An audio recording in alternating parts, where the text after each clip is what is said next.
Check. Check one taste. Check. Taste. Check. Check. Check.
tropical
Good afternoon, ladies and gentlemen.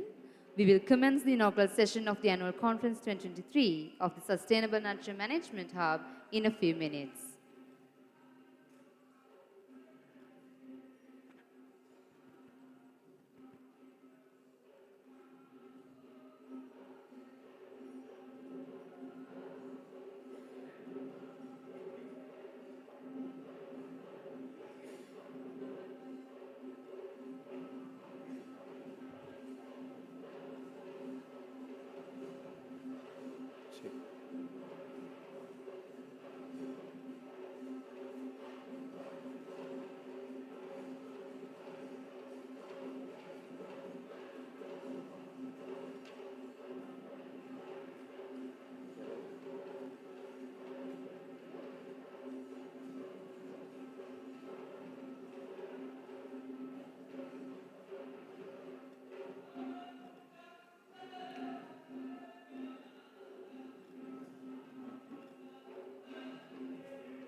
Ladies and gentlemen, please rise for the arrival of the delegates of the Annual Conference 2023.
Thank you all. Please take your seats.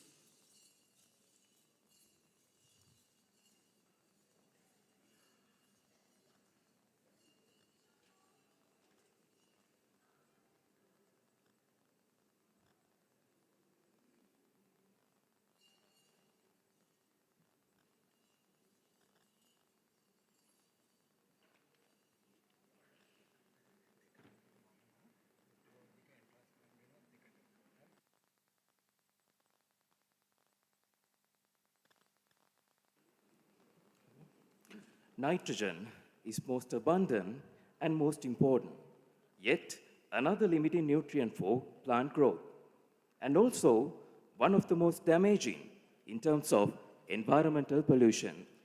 We are gathered here to present, showcase, and discuss about the latest findings of nitrogen-related work carried out by the entire South Asian Nitrogen Hub community. Welcome you all to the annual conference of Sustainable Nitrogen Management. This symposium is organized by the South Asia Nitrogen Hub project team of the University of Peradeniya in collaboration with United Kingdom Centre for Ecology and Hydrology. On behalf of the organizing committee, we welcome you all for this special occasion. Light of knowledge expels the darkness of ignorance. We are hopeful that the deliberations of this conference will navigate us in developing a roadmap to halve nitrogen waste in the South Asian region by 2030, which is a commitment pledged to the world through Colombo Declaration. Let us mark the beginning of this knowledge-sharing event with lighting of the traditional oil lamp. To perform the tradition, we cordially invite Her Excellency Dr. Atira S., Assistant High Commissioner of India to Sri Lanka, Ms. Rokeya Khatun, Director General, South Asia Cooperative Environment Program, Mr. Gunadasa Samarasinghe, Secretary, Ministry of Agriculture, Professor Mark Sutton, Project Director, South Asia Nitrogen Hub, Professor M.D. Lamavansa, Vice Chancellor, University of Peradeniya, Professor Sarath Kodituakku, Dean, Faculty of Agriculture, University of Peradeniya, Dr. Bill Bailey, Project Coordinator, South Asia Nitrogen Hub, Ms. Malati, Director General, Department of Agriculture, to represent all Directors and Directors General, Professor S.P. Nisankar, the Conference Coordinator, and 2 South Asian Nitrogen Hub research members representing all South Asian countries.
Thank you, Sir, Madam.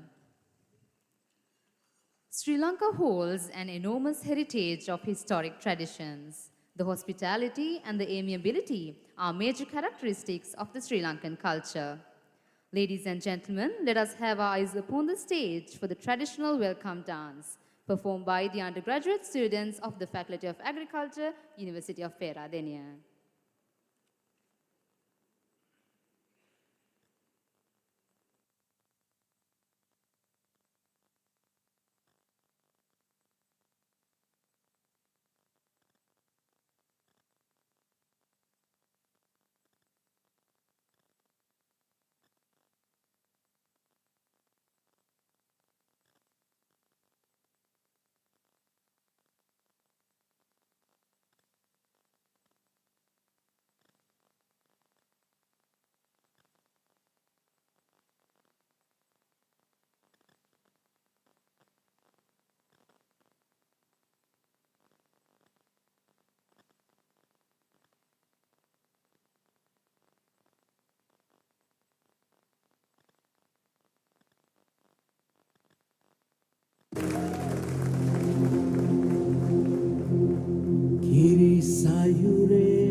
වැටයක් The Milky Way. විහිපිද The Earth. පෘථිවිය නම් ලබා Nature. Culture. Technology. Power.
Thank you all for that wonderful performance. Now, we cordially invite Professor S.P. Nisanka, the coordinator of the annual conference, to welcome the gathering and to elaborate on the symposium objectives.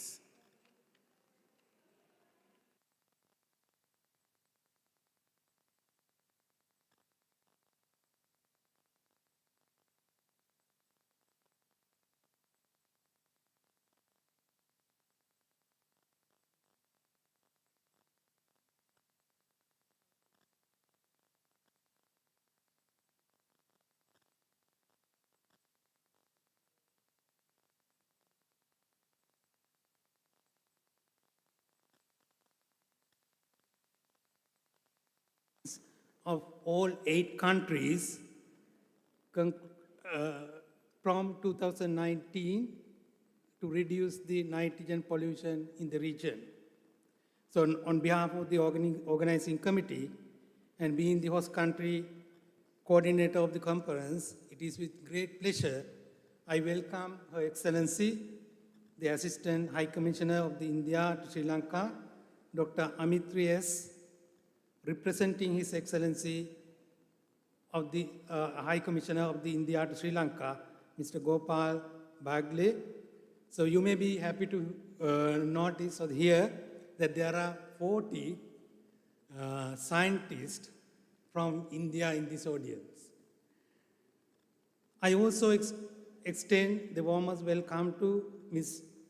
Rokia Carton, the Director General of the South Asian Cooperation Environment Program, which is called the SASEP, which has been networking all environmental related activities in the region with the focal ministries. Today, actually, there is a parallel session going on with the environmental ministry, so then they were unable to join, though they are the focal ministry. So it is with great pleasure I very warmly welcome Secretary to the Ministry of Agriculture, Mr. Gunadasa Samarasinghe, who is heading the key ministry, having a greatest role to play in this business. And sustainable nitrogen management is actually his agenda as well, and they are taking utmost attempt to achieve the sustainable nitrogen management task. Let me very warmly welcome all our foreign participants of South Asia Nitrogen Hub, Professor Mark Sutton, the director of the South Asian Nitrogen Hub, who has been playing a key role in the sustainable nitrogen management at global level, all research program leads, co-leads, administrative staff of the Center for Ecology and Hydrology headed by Dr. Bill, and all eminent scientists and consultants, research partners, and early career scientists of the South Asian Nitrogen Hub family who are with us in here today. We are very happy and feel proud that we were able to meet for the final meeting of the South Asia Nitrogen Hub in Sri Lanka, though we attempted to meet in 2020 March. Due to COVID, we were unable to do so. Ladies and gentlemen, and we are in one of the beautiful university in the world, and also this is the best and the first university of the Sri Lankan university systems. We have the head of the institute with us, Professor M.D. Lamawansa, Vice Chancellor of the University of Peradeniya. So we very warmly welcome, sir, to this inauguration session. All the Dean of the Faculty of Agriculture and all the head of department, director of the Postgraduate Institute, and all my academic staffs are welcome to this session. And all the Director Generals, Ms. P. Malati, Director General of the Agriculture, and she is also very focused on this nitrogen business, reducing the emission of, losses of nitrogen, because cost of production in the agriculture sector is very much high. One of the way to reduce is to reduce the usage of input. She has been, and the Department of Agriculture has been trying hard to achieve that, and all the other directors, Director TRI, present in the plantation sector, is with us as well. I extend our warmest welcome to the President and the Governing Council members of the Sri Lanka Institute of Agriculture and all invited guests, research students, undergraduate students, who have been helping us in many ways to this.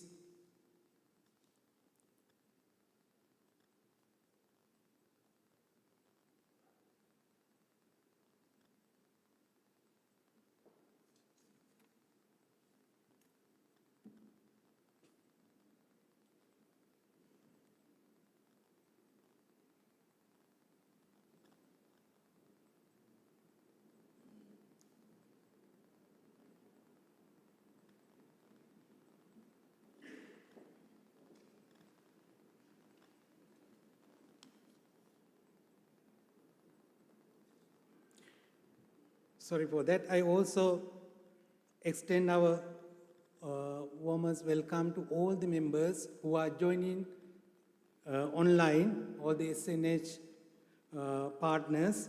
So we very warmly welcome them as well, and all the media personnel in the giving the media coverage is also welcome to this inauguration session. Ladies and gentlemen, this is a special year for us, University of Peradeniya.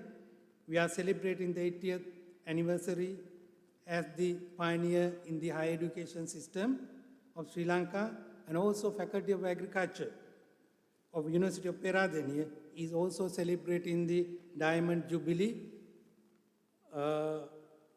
year of the Faculty of Agriculture. We are proud to stage this conference also as one of the activities conducted for the Diamond Jubilee celebration of the Faculty of Agriculture. Ladies and gentlemen, sustainable nitrogen management, why it is so important. We all know that nitrogen is everywhere and it is inactive. It has to be converted to reactive forms, either naturally or artificially, to be used especially for food production. Therefore, reactive nitrogen is very important, very essential. Without reactive nitrogen, there is no life on the earth. But we lost or waste, but if we lost or waste this reactive nitrogen, it is causing numerous problems to the environment and the health of the all living beings. Not only that, it causes huge monetary losses as well. Unfortunately, in average, about 80% of the reactive nitrogen produced that is being used in food production systems is lost to the environment before reaching our plates.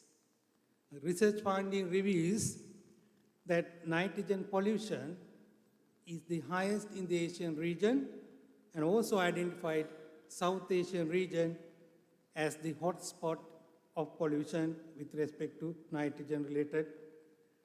So multiple sectors are responsible for these: agriculture, transportation, industry, energy, waste are the contributing sources. So ladies and gentlemen, this South Asian Nitrogen Hub was established with the objective of finding solutions in reducing reactive nitrogen losses and related pollution from all related sectors in the South Asian region.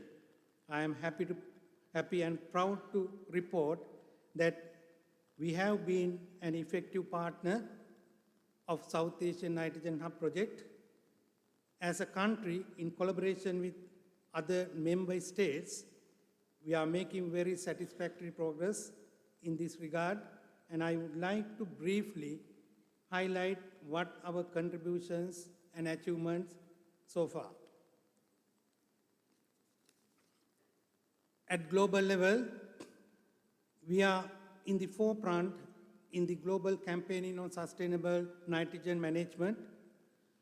So the UN-led Sustainable Nitrogen Management Campaign was named as Colombo Declaration and launched in 2019 with the ambition of halving nitrogen waste by 2030. And also Sri Lanka led the UN Resolution of Sustainable Nitrogen Management in the UNIA 5.2, which was adopted on March 2022, with the objective of reducing nitrogen losses significantly by 2030. Now we are in the process of developing the roadmap for sustainable nitrogen management for South Asia and to resolve many of the issues in the region, and also preparing for the UNIA 6, new resolution for the UNIA 6. And at local level, with the funding from the South Asian Nitrogen Hub project, we have been conducting series of studies under 4 different research themes of the South Asian Nitrogen Hub project. We analyzed all nitrogen-related policies and launched that report in 2022 in June, and conducted series of stakeholder analysis consultations to identify gaps and ways to educate the people in this regard, and also form National Expert Committee on Sustainable Nitrogen Management. And now we are in the process of developing the National Action Plan for Sustainable Nitrogen Management according to the UN Resolution 5.2.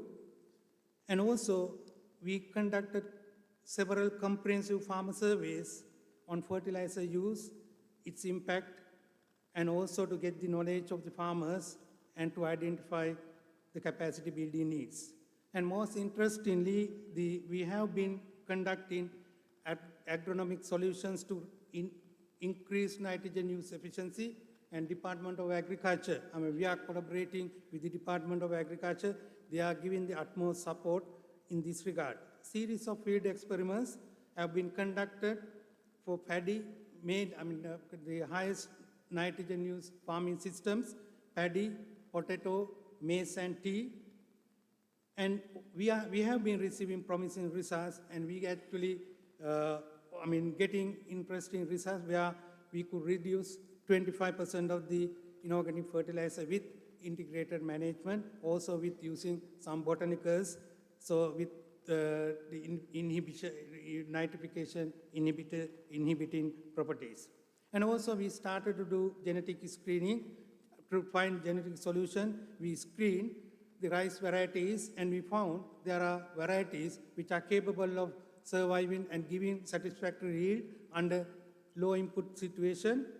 So then we are in the process of doing the gene mapping.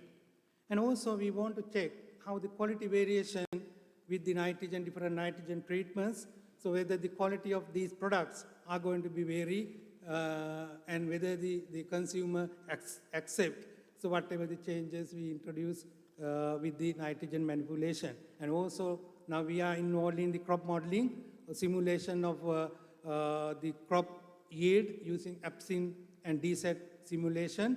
So then that activities are being carried out as well. Another interesting thing, impact of ammonia pollution on lower plants of forest ecosystems. Actually, the CEH, Center for Ecology and Hydrology, invested several millions for establishing these very sophisticated advanced monitoring systems of gases and emission systems of ammonia. And we are studying how the lichen diversity and lower plants diversity is changing, and to be used as bioindicators to assess the severity of the environmental pollution. Ladies and gentlemen, we are continuing our studies and already taken steps to disseminate what we have found, conduct a series of workshops, published journal articles, book chapters, and presented these findings in many conferences and many forums. All these achievements are outcome of our team efforts of research partners and research students, and very big thanks should go to them. In this annual conference, we initiated a campaign to aware mainly the youth, having an open competition on photography, 3MT, story writing, documentary video, and we received impressive submissions, number of submissions, and we announced the winners at the closing ceremony. During our field visit to Norelia on 6th, we also organized an interactive sessions with the farmers and school children in the region to share their thoughts about intensive agriculture and how impact on them. All the South Asian countries have been doing very impressive work in this regard. This conference provides a great opportunity to share innovative technologies where we all can share in achieving sustainable nitrogen management goals. In the South Asian region, main contribution to nitrogen waste and losses are from the agriculture sector. It's good that we have the Secretary to the Ministry of Agriculture and the Director General of the Department of Agriculture, and this is going to be a very good opportunity for them also to think, to make even the decision taken to strengthen even further the effort they are making in achieving this target. I would also like to mention this conference is conducted by the funding, fully funded from the South Asian Nitrogen Hub project, administered by the UK Ecology and Hydrology, Center for Ecology and Hydrology. Finally, I want to express our sincere appreciation for all invited guests coming from distant places, even with rainy weather in here, and gracing this inauguration session. Once again, welcoming you all to this annual conference. I conclude my speech by wishing a very productive conference and memorable stay for all our South Asian friends. Thank you.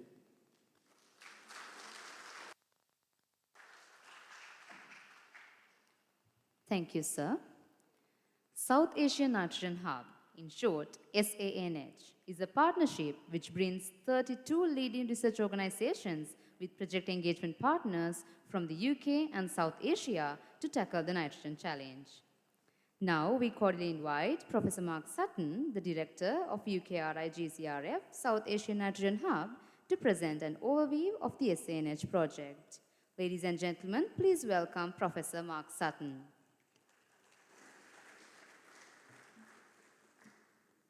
Well, thank you, everybody. It's a pleasure to be here again. Thank you, Professor Nisanka, wherever you have disappeared to, and thank you for the warm-up welcome. I am particularly happy that we are building on our outreach here today, and so welcoming High Commissioners, Directors General, and Vice Chancellor here from the University of Peradeniya, and all of you colleagues.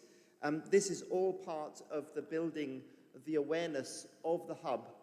And if I just take one word on the first slide, which you'll see there in a minute, what is the hub? I think it's research to catalyze sustainability, in one word. We are linked to lots of processes. United Nations Environment Programme and Global Environment Facility supporting a parent project, the International Nitrogen Management System, working closely with SACEP and also with the International Nitrogen Initiative. So I want to talk about a sustainable, an intractable challenge. Thank you. When the Research Council made a call for proposals, and scientists love going for calls for proposals, they said in order to be eligible for this call, you need to be addressing an intractable challenge. So the condition is that you will not be able to solve it, or something like that. But anyway, what do we mean by an intractable challenge? Really difficult to solve. That's their call for addressing those intractable challenges. So we said nitrogen is an intractable challenge because air, land, water, all of these, how are we going to get change? And so we've been addressing the direct intractable challenge, but of course this big project of originally £17 million faced intractable challenges. Firstly, COVID over the period of running, which of course everybody has faced. We also faced a funding crisis in the middle where our budget was reduced by 70%. Ultimately, they gave that back, but we lost 5 million. And we've been trying to run the project while those intractable challenges are continuing. And I have to say that I'm extremely happy the way this community has developed over time and responded to those challenges. Research, the policy, and the practice. And want to frame as well the importance of SACEP in this process. Several of you here will be delegates invited through the South Asia Cooperative Environment Programme, then seeing that intergovernmental process working in partnership with the science. And that's our challenge, to go from detailed research to holistic framing across the whole nitrogen cycle. So multiple directions of intractable challenge.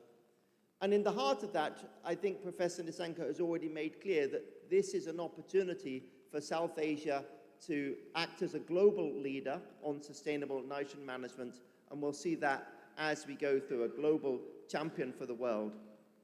So let's come back to some of the dimensions of why nitrogen.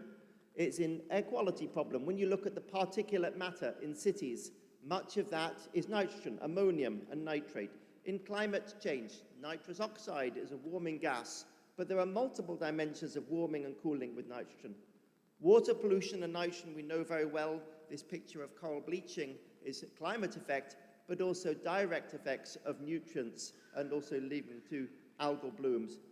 Soil quality, we think of putting fertilizers in to maintain quality of agricultural soils with a good balance, but in the wrong way or in natural soils, we can have soil acidification, other damage. And of course, biodiversity affected. Too much nitrogen, not necessarily a good thing for all species.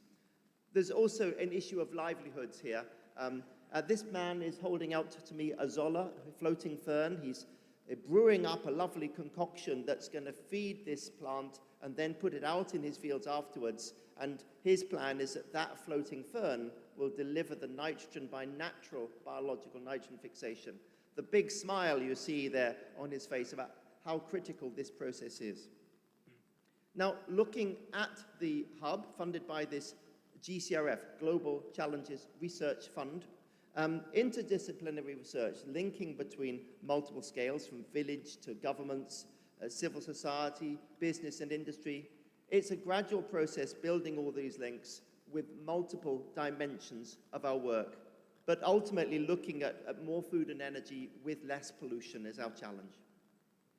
We've seen some of these photographs of the importance of the work on stakeholder engagement in our first research program, which is looking at translating that, addressing barriers for change, looking at scenarios, looking at tools and solutions. Going forward, we have work on the crop scale and on the genetics and looking to improve agronomic nitrogen use efficiency with you can see the map on the top left, network of experimental sites.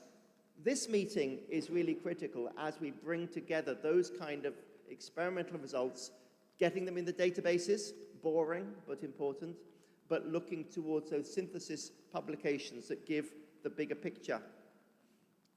I want to say something just about a few measures, because this is a really typical data. In this case, it's from Bangladesh, and asks the question, what happens if instead of scattering the fertilizer, you plant the fertilizer like a seed, get it into the field? It reduces the emissions. It reduces ammonia emissions to the loss. But as you can see from this picture, it also reduces nitrate emissions. So I'm going to simplify the graph. I've just got rid of instantly a whole load of your data, Mizuno. Apologies for that. But you have a simpler graph now. You see the control, and then with recommended dose of nitrogen, and then with USG, urea supergranules. What you can see at the top is that the crop yield was up there with the best, and yet the losses to environment were right down. And this is how then nitrogen management can help food security and environment at the same time through better resource use. Taking that out to the village scales, working with this network of village actors, you are the ones doing the work, and this week we're going to be hearing more about the lessons shared. Nisanko has already introduced a little bit about this work on nitrogen, air pollution, and forests. If you say, on the one hand, South Asia is a global hotspot of nitrogen pollution, but then it's also a global hotspot of biodiversity. Sri Lanka is a global hotspot of biodiversity. And yet there's been so little study on the impacts of that nitrogen air pollution on biodiversity in this region. Much more is needed. We've been making a start with the work in the sub-Himalayan zone. Looking across here, you can see the nitrogen deposition pattern in this area here. And also we have the experiment in the Queensbury site, Rilagala, hosted by the Dilma Climate Research Station. We're seeing that the vegetation here is also sensitive to nitrogen air pollution. The ammonia we're looking at there, but there will also be work ahead. What about all those other forms? It's amazing that there is such an open space for more information in this area. But essentially look at it this way. For biodiversity, it's not just about managing the land directly, because the inputs are going up through the air, coming back down again, and of course going down the rivers. We need to quantify those impacts.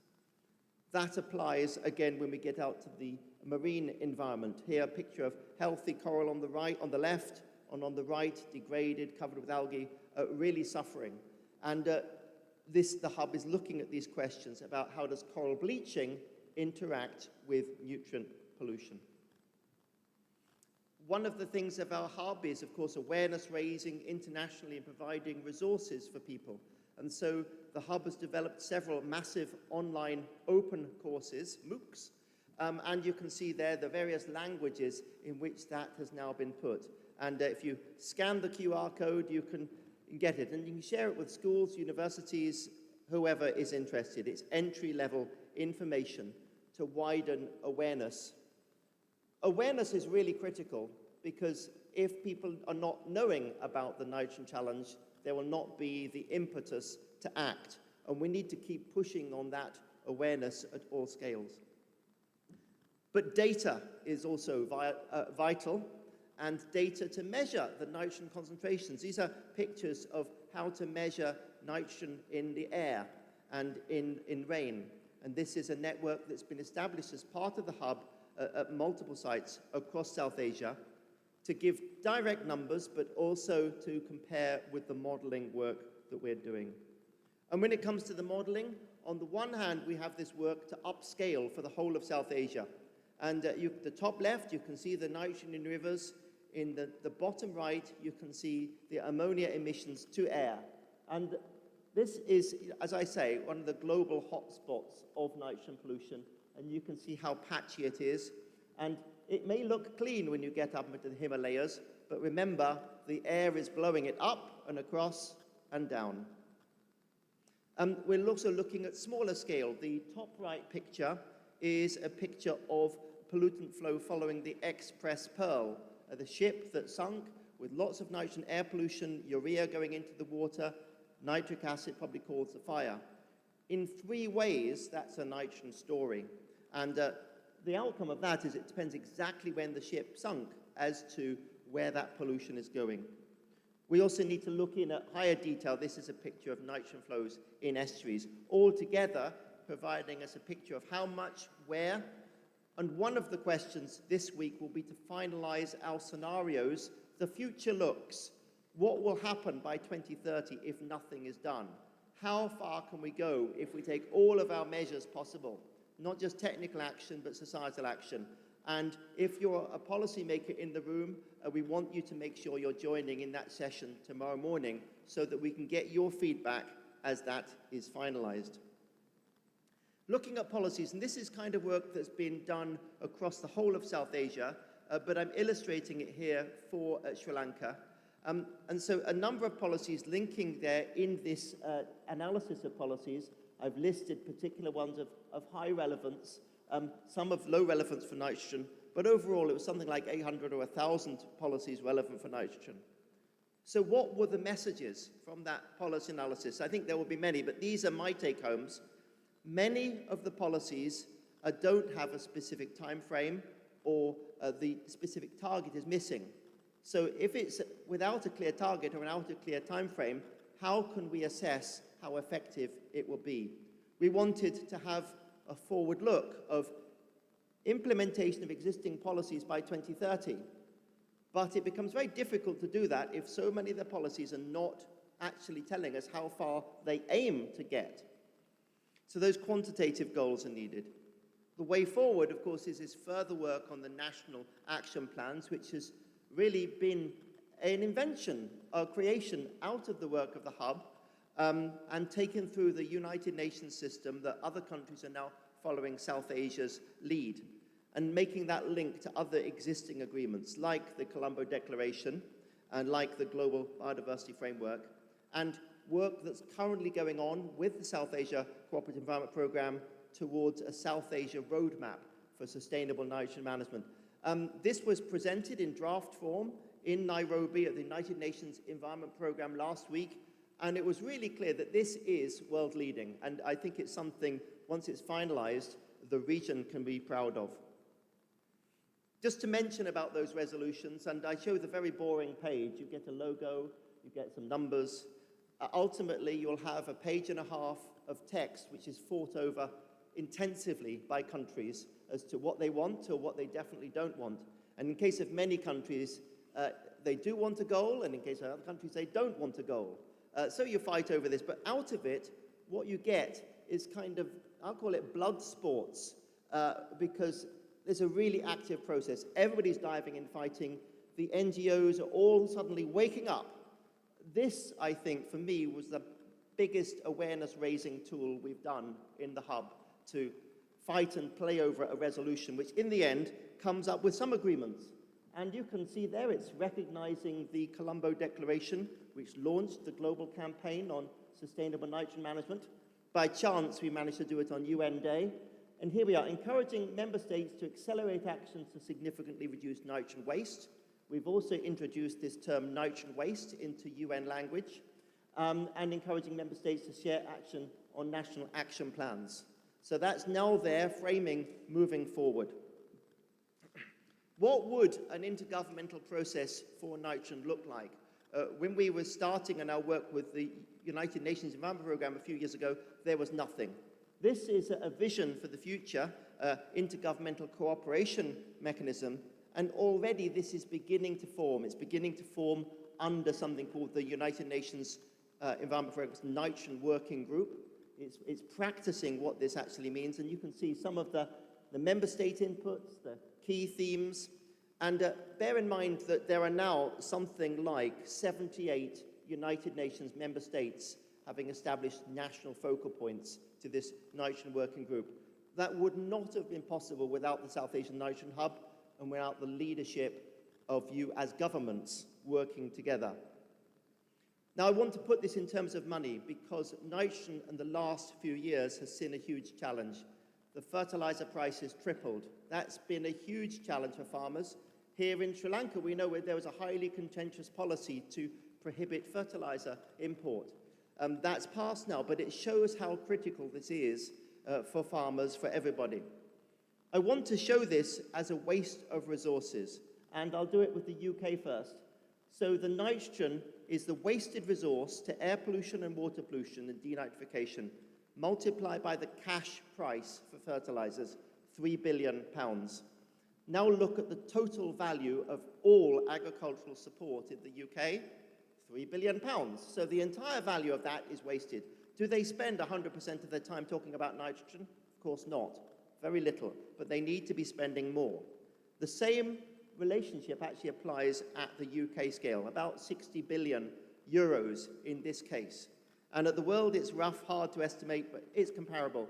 We need to make these numbers yet for South Asia, but let's see how they are, and let's see how they are on a country scale as well. But I'm convinced that this is critical to mobilizing countries because it's a waste of resources. And now a new idea. The new idea going forward is this thing called nitro-finance. We've all heard of climate finance, but what would nitro-finance be? That's already starting to be discussed within the UN, and we need to frame what that means. There's already finance taxonomy. The botanist among you will know about plant taxonomy, but you might not have heard about finance taxonomy. We would like to see nitro-finance in nitrogen into finance taxonomy. We need to make it a reality to say that if the world is wasting $600 billion worth of nitrogen, if we would halve that nitrogen waste, save $300 billion, that means that investment in order to harvest those benefits is needed. And that's something that I hope South Asia, again, will lead on. So I'm going to finish with a story. And the story is my life over a 10-year period with a couple of events, one at the beginning of 10 years and the other at the end. And the start is all in code because the UN likes code. GPA, what is the GPA? It's the Global Program of Action for the Protection of the Marine Environment from Land-Based Activities. They need a better name. But at this third intergovernmental review, I was pushing really hard to tell those people, if you want to protect the ocean, don't just try to protect the ocean. But look at the nitrogen cycle. Take a joined-up approach to the nitrogen cycle, and when doing that, you'll protect the ocean and get wins for climate, air quality, biodiversity at the same time. And by making everybody happy, you will get a stronger case for action. And the man said, no, we're not going to do this. I've just moved here, I've got to protect myself, my family is at risk, I don't want to upset the bosses. We will not do that. And that process ultimately didn't succeed. And the point is that when new ideas come, they take a while to get there. But I'm so happy because, there we are, new ideas take time to germinate, gestate, and multiply. The latest one is going back to the same UN, the same people, but their successors, 10 years later.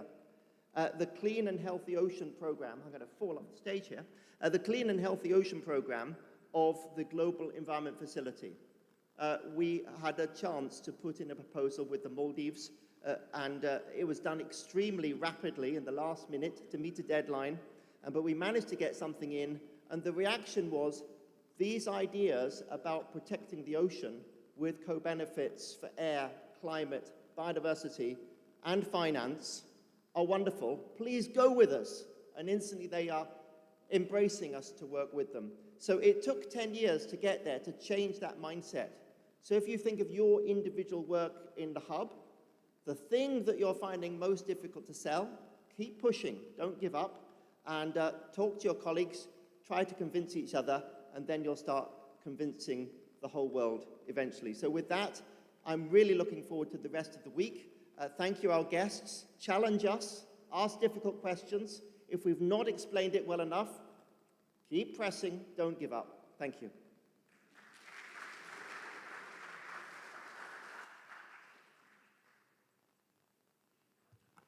Thank you, sir, for your enlightening words. Now, it's time to launch the outcome reports of the SANH. I would like to invite Professor Tapan Adya on stage to officially launch the reports.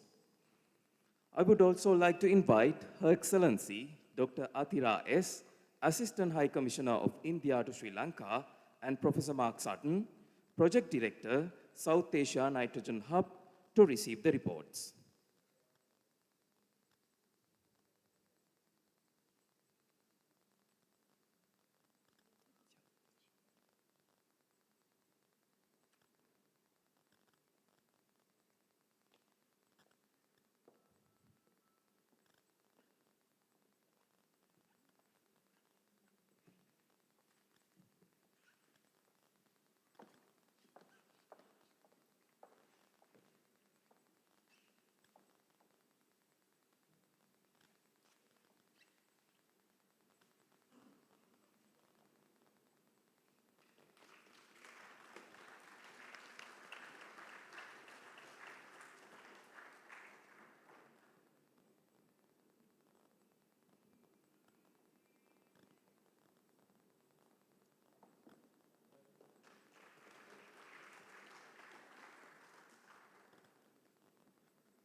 Thank you very much, Her Excellency Dr. Athira S., Assistant High Commissioner of India to Sri Lanka, and Professor Mark Sutton.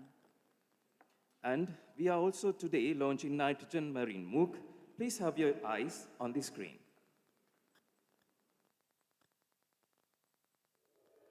Tropical coral coasts support nearly 25% of all marine species globally.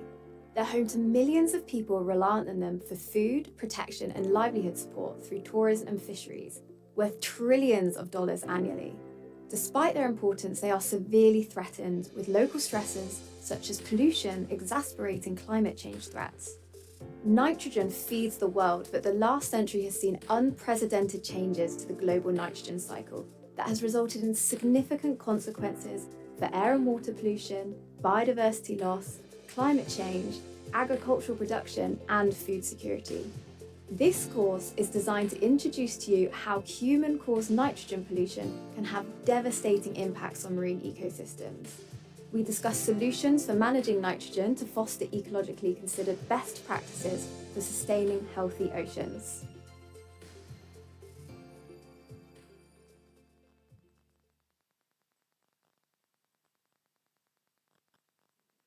Now, we would like to take you through the highlights of the SANH project. Please have your eyes on the screen.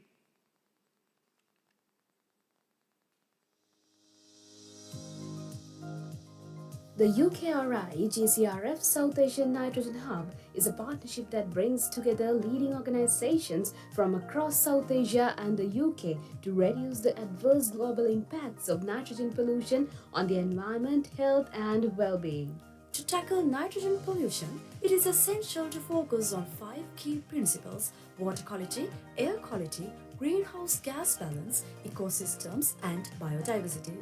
By addressing these aspects, we can mitigate the negative impacts of reactive nitrogen and ensure a sustainable future. The SANH project encompasses several work packages aimed at addressing the nitrogen-related challenges in South Asia. Let's take a brief look at each of these work packages and the progress made so far. Work Package 1.1 analyzing existing nitrogen-relevant policies and identifying gaps. This work package focuses on policy and stakeholder analysis in relation to nitrogen management, in addition to promoting knowledge exchange and impact through stakeholder engagement activities. A total of 966 policies active in 2019 were collected for South Asia. Available in an open access database, they have formed the basis of our future scenario modeling, regional and national policy reports, and building national nitrogen action plans. Work Package 1.2 Developing future nitrogen scenarios, understanding the drivers of nitrogen losses, action taken to reduce these losses, and barriers to reducing nitrogen losses.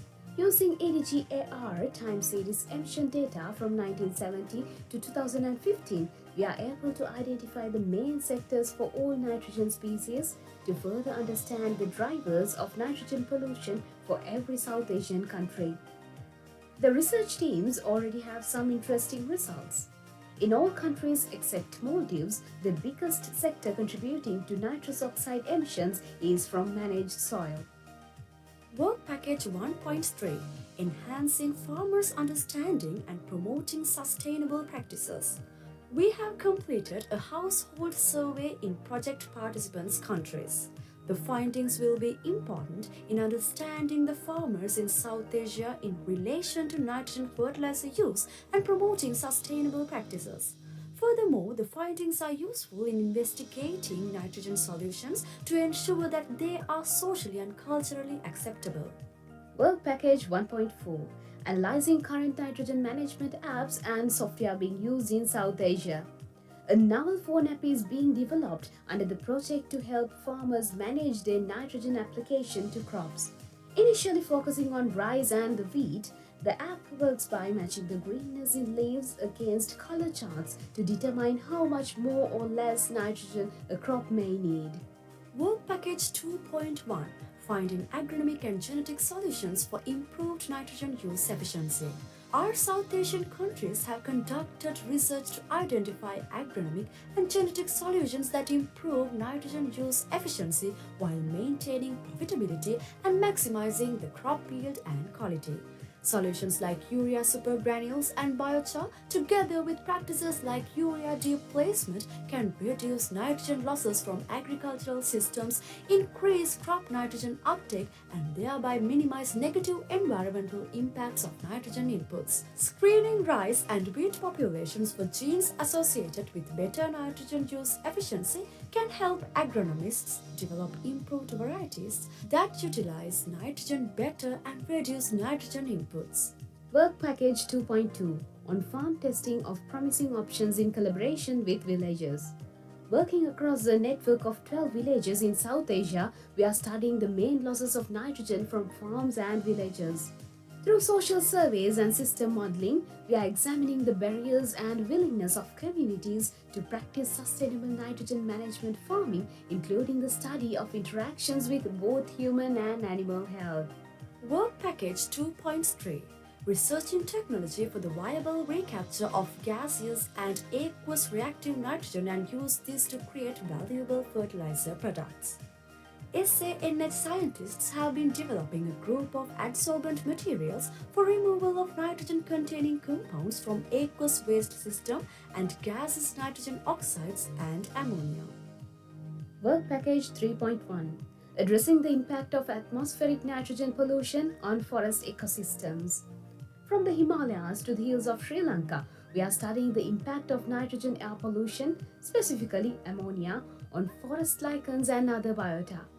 By understanding the effects of nitrogen pollution on forest ecosystems, the SANH project aims to help develop strategies to protect and restore these valuable ecosystem services. Work Package 3.2 Identifying the impact of nitrogen pollution on coral reefs. In the marine biodiversity hotspots of India, Sri Lanka, and Maldives, we are monitoring the threat of eutrophication to coral reefs, which can both activate and prevent recovery following temperature-driven coral bleaching. Work Package 3.3 Creating massive open online courses on nitrogen. We have created educational resources through online courses to raise awareness and build knowledge of nitrogen pollution in the region. Courses include a primer in nitrogen global challenges, measuring nitrogen in the field for researchers, and the role and the challenges of social science in nitrogen research. Work Package 4.1 Harmonizing datasets and building nitrogen budgets for South Asia at the regional and national level. We have developed a standardized suite of emission data sets across the region that are driving our baseline and the future scenarios. Building regional and country nitrogen budgets will provide policymakers with an understanding of the key losses and inputs of nitrogen and help develop policy for nitrogen reduction. Work Package 4.2, using atmospheric models and measurements to assess and monitor how nitrogen losses impact human health and ecosystems. By running future scenarios like halving nitrogen waste, we can assess the potential reductions in nitrogen losses across South Asia. We have established a measurement network across South Asia to provide nitrogen deposition and concentration measurements for model validation and biodiversity monitoring. Work Package 4.3, using models to understand how nitrogen flows through and impacts freshwater, coastal and marine areas. We have developed a process-based simulation model for South Asia linking air, land, freshwater and marine nutrient flows and impacts. By using these models, we can understand how nitrogen flows through and impacts freshwater, coastal and marine areas. We can learn of the subsequent impacts on human health, fisheries and other ecosystem services. Work Package 4.4, modeling nitrous oxide and other greenhouse gases. We are developing existing models to assess current and future impacts of greenhouse gas emissions on climate resilience and nitrogen policy. We have built capacity within the project on IPCC emission inventories through online training. It is evident that sustainable nitrogen management is crucial for mitigating the negative impacts of reactive nitrogen on the environment and human health. Through collaborative efforts like the SANH project, we can develop effective strategies and solutions to ensure a sustainable future for South Asia. The SANH project plays a vital role in addressing the challenges associated with nitrogen use and pollution. The SANH project and its dedicated partners continue to work tirelessly, and over the years the project has made significant progress towards achieving its objectives. Remember, each one of us can make a difference by adopting sustainable practices in relevant sectors and supporting initiatives that prioritize nitrogen management and spreading the knowledge to others. Together, we can create a positive impact and ensure a sustainable and thriving planet for generations to come. Thank you for joining us on this educational journey, and let us all strive to be stewards of sustainable nitrogen management.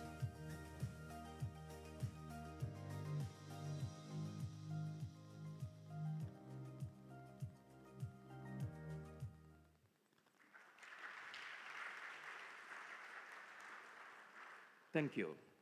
Ladies and gentlemen, now we cordially invite Professor Sarath Kodituaku, Dean, Faculty of Agriculture, University of Peradeniya, to address the gathering.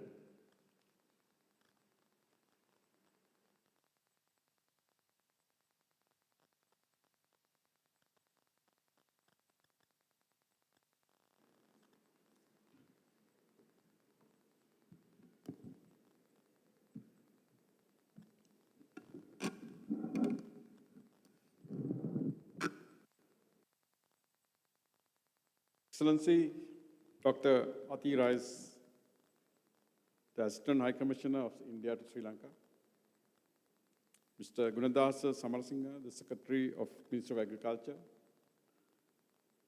Professor M.D. Lamansa, our Vice Chancellor, Professor Mark Sutton, the Project Director of SANH, Ms. Rokia Khatun, Director General of South Asia Cooperative Environmental Program, Dr. Bill Bailey, South Asian Nitrogen Hub Project Coordinator, Ms. P. Malati, the Director General of the Department of Agriculture, our key partners, Dr. Kirti Marty, the Director TRI, Professor Mahinda Dematawaba, the Director PGIA, officials of other collaborative institutions and the industry, all the foreign and local delegates and presenters, Professor S.P. Nisanka, the coordinator of this conference and his team, my dear HODs and colleagues from the Faculty of Agriculture, University of Peradeniya, and other universities. Our senior assistant registrar and the assistant bursar who have been tirelessly working to support this organizing committee, and all the members of the non-academic staff. Our students who have been supporting us in numerous ways to make this conference a great success. Ladies and gentlemen, good afternoon, and a warm welcome to the South Asian Nitrogen Hub Annual Conference 2023. I'm sure you have heard a lot about the South Asian Nitrogen Hub and its activities and the objectives, so I'm not going to talk anything about that. So let me focus my speech on the Faculty of Agriculture, University of Peradeniya. And I'm proud to tell you that you are in the #1 Faculty of Agriculture in the #1 university in the Peradeniya. Now, this year, 2023, is one of our very important milestones. We started offering higher education in agriculture in 1948. So, this year marks our Diamond Jubilee year, 75 years of contribution to the higher education in agriculture. And in our journey, we have been producing the human resources that are required for us to propel the agricultural science frontiers, not only in Sri Lanka, but globally.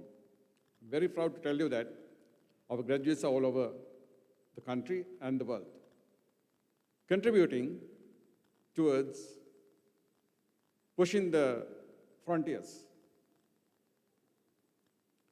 And we at the faculty take research seriously. And way back in 1975, we made the undergraduate research project compulsory because our forefathers, they've been so visionary and they have realized the importance of research.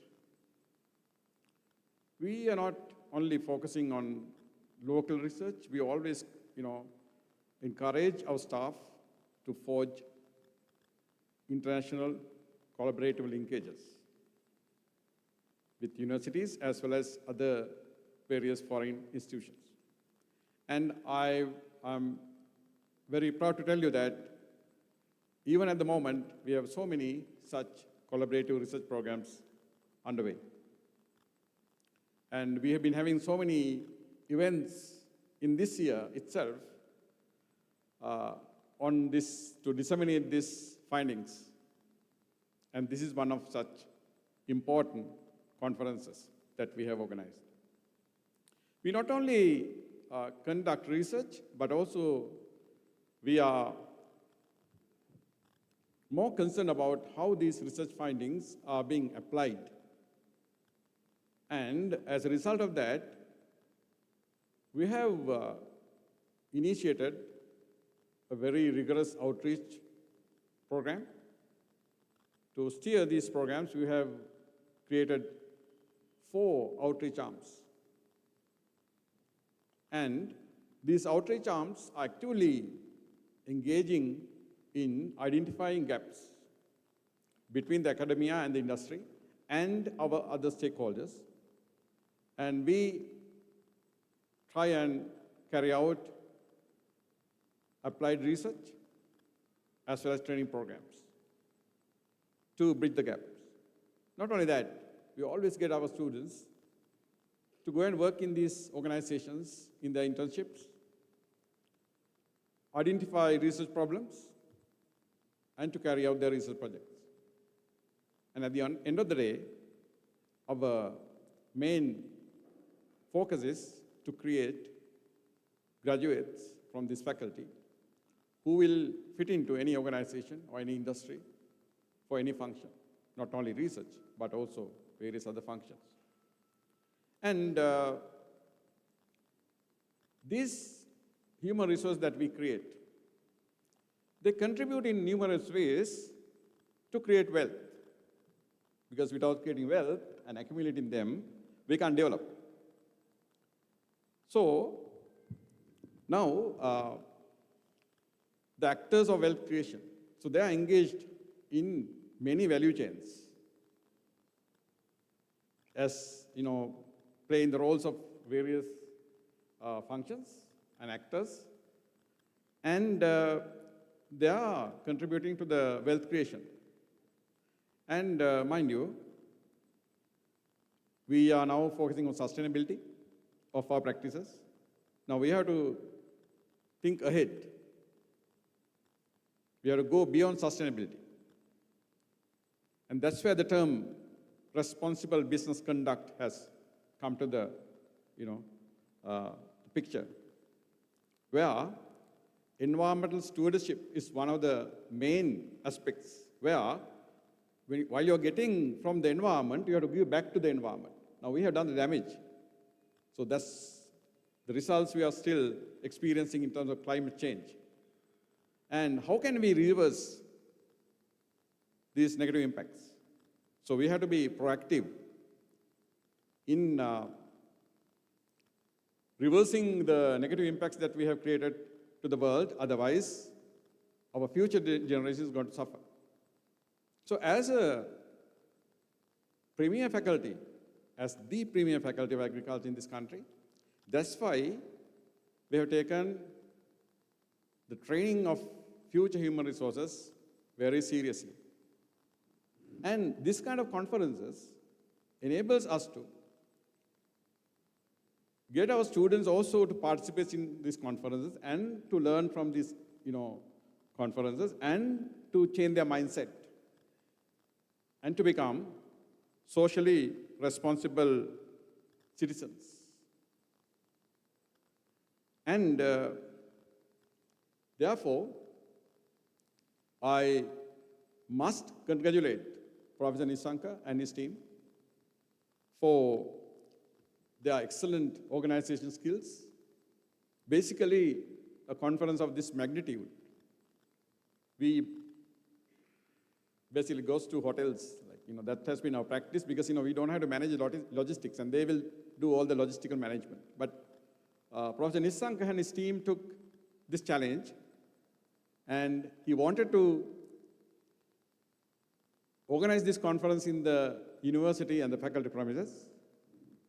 And one of the major reasons for that is that we are celebrating or commemorating our Diamond Jubilee.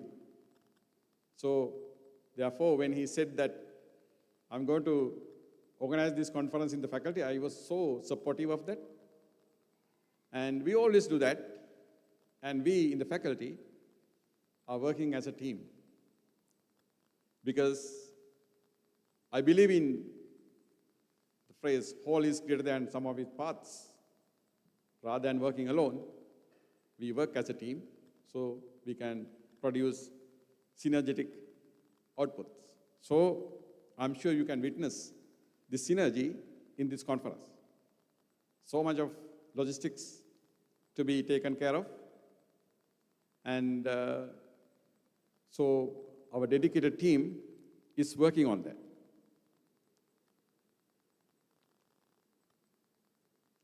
Now, basically, our motivation is to address the challenges here, the challenges of sustainable nitrogen management, and pave the way for a greener and more prosperous future.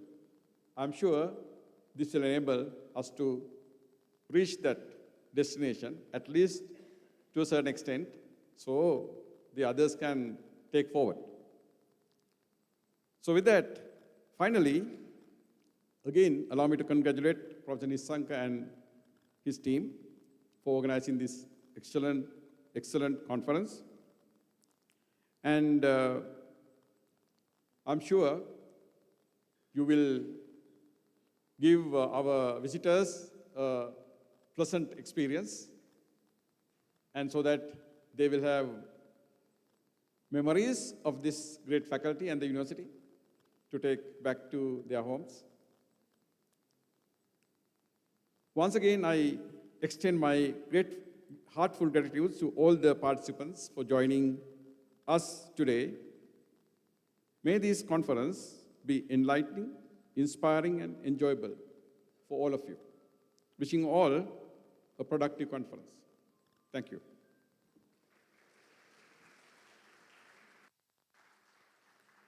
Thank you, sir, for your encouraging words. Ladies and gentlemen, now we cordially invite Professor M.D. Lamavan, sir, the Vice Chancellor of University of Peradeniya, to address the gathering.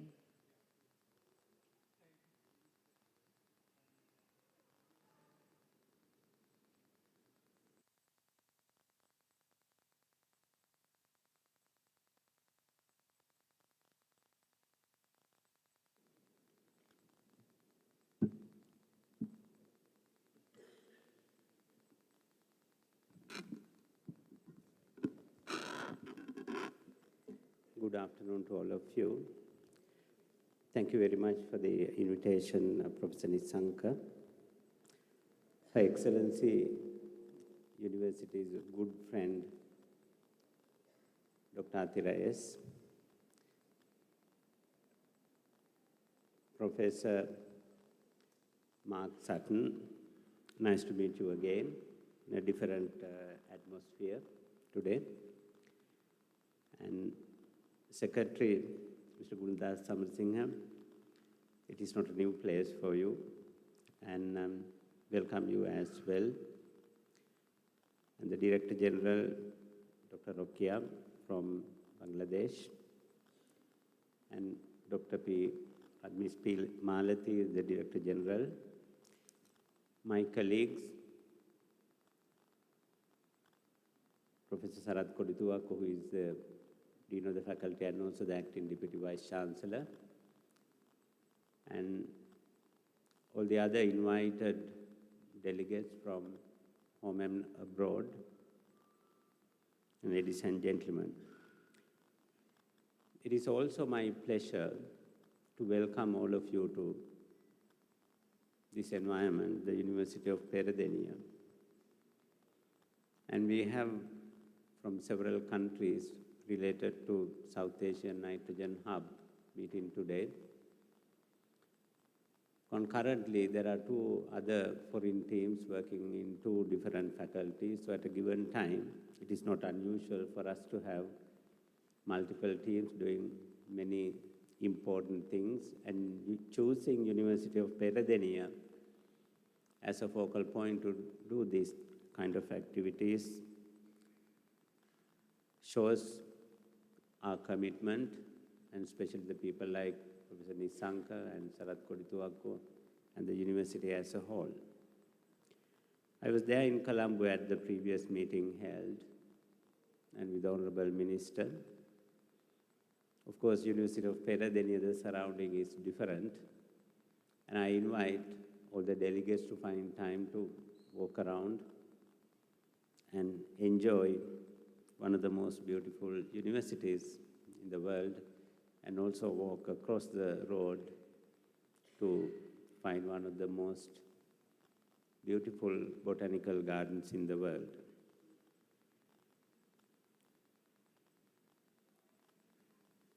University of Peradeniya, as Sarath mentioned, has got rich culture, and we are more than 80 years old. And one of the rating scales out yesterday, AD, because we are top among all the Sri Lankan universities according to the AD index, but we are among top 6 to 7% of world universities. And thanks to, of course, my staff, and also people like you who work with us, because all these things matter for us to get due recognition in the world arena. Coming to the topic at hand today,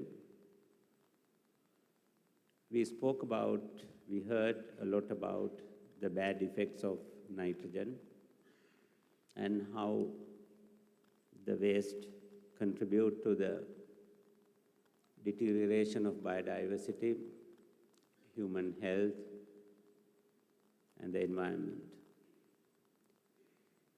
Countries working together and spearheaded by the UK funding now know that how important this is and how long we have been suffering. With the medical background that I come from, it is only very recently we heard about the bad effects of nitrogen to our health. And Mark, you mentioned that it took 10 years to impress some of the policymakers to combine the marine environment with the rest. 10 years, I think, is pretty good. The effect of green gas emission was discussed about 150 years ago. That was towards the last part of 19th century. It took about 100 years or so. It was towards the last part of the previous century that some meaningful actions were initiated. Nitrogen is no different, but certainly nitrogen will have fast implementation thanks to people like you. Already many things have been done, as we have seen. University, and I'm sure the organization that you come from as well, having understood the impact of what's happening around us to human lives and the environment, we have committed the University of Peradeniya to work towards supporting sustainable development goals as our governments do. The Secretary of Ministry of Agriculture will agree with me that universities in this sphere has a huge role to play. More specific to the waste nitrogen, it is estimated that the university's actions can reduce the respective institutions, reducing the waste contribution by about 30%. We saw in your presentations and also in this document that I had time to glance at, how much we contribute now to policy changes and education, and for both these, we need research, and a lot of activities have taken place, including in Sri Lanka.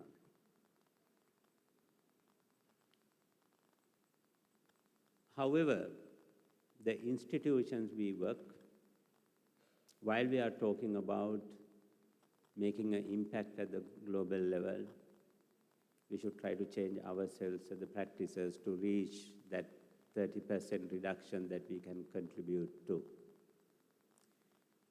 So therefore, at least I can request from my staff who are involved in this this project, as a pilot project, implement certain things, because one thing is, and as we heard, that measurements are difficult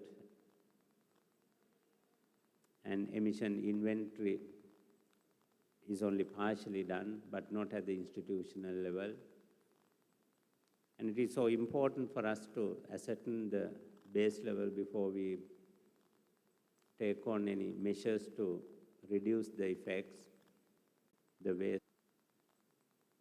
Having said that, and considering the 10 years it took and about another 150 years it has taken, acute problems like COVID, we worked hard to find immediate answers. The problems chronic, intractable issues, it takes long time for us to understand the importance of the problem and also the finding solutions. The problem is not that the bad effects of nitrogen, the problem is that our failure and the long time we will take to address this and mitigate the effect. Therefore, ladies and gentlemen, if I am to pass a message, knowing how important the nitrogen waste to the human health, most of the respiratory illnesses are attributed to some form of nitrogen. There are direct effects and the indirect effects. Somebody earlier mentioned, I can't remember it's a medical or a non-medical person, lung cancers which are not due to smoking are caused by the bad effects of nitrogen. So it has been given such a prominent place in causing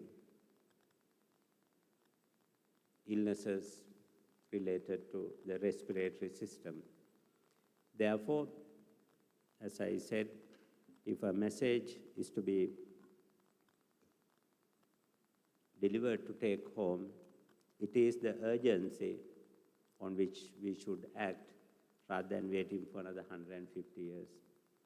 Ladies and gentlemen, once again, while welcoming you to our university, I wish you the very best for your deliberations and future endeavors. Thank you once again.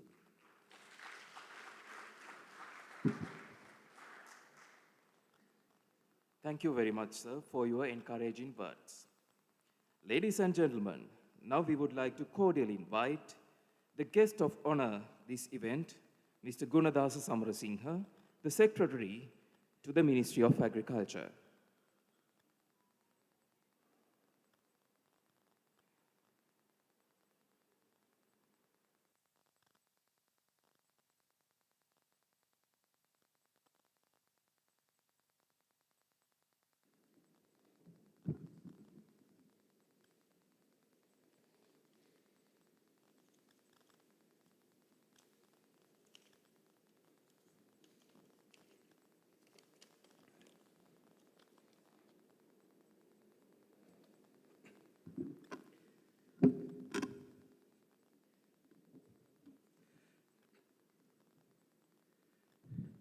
Good afternoon, everybody.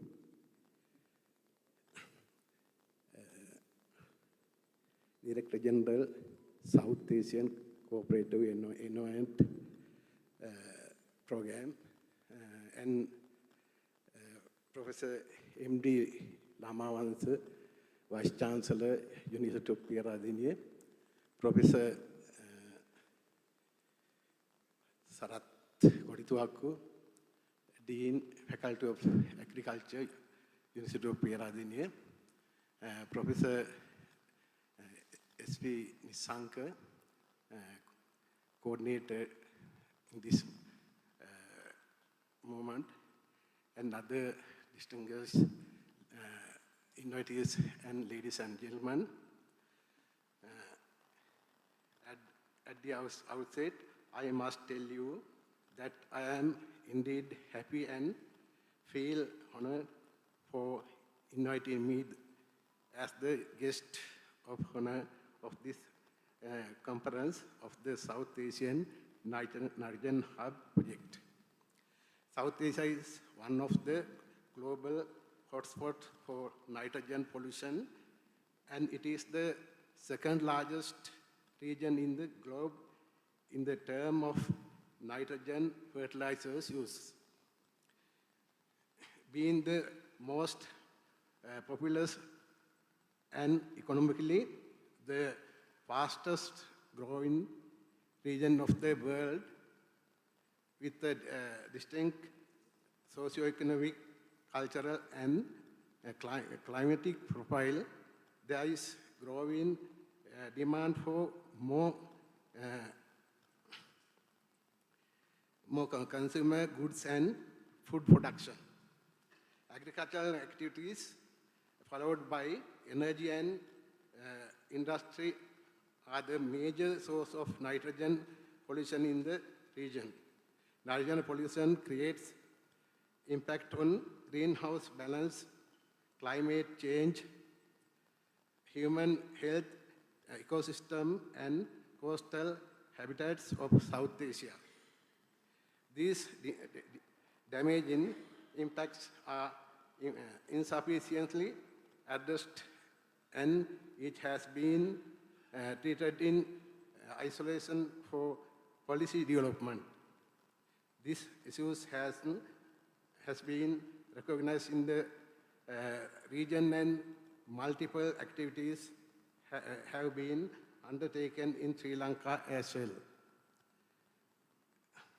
The rebuilding of the country in the face of the economic recession is currently facing responsibility that has been assigned to all Sri Lankan citizens. As the Secretary, Minister of Agriculture, I am very happy about this program that all of you have started by bringing comfort to that work. Faculty of Agriculture, University of Peradeniya, in collaboration with the Department of Agriculture, has been conducting this program. These stakeholders are brought together to facilitate a dialogue on the key challenges and opportunities for nitrogen efficiency improvement in Sri Lanka, and providing the basis for the formation of the solid policy framework for the country. By working together and supporting sustainable agriculture development, I am confident that we cannot only improve the food security of those who are hungry, but also create new opportunity to mitigate the future vulnerabilities of the people is the hungry.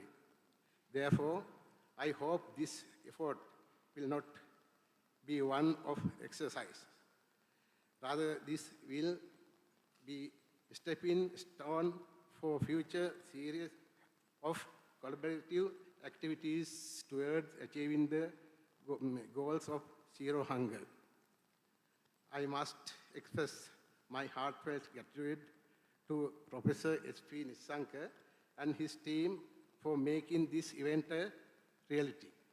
I hope you all will have a productive day of deliberation, and the outcome of the workshop will get noticed in future experiences.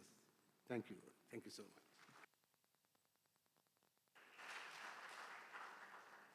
Thank you very much, sir, for encouraging words.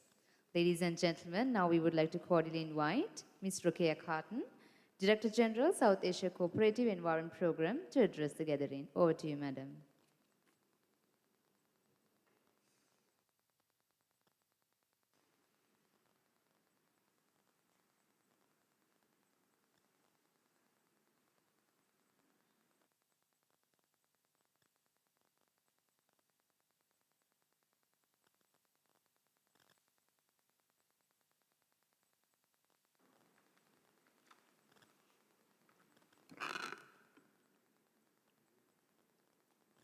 Guest of honor of this conference, Professor Mark, Excellencies, delegates, invitees, ladies and gentlemen, Aibovan, and good afternoon to you all. As Director General of the South Asia Cooperative Environment Program, it is an honor for me to stand before you today, surrounded by experts, scientists, policymakers, stakeholders who are dedicated to addressing one of the most critical environmental challenges facing our region. As South Asia Nitrogen Hub, SANH is a remarkable collaborative initiative, and it is heartening to see it thrive as a testament to the strength of our collective commitment to environmental preservation. The South Asia Nitrogen Hub represents one of the many vital partnerships that SACEB has fostered to advance sustainable development and environmental protection across South Asia. Ladies and gentlemen, in a global context, South Asia is one of the hotspots for nitrogen pollution. Regionally, the sources of nitrogen pollution are mainly direct and indirect emissions from soils, combustion for electricity and heat, transport, and industries. At the same time, however, we know that the impact and pollution from nitrogen do not stop at national borders. It has contributed to severe environmental and public health pressures in South Asia. That is why the best way to address the challenge of nitrogen pollution is through much more enhanced regional cooperation and collaboration. As we gather here today to discuss the multifaceted issue of nitrogen pollution, it is essential to acknowledge that our work with the SANH is inextricably linked to the broader goals and vision of SACEB. Our partnership amplifies the notion that environmental challenges transcend national boundaries and require regional cooperation to find effective solutions. Through our collaboration with SANH, we are achieving several critical goals. The South Asia Nitrogen Hub serves as a hub for experts and researchers from across South Asia to share their knowledge and findings on nitrogen pollution. This knowledge-sharing platform strengthens the collaborative understanding of issue and informs policy decisions. Together with SANH, SACEB has developed evidence-based policies and regulations to mitigate nitrogen pollution. These policies are essential to drive change at national and regional levels. Today, I am pleased to announce a significant milestone in our collective efforts: the South Asia Roadmap for Nitrogen Management. This roadmap will be adopted at the upcoming 16th Governing Council of SACEB, underscoring our unwavering commitment to addressing the nitrogen pollution crisis head-on. This roadmap is not merely a document, it is a strategic blueprint that will guide our actions in the years ahead. It outlines a comprehensive set of measures, policies, and actions to tackle nitrogen pollution across South Asia. It emphasizes the need for rigorous research, innovative solutions, and sustainable practices. Importantly, it places regional collaboration at its core, recognizing that nitrogen pollution knows no boundaries. Our partnership with the South Asia Nitrogen Hub is not just a collaboration, it is a manifestation of our commitment to regional environment stewardship and sustainable development. It exemplifies the spirit of cooperation and collaboration and collective action that defines SACEB's mission. As we remark on discussions on confront the challenges and seize the opportunities before us in this annual meeting, let us reaffirm our unwavering dedication to SANH mission and overarching vision of SACEB. Together, we possess the capacity to pave the way towards a more sustainable and environment responsible South Asia. I extend my heartfelt gratitude to each one of you for your unwavering commitment to this cause, and I am eagerly anticipating the fruitful discussions and collaborations that are bound to emerge from our time together in this conference. Thank you so very much.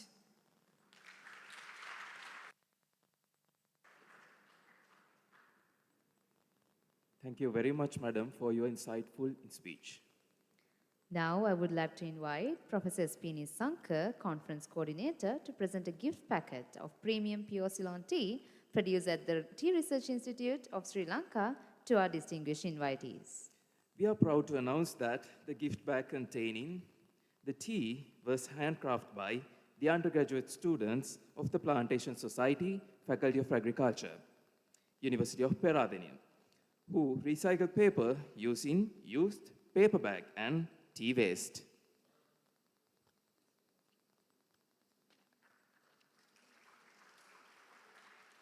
All the delegates will receive your gift tea during the conference at a time it's convenient to carry it.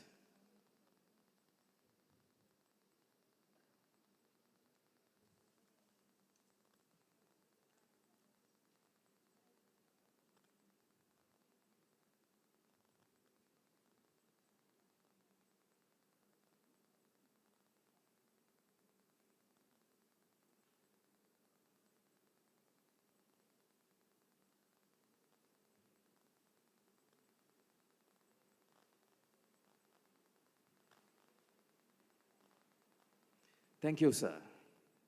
As we reach the end of inaugural session, we would like to cordially invite Dr. Bill Bailey, SANH Project Coordinator, to propose the vote of thanks.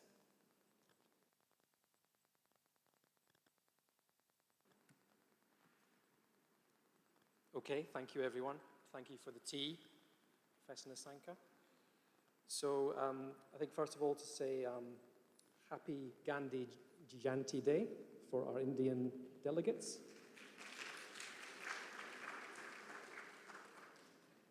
And of course, I'd like to then give a vote of thanks to a number of people. So to the Dean and the Dean of Agriculture Faculty and the Vice Chancellor of the University, Peradeniya, thank you so much for inviting us this week. Thank you for encouraging words. Thank you for letting us use your facilities. Very kind of you, and we look forward to meeting this week and catching up. I'd also like to thank Ms. Caton of the new SASEP Director General. Welcome. Thank you for coming, and for all the support that the SASEP Secretariat have given to the project over the last years. Really, thank you for that. And to your Secretary, Priyankari, who's been very helpful over the years. And also we have some SASEP delegates from different ministries around the South Asia. So we have 2 from Maldives, 2 from Bangladesh, 1 from Pakistan, and 1 from Bhutan. So welcome you here today, and look forward to meeting you and catching up with you this week. So welcome, thank you for coming. And to Your Excellency, thanks to the Indian High Commissioner to Sri Lanka. Thank you for coming. Welcome. And to the Secretary for the Ministry of Agriculture. Thank you for being our guest of honor and your encouraging words. Okay, so special thanks are to Professor Nisanka, there you are. Thank you, Professor Nisanka, and all your team, Peradeniya University team, the students, the RAs. I have a special thank you to Professor Malika for organizing some very last-minute visas. That was just a fantastic effort. Thank you for that. And I think my sort of final thanks are for all of you for coming. Thank you for coming. Hope it's going to be a really busy week. It's really nice to see you all. You've come a long way. I have a couple more thanks. We must all thank Rishan. So Rishan is our transport organizer at Oakray. He has just been amazing the last 2 days, getting you all here. We saw all your planes arriving, and then there was a sort of Bermuda Triangle where we didn't see you for 2 hours. We were wondering where you all were, and then you all popped up. So it's great that you could make it. And I think sort of final thanks are to to the SAN office team who are here. So the co-organizer, Sam James from the SAM office, Shivani, Claudia, Hannah, we're all here. And we also have Miss Afreen from the KIT Institute to help us this week. So thank you, you guys, for making this a great event. So, thank you. And that is all I'm going to say.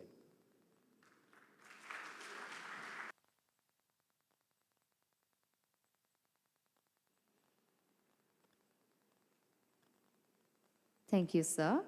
Ladies and gentlemen, please rise for the national anthem of Sri Lanka.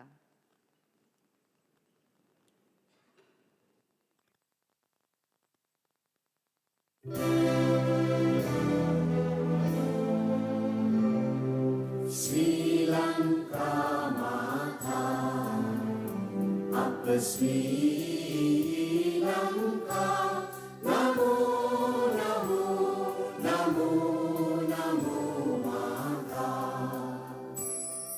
Sundara Siri Barini, Surandi Ati Somamana Lanka.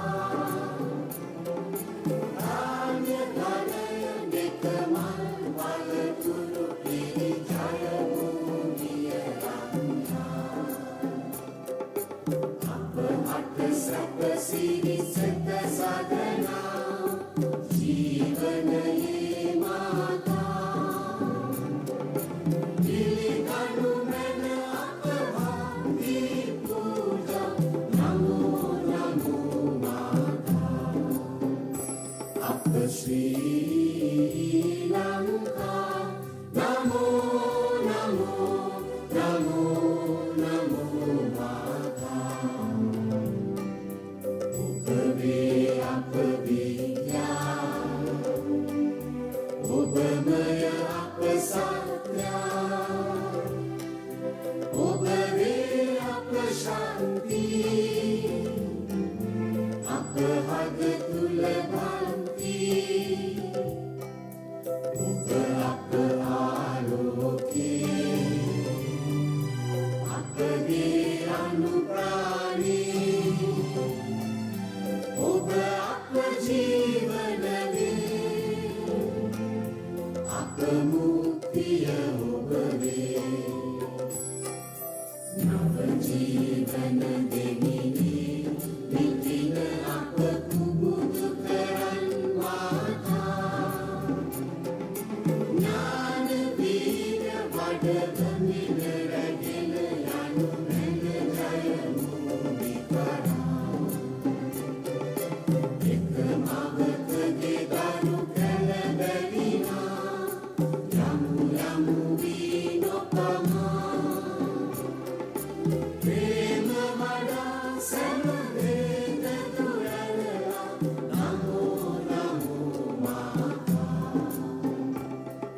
Sri Lanka, Namo, Namo, Namo, Namo Mata.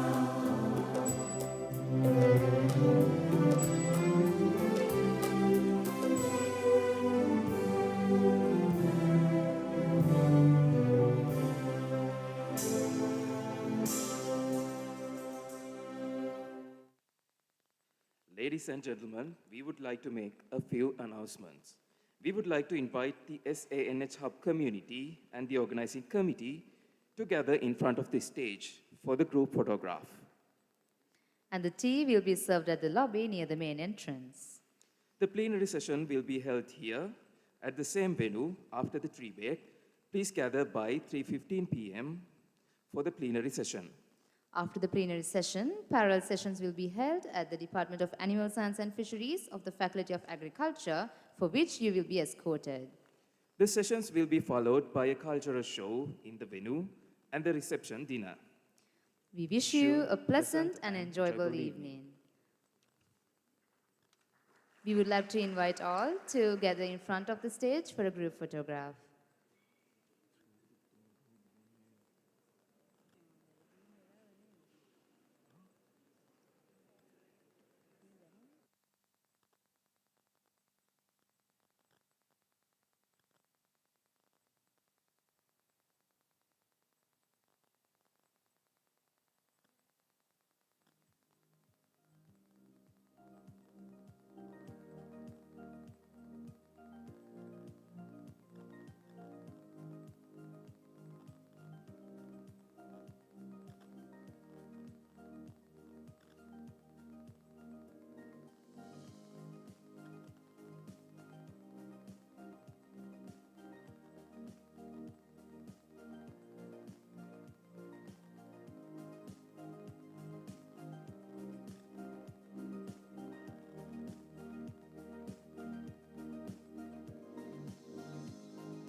Ladies and gentlemen, the plenary session will be held here at the same venue at 3:30 p.m.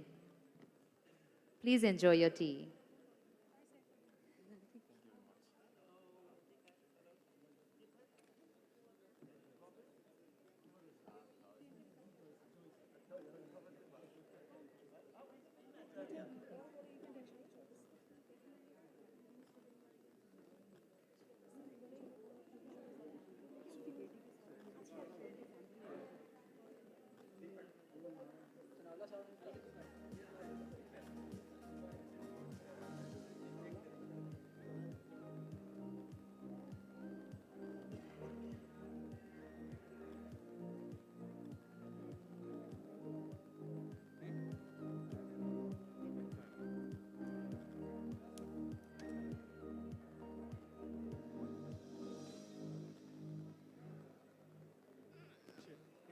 අපිට ගන්න තියෙන්නේ.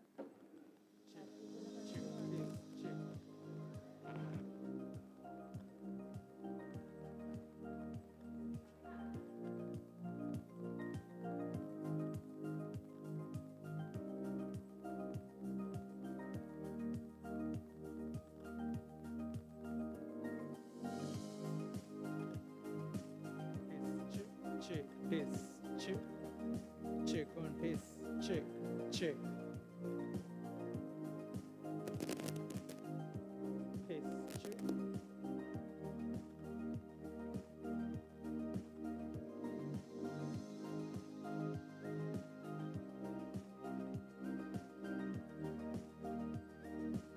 Check, test, check, test.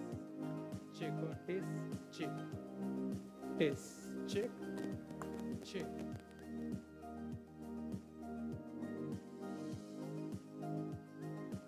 Check, test, check, check, check.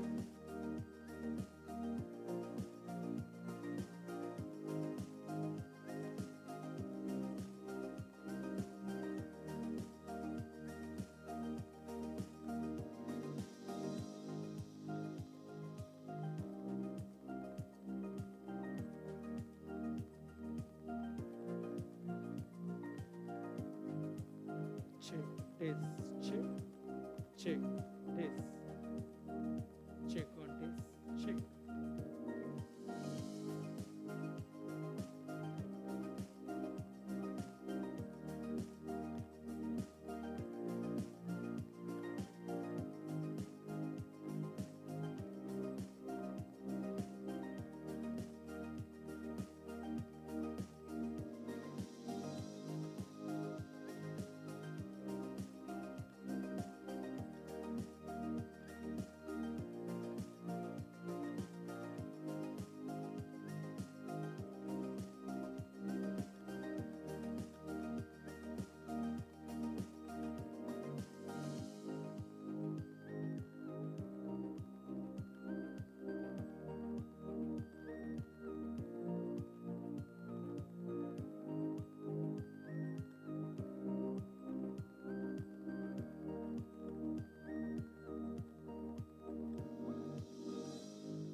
Okay, we're going to start in 1 minute.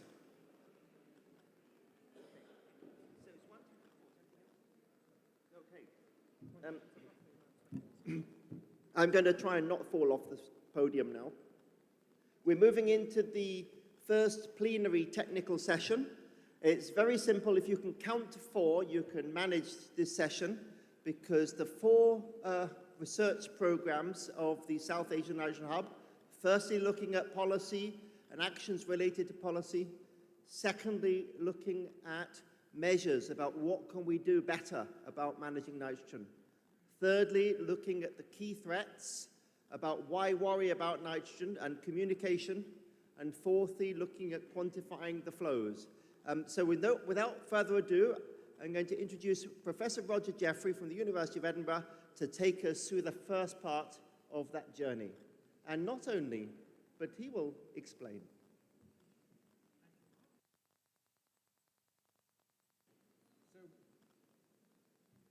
I'm not doing all this on my own, but my colleagues seem to want to sit down there and waste your time when they walk up here to change the speaker. So with a bit of luck, by the time I finish my introduction, they will have got up their courage to come and stand on the stage so that they don't have to walk. But really, this is quite difficult. I mean, we spend our time with stakeholder engagement, but these stakeholders will not engage. Well, maybe they will. Can we have you two as well? Thank you.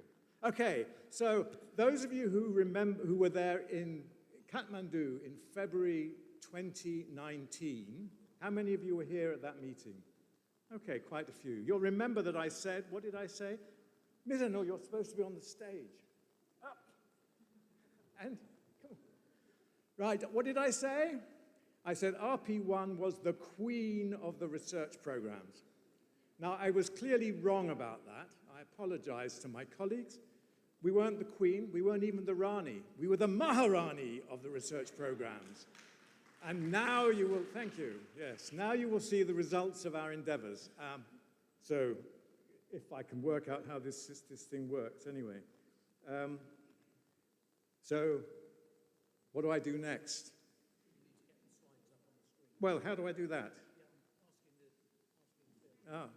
So I will speak amongst myself until this, there we go, fantastic.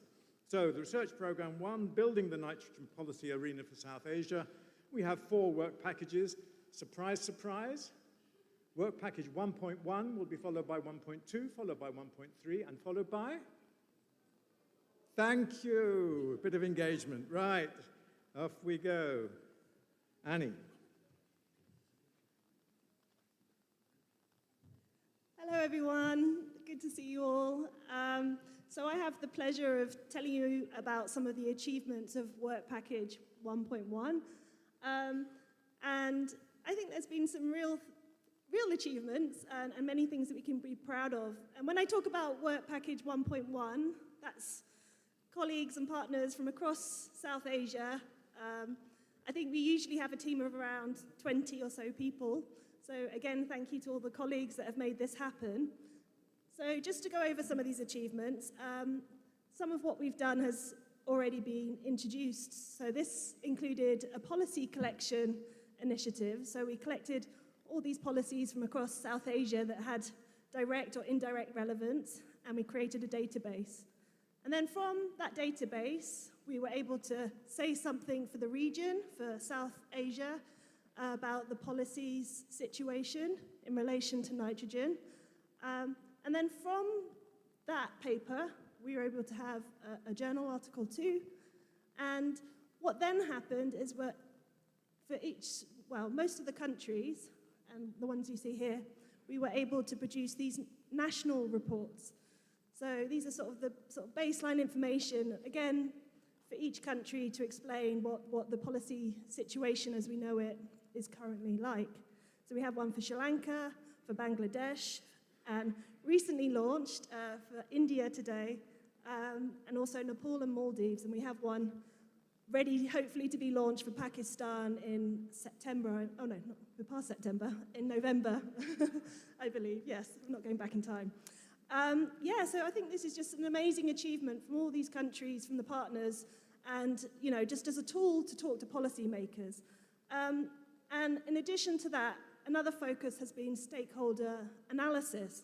So particularly Smriti Das, Dr. Smriti Das and her team have been leading the way with this.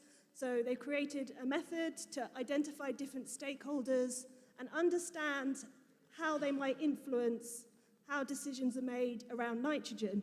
And this is really important place to start too, to then inform policy. So we've done this work so far in India, around agriculture, around energy, and Nepal has also done this work around agriculture. And with that work, we've also worked on the engagement side. So we're going to have more on that on Thursday about how we can engage with engagement. But this has involved regional workshops like the one we had in Dhaka in Bangladesh last year. And this involved SASEP, and I mean, they were coordinating the workshop, but we had delegates from across South Asia, and also then having national level workshops, sub-national workshops. So there was the one at Odisha just a couple of months ago. And with that, also this stakeholder engagement. So there's been lots of activity with partners, and it's not just Work Package 1.1, it's also other work packages working together and RPs to sort of, yeah, exactly, to get the message out there, to raise awareness, and hopefully that will lead to action. And then part of that education is also working with 3.3 and the MOOCs, so we also help provide the role of social science in nitrogen research. So that was also launched a few months ago, so please check it out. So I've got a couple minutes. So just to give you a highlight that we wanted to really sort of shine a light on. Sorry, that's quite bright to the eyes. And it's particularly the work that's been happening in Sri Lanka. And this is very much because of the government's engagement, as we just heard, with nitrogen. So this was even, you know, at the beginning of the work with SANH and that collaboration. But, and what I have here is like, I don't think you could read it, unfortunately, but it was to show the steps, at least defined by the Nitrogen Working Group from the UN, of what you need to do to build a national action plan. So it's taking these steps. And so the ones that I sort of highlighted at the top in orange through to visions, goals, and actions, it's kind of where Sri Lanka is, or at least working on. So, and this is where SANH has sort of fed into that work too. So it's, I mean, identifying a lead organization, Sri Lanka already had a nitrogen steering group committee on this, but thanks to Professor Nasanka and the Ministry of Environment, you know, that got going again quite recently. And then it's this engagement with a range of stakeholders. So it was briefly mentioned, but there was a nitrogen symposium that was held, and there was 150 people from across a range of sectors. And really, this was the first of its kind, you know, in the world, I'd say, to really sort of bring together those types of stakeholders to just, you know, to make decisions around what a national action plan could look like. And when it comes to sort of the national nitrogen assessment, I think this is where we all feed in with all the different science that we're building and evidence, and also the policy reports I talked about. And then we have the actual development of that action plan. So in the symposium event, it was defining what those actions could look like, what that vision could be, and then how you get there, basically. So as far as I'm aware, the outputs from that symposium will hopefully be published in the next month or two. But it was just, I just wanted to shine a light on this example to really show how, you know, this is like basically action research, so how the research is informing policy and supporting policy to go forward. So I think that's all I had for 1.1, but yeah, looking forward to the rest of the events. Thank you.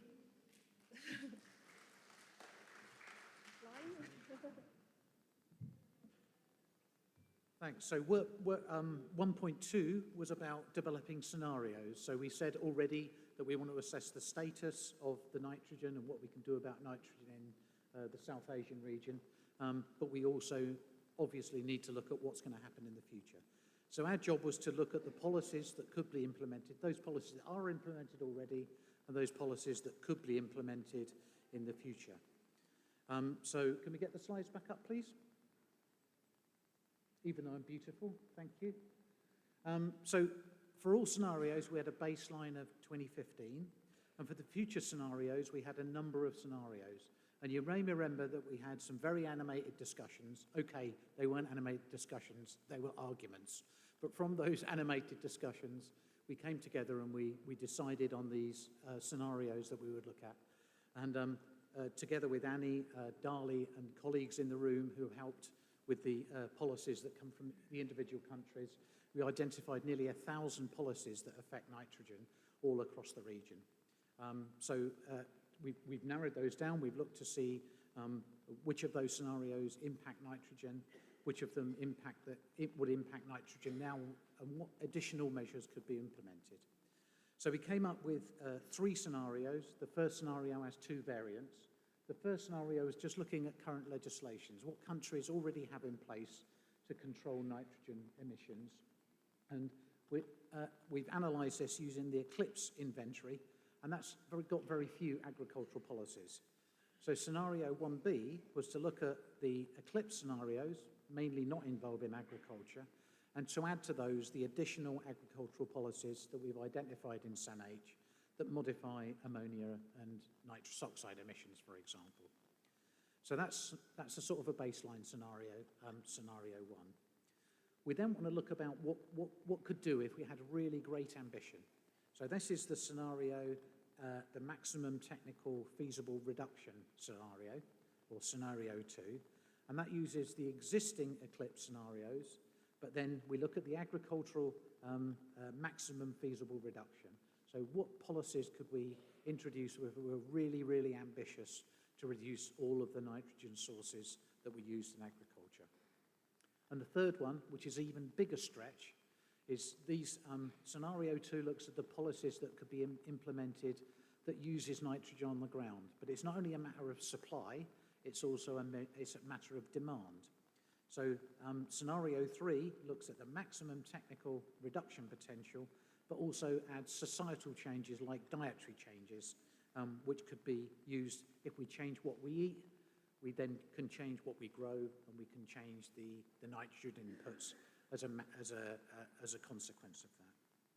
So the future scenarios assume that policies will be implemented in 2030, and we follow their impacts through till 2050, and the population trends follow the middle-of-the-road shared socioeconomic pathway, SSP2. Some of the emerging findings from this is that many measures were identified which can improve existing fertiliser use, increase productivity, improve livelihoods and reduce nitrogen pollution. That's the good news side of the story. The bad news side of the story is that many of the policies we've identified don't have specific targets or specific time years. Mark's already shown this slide. I'm glad that it's got that prominence, that he showed it in the introduction, because it's really important. Without targets, without deadlines, it's very difficult to measure your progress towards them. So we really need those specific targets, or from the policies, a roadmap to implementation targets so that we can monitor and verify them. So scenarios were developed and agreed in working groups, as I mentioned, within the wider SANH community, and RP4 in the modelling group is already started to do some of these simulations to model what the future nitrogen emissions will look like of different species. So we've made great progress also on the dietary scenario, which will be included in scenario 3. So thank you very much, and I'll leave it there and hand over to work package 1.3.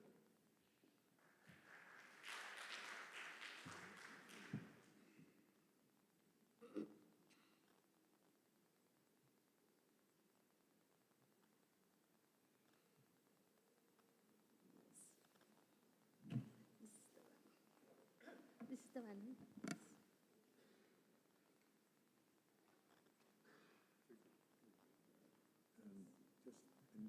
There you are. Yes. Yeah, you're on screen. Yes. And good afternoon to all. And first, I welcome our foreign partners to the Sri Lanka and as well as to the University of Peradeniya. Basically, WP 1 point work package 1.3 focus on socio-economic background of farmers, and we are discussing about the the socio-economic dimension related to that one. Basically, we have conducted the socio-economic survey or household surveys, and the most importantly, we use only one questionnaire for almost all the countries, but we have did some changes according to the context. So then we have find many interesting things under that one. Basically, we understand that the farmers are different from country to country and based on their socio-economic characteristic as well. And then so farmers, the other one is the nitrogen use efficiency is better if farm is larger and farmer is an owner. That is also one of the points that we have found. And also the farmer use high yielding variety also, then we can see nitrogen use efficiency is better. And also if farmers use climate smart practices, then nitrogen use efficiency also is better. This is one of the paper in our work package partners published. This found this from this paper. And also when we are talking about to improve the update of sustainable practices, and here ensure update result in economic benefits also very much important for that. And also it is need to provide the better access to the extension and training and improve the farmer education also very much important for to improve the update of sustainable practices. In addition, we found that those farmers use less nitrogen basically think nitrogen increase yield and think nitrogen increase in harvest quality, and also the think nitrogen harm to the soil as well, and consider whether in nitrogen application. So in addition, under the work package 1.3, we have some outputs, and especially we have published scientific papers over 10, and some are in review papers and some are based on some primary data that we have collected through the questionnaire. And basically, then here the topics of these scientific papers are adoption of sustainable cropping practices, fertilizer use and policy, and cultural and social diverse from farm management and farmers' perception on synthetic and the organic fertilizer as well. In addition, analysis come on the diverse on nitrogen use efficiency and sustainable nitrogen practices uptake in the partner courses. And in addition, the most importantly, the knowledge exchange or sharing knowledge was very much important for our work package. Basically, we have conducted several stakeholder meetings in the countries who involved in that project. And in future, we are planning to write more papers on that, especially based on primary data that we have already collected. So that is what I want to say about 1.3.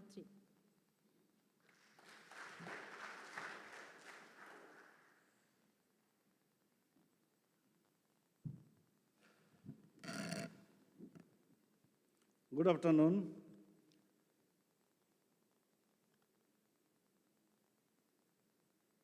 Our work package is 1.4.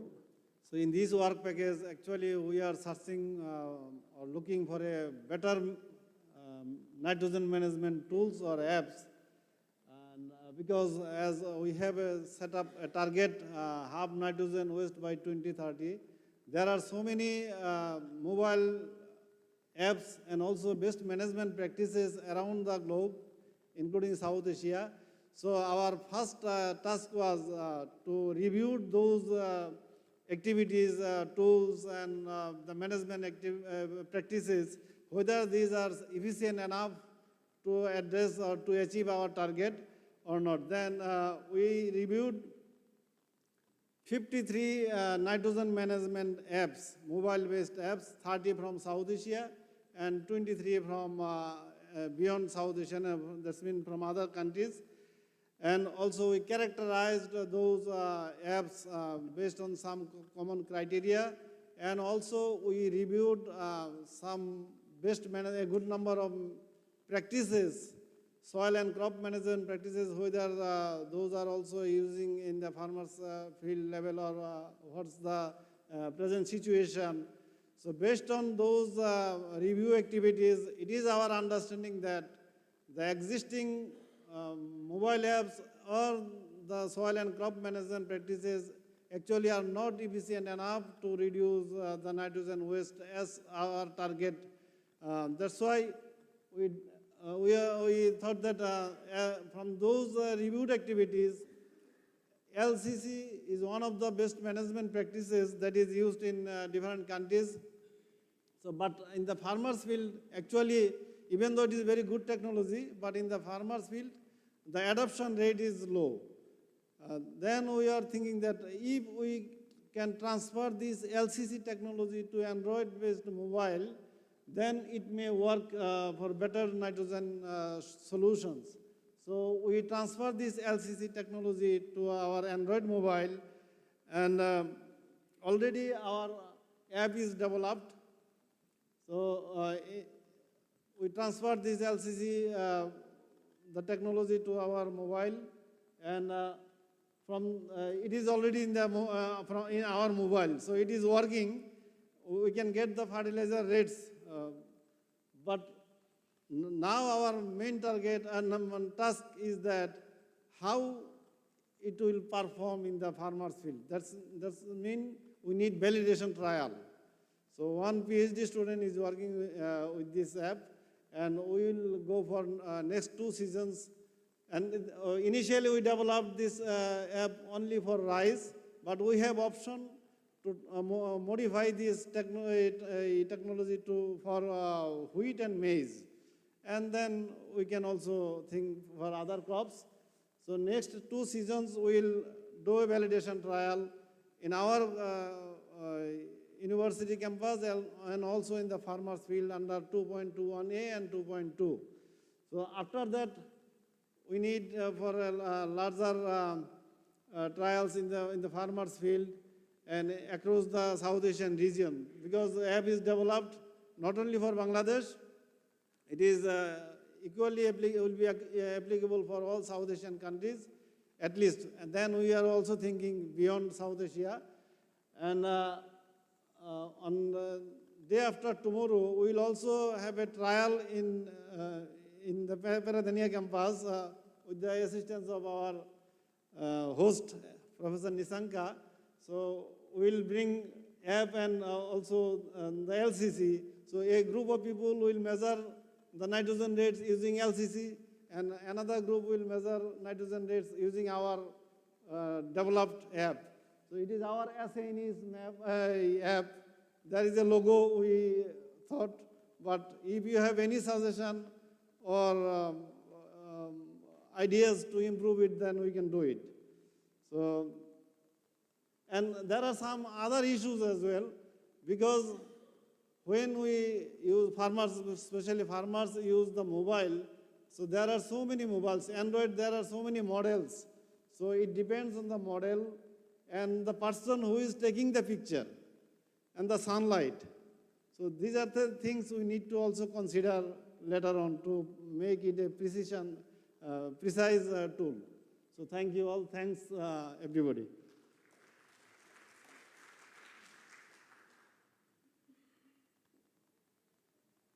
You'll be pleased to know I'm not going to speak for more than about 30 seconds. Before I started, I should have thanked the contributions of my co-conveners, co-leaders of RP1, who are now in the room. They weren't at the time. So Professor Raghuram sitting up there checking his emails, and Dr. Bashir, who's somewhere around here as well. So thank you all.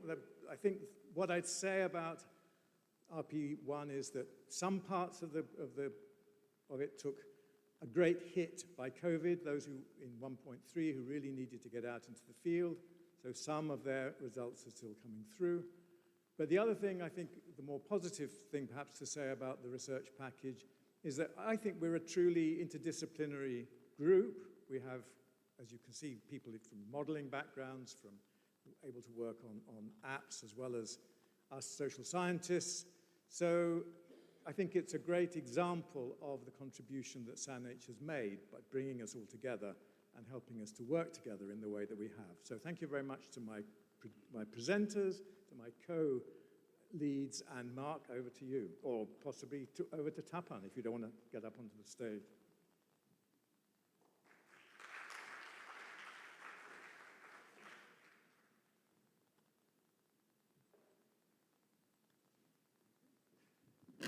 Thank you, Roger.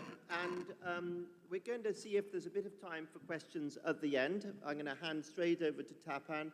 I just have one comment as I look and reflect on that, which is in the scenarios, we have a conversation about dietary scenarios. Did we have a conversation about food waste reduction, and is there potential?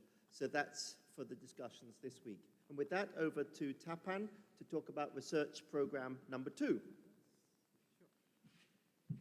And how to get to the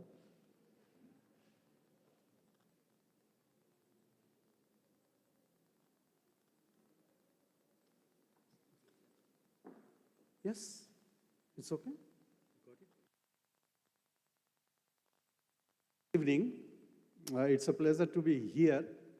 I would request my colleagues, Bob, Adam, and Joe, please join me here.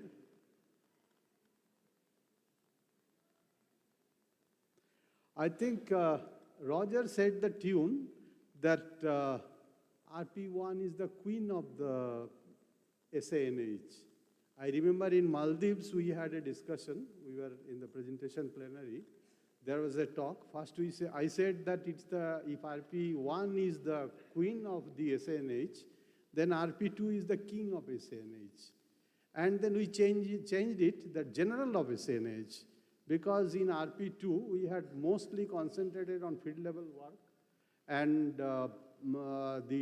I am grateful to my colleagues who have mentioned both the genetic as well as the physiological and the soil related studies, and also some blue sky research, which I will tell you people. And how to make it on. This should come here.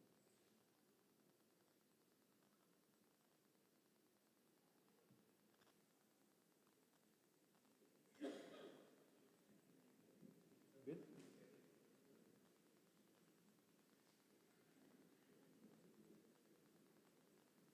Yeah, please, here. Mm-hmm.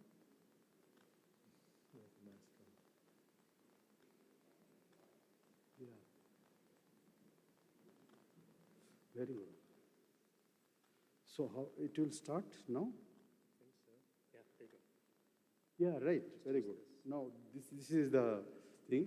So this is the RP2 nitrogen solutions to maximize resilience, co-benefits, and reduce trade-off. This has got 4 and not like Rogers, WP1, 2, 3, 4. We made a twist in it. WP 2.1A, 2.1B we made, and then 2.2 and 2.3. These are the programs it is mentioned here that we are doing in this. My colleague Bob is also there in this, as we are just collating things and putting the entire scenario together.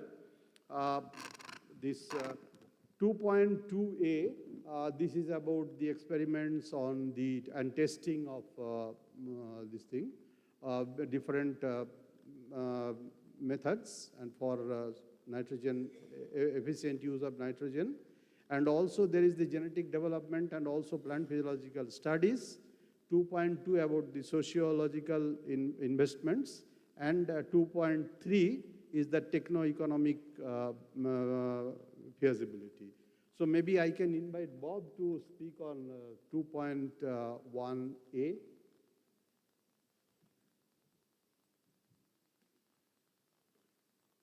thank you, Tapan. I wasn't expecting this, but let's see how it goes. Right, so just a little bit of explanation of this 2.1a, 2.1b thing. One of the reasons for this was that the high-level aims of this program are to look at improved nitrogen use efficiency, reducing losses, and so on.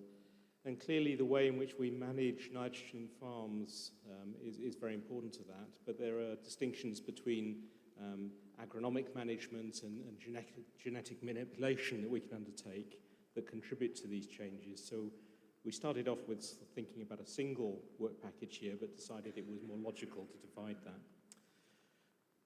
So work package, or work program 2 fits here in the middle. It's designed to deliver a lot of very technical information from the program. So we put a lot of resource into this in terms of making measurements in plots, in villages, and a bit of work on sort of technical economic feasibility of recapture of nitrogen, which you'll hear a bit about later. And clearly the outcomes of this work, the data and the information, feed into a lot of other areas of the program. So I'm going to say just a few words about Work Package 2.1a, and this is about the agronomy of managing nitrogen in farming systems.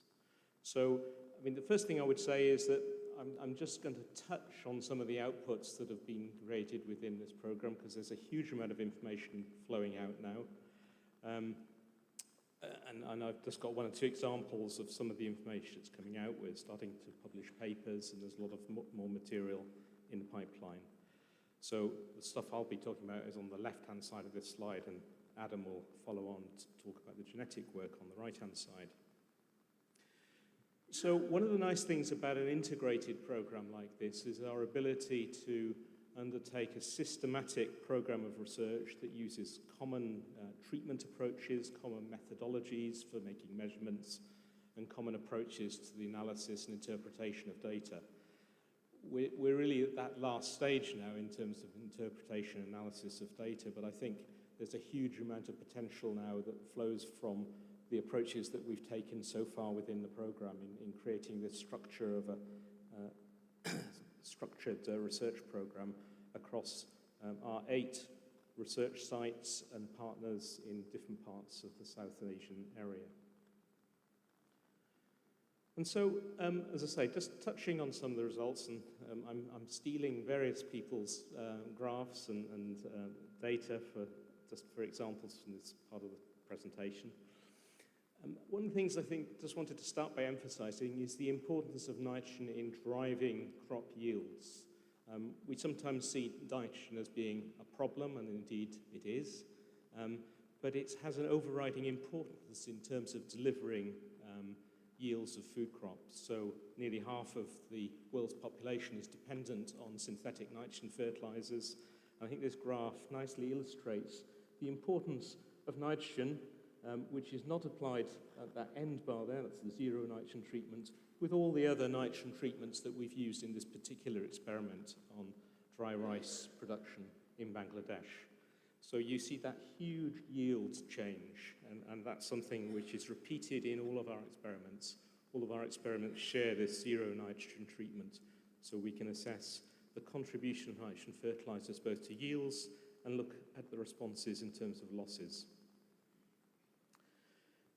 One of the other nice things that we can do with our data is create budgets. So this is an overall nitrogen budget for different seasons at NRRI in India. So we can compare losses of different nitrogen forms against nitrogen uptake by the crop and consider things like nitrogen budgeting and nitrogen footprinting. So this has been very valuable. One of the things that we're interested in here, of course, is comparing the effects on yield with the impacts on losses. So this is nitrous oxide emissions from the NRRI data, looking at the impacts of the different treatments. These different lines represent different management treatments. So I think the big message here is that management does an awful lot to things like nitrous oxide emissions. The bottom line here represents the zero-N treatments. Above that, you see the various nitrogen management interventions that we've made and they're having big impacts, particularly in periods shortly after application of the fertilizers. But as a consequence of that impact on losses, nitrogen use is strongly influencing nitrogen use efficiency. We can measure this in various ways, and here are two indices. But again, just scanning that data, you can see that there's a big treatment effect. So this one on the right here would emphasize this. This is deep-placed urea. Deep-placed urea seems to be one of the stars of the sort of management approaches that we've been using in this program. It's consistently showing strong treatment effects across different sites and in different countries. And here's more information on deep-placed urea, USG, here from Bangladesh, both in different seasons, again showing very strong effects on nitrogen use efficiency.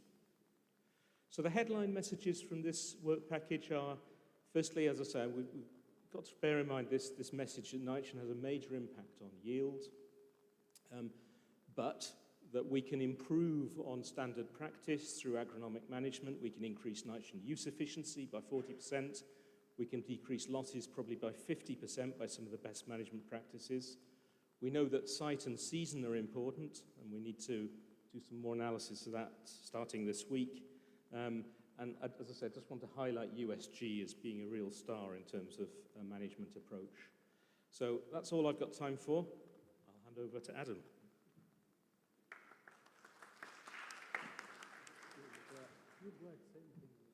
Yeah. Okay, so for 2.1b, our aim is to find cultivars, physiological traits, molecular biology that underline natural variation in nitrogen use efficiency in rice and wheat. So we're actually at a very interesting point right now because all of the experiments are done, but the end of the project is rapidly approaching. So this meeting obviously is very timely because we need to tie everything up and make sure that we can get everything written up. The work package involves these partners, so I won't go into detail on exactly who the partners are. We have separate different activities. So I'm going to first of all talk to you about GWAS, genome-wide mapping in rice and wheat.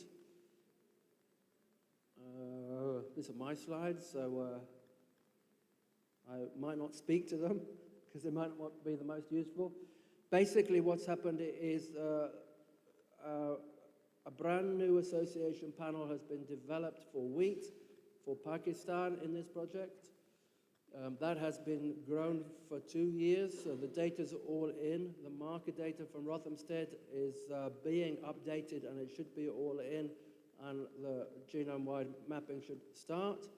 For rice, we've been concentrating on this thing called the BAAP, the Bengal and Assam Ouse panel. It has been grown in 4 sites over at least 2 years. All of the data is in. All of the partners are now doing their own genome-wide association mapping, including through the use of training that we provided from Aberdeen University 2 years ago.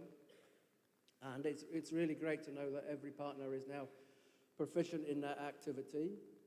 What we have to do is, in this meeting, is see where we agree. Actually, just over a week ago, I was in Bangladesh Rice Research Institute, and I saw for the very first time their GWAS mapping, and I saw some fantastic results. I get overexcited, really, when I do this genetic mapping, but what I mean by good results is strong, what we call QTLs for yield under low nitrogen, on top of really exciting candidate genes. So it's a sort of thing that really excites me. I think it's really it's going to be a fabulous meeting tomorrow. We're going to do it all tomorrow. It's going to be a tough day. I don't actually recognize these slides. This slide is from Raghuram. Yeah, Raghuram. Raghuram has been done a fantastic amount of work on the effect of different nitrogen applications in seedlings. germinating plants and seedlings. He's and applied a tremendous set of bioinformatic tools just to pick out those genes that seem to be responsible for the response of nitrogen use efficient and non-nitrogen use efficient cultivars. So he has generated a fantastic data set which is tremendously valuable in its own right, but it will also be incredibly valuable over the next 6 months when we try to bring the transcriptomics and the genetics together. That's the end of the slide. I don't recognize the slides, but anyway. The slide on the physiology is not on here, so there's been experiments on rice physiology and wheat physiology. Wheat physiology has been done by Renu. One paper is already in draft form, another paper is about to come out. Rice physiology is in 3 different sites. Dinesh from IACR, so Renu from IACR has done the wheat stuff. Dinesh has done the rice physiology paper, so that's identifying cultivars. Actually, reassuring, by the way, the cultivars that come out in Dinesh's field work are the same ones that Raghuram identified from his laboratory work.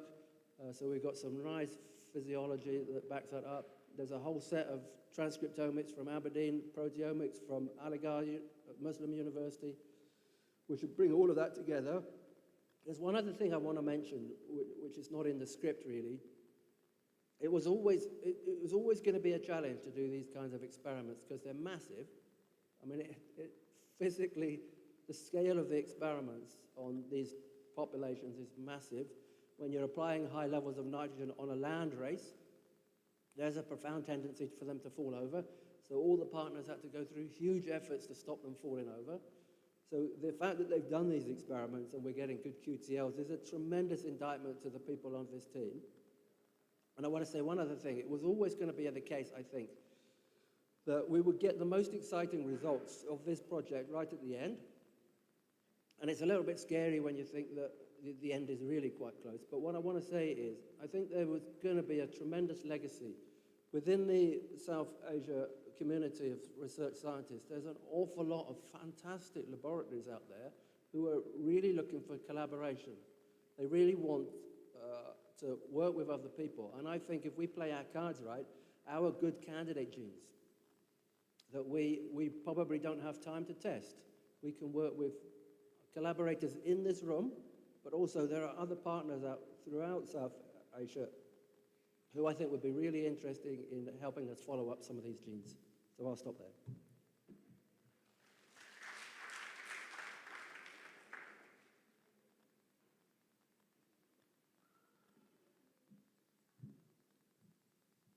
Can we get them? Oh, right. We have the slides back. Okay, so Work Package 2.2, as I think you probably all know by now, is at farm scale. So we're focusing very clearly on nitrogen waste. So we've been talking about nitrogen use efficiency. Bob talked about nitrogen use efficiency at the plot scale, at the agronomic scale. Adams talked about nitrogen use efficiency at the plant scale. What we're talking about in Work Package 2.2 is nitrogen use efficiency at the farm scale, so the nitrogen waste being 1 minus the nitrogen use efficiency at the farm scale. So far, we've mainly focused on putting together partial nitrogen budgets from survey data and from measured nitrogen and carbon values, partial nitrogen budgets which will show up where the waste is at the farm. And the really interesting thing, having worked for most of my life on agronomic issues, is that actually burnt as fuels, losses from manures that are stored and from compost stored and covered and in unlined compost heaps, and urine losses. That's maybe one of the biggest losses that we're seeing, where nitrogen is running off down the drains and not being used, and that is a huge source of nitrogen waste. And so Our partners are going out and doing lots of excellent work across different villages in South Asia. So they've surveyed them. We've not quite put the partial nitrogen budgets together, but we've done semi-quantitative analysis of the surveys that have come in.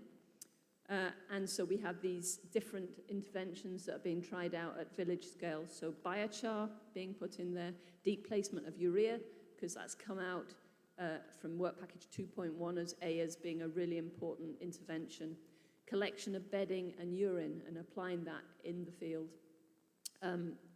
Also improved composting, and BRRI have been working on their organic fertilizer and bio-coated urea in villages and seeing how that's taken up. Nano-liquid urea, so basically a foliar spray which is hoped that it will reduce nitrogen loss. Biofertilizer, seed treatment again, and vermicomposting and improved composting. So it's all about keeping that nitrogen in the things that we're going to put back into the crops. And then the natural farming systems have been tested in Andhra Pradesh, and also looking again in Nepal. This has not yet started, but looking at improved composting and enriching compost with urine, and also looking at the timing of manuring. So it's hoped that through these methods that we can really reduce the nitrogen waste. Unfortunately, we won't have time to go back to the villages and measure that because of the delays due to COVID. So now I will hand over to 2.3.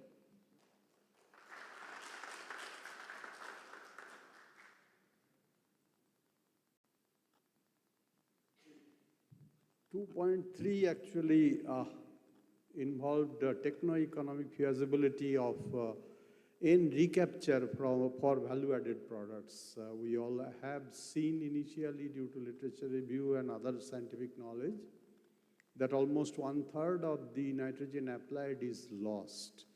I won't tell lost, probably it should be escaped. And this project, it was a blue sky project which was thought about to capture this escaped nitrogen and develop it into value-added products. So the objectives was to synthesize novel adsorbents.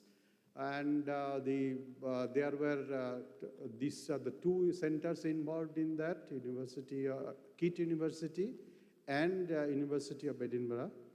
And they were working, KIT was engaged in developing some new adsorbent which could capture some of these volatile nitrogen compounds. And University of Edinburgh was following it up for analyzing the technology and other things of those adsorbents that were developed. Also, they tried for modeling of the scenarios for, how the multi-stage adsorption unit to be developed for recapturing the nitrogen loss, especially ammonia, from dilute contents. To get it back, like phosphorus, there has been development of techniques for struvite capture of phosphorus, especially in urine and other places. This was for the ammonium in the dilute media. Capturing it, they were trying to develop some models, and some dyes, nitrogen-containing dyes, have been used as a model for capturing from the aquatic ecosystem. The work is going on. This has been completely new technology, development of new technologies. So our two colleagues in the two universities, they are working very hard on this, try to develop further on these particular scenarios. And hopefully the project is going to end, but then we will have at least two adsorbents which have been identified, and they have been compared with zeolite, the standard adsorbent, and then found to be quite effective. So work is going on this line. So this is about 2.3. Now, coming back to our earlier, my earlier topic, I must thank my colleagues especially for all these 2.1, all the three earlier, the 2.3 has been a more or less laboratory-based, but all the other projects were field-based. And my colleagues, they have worked even during the difficult times of COVID, especially for the plant breeding, genetic development group under the leadership of Adam. So they have done all the work very meticulously and completed all this field screening during the torrid times of COVID. And they are really people, they are to be applauded for their hard work done. Our group has also published more than 20 publications in international journals, including the different genetics and other socioeconomic impacts and other things they have done. And also 2 special issues, one in Frontiers and another in the environmental research with Tariq. Tariq is here, Tariq Aziz and Dr. Raghuram. They have edited 2 special issues on nitrogen efficient use of increasing nitrogen use efficiency in plants, and especially the genetic and other aspects. And this has been a real development of knowledge and spread and cataloging of the developments they have done. So I must congratulate all my colleagues, including our leaders who are present here. I think in the auditorium, Dr. Raghuram is there, Tariq is there, Dr. Aarti is also there. They have all worked very hard to reach at this stage, and then I don't know, colleagues will analyze it, and I don't know, but I should give at least 80 out of 100 for my team's effort during including their very Herculean effort to complete the task during the difficult times. Thank you very much.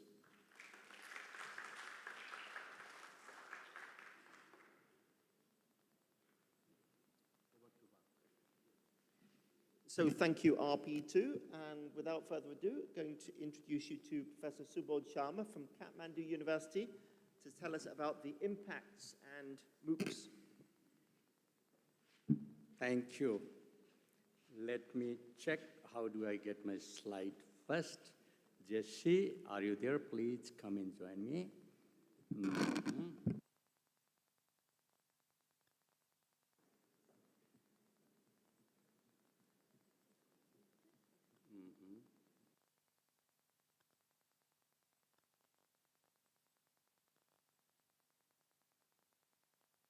Not begun yet? No. 15 minutes, I'll make it in 15 minutes. Bill has the bill.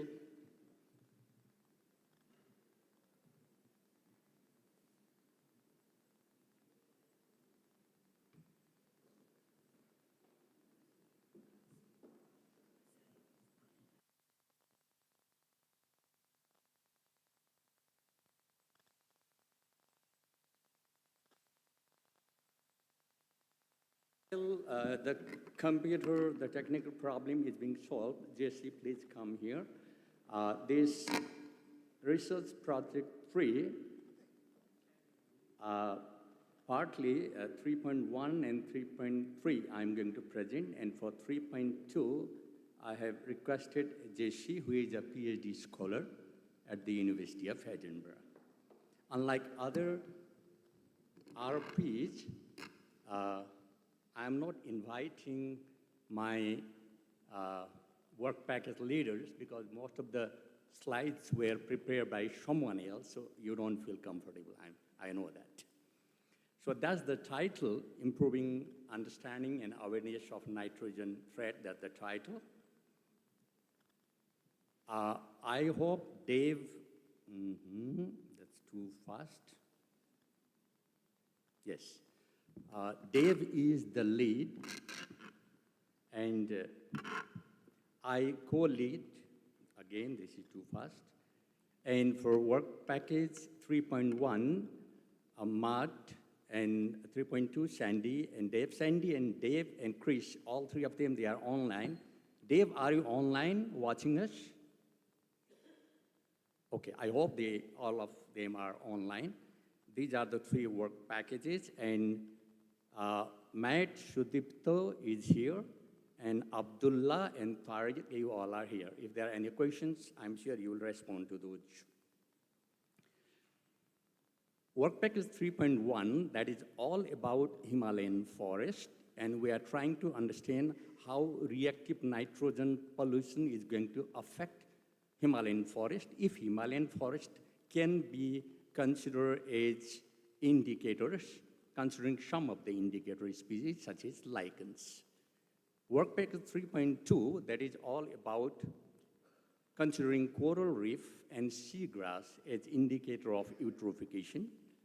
If we can consider lichens in the Himalayan forest as indicator, so we can consider coral reef and seagrass, so that will be presented by Jesse. And work package 3.3, that is all about dissemination through Mayship open online courses. Let me tell you very briefly about all the two work packages. Work package 3.1 is further divided into 3.1A and B. A is all about observational approach, and 3.1B is all about experimental approach. There are two approaches by which you can assess the impact of reactive nitrogen pollution. The initial hypothesis of work package 3.1A was there is nitrogen pollution in the Indo-Gangetic plain. In fact, this is the hot spot.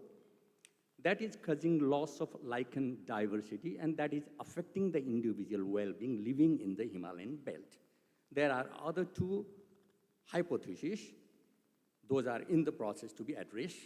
As Mark has already said at the very beginning, there were some financial cut down because of COVID, and we have not been able to address all the issues. When we talk about 3.1A, we started with desk study, and we had this publication where we did a meta-analysis of the lichen-based critical levels.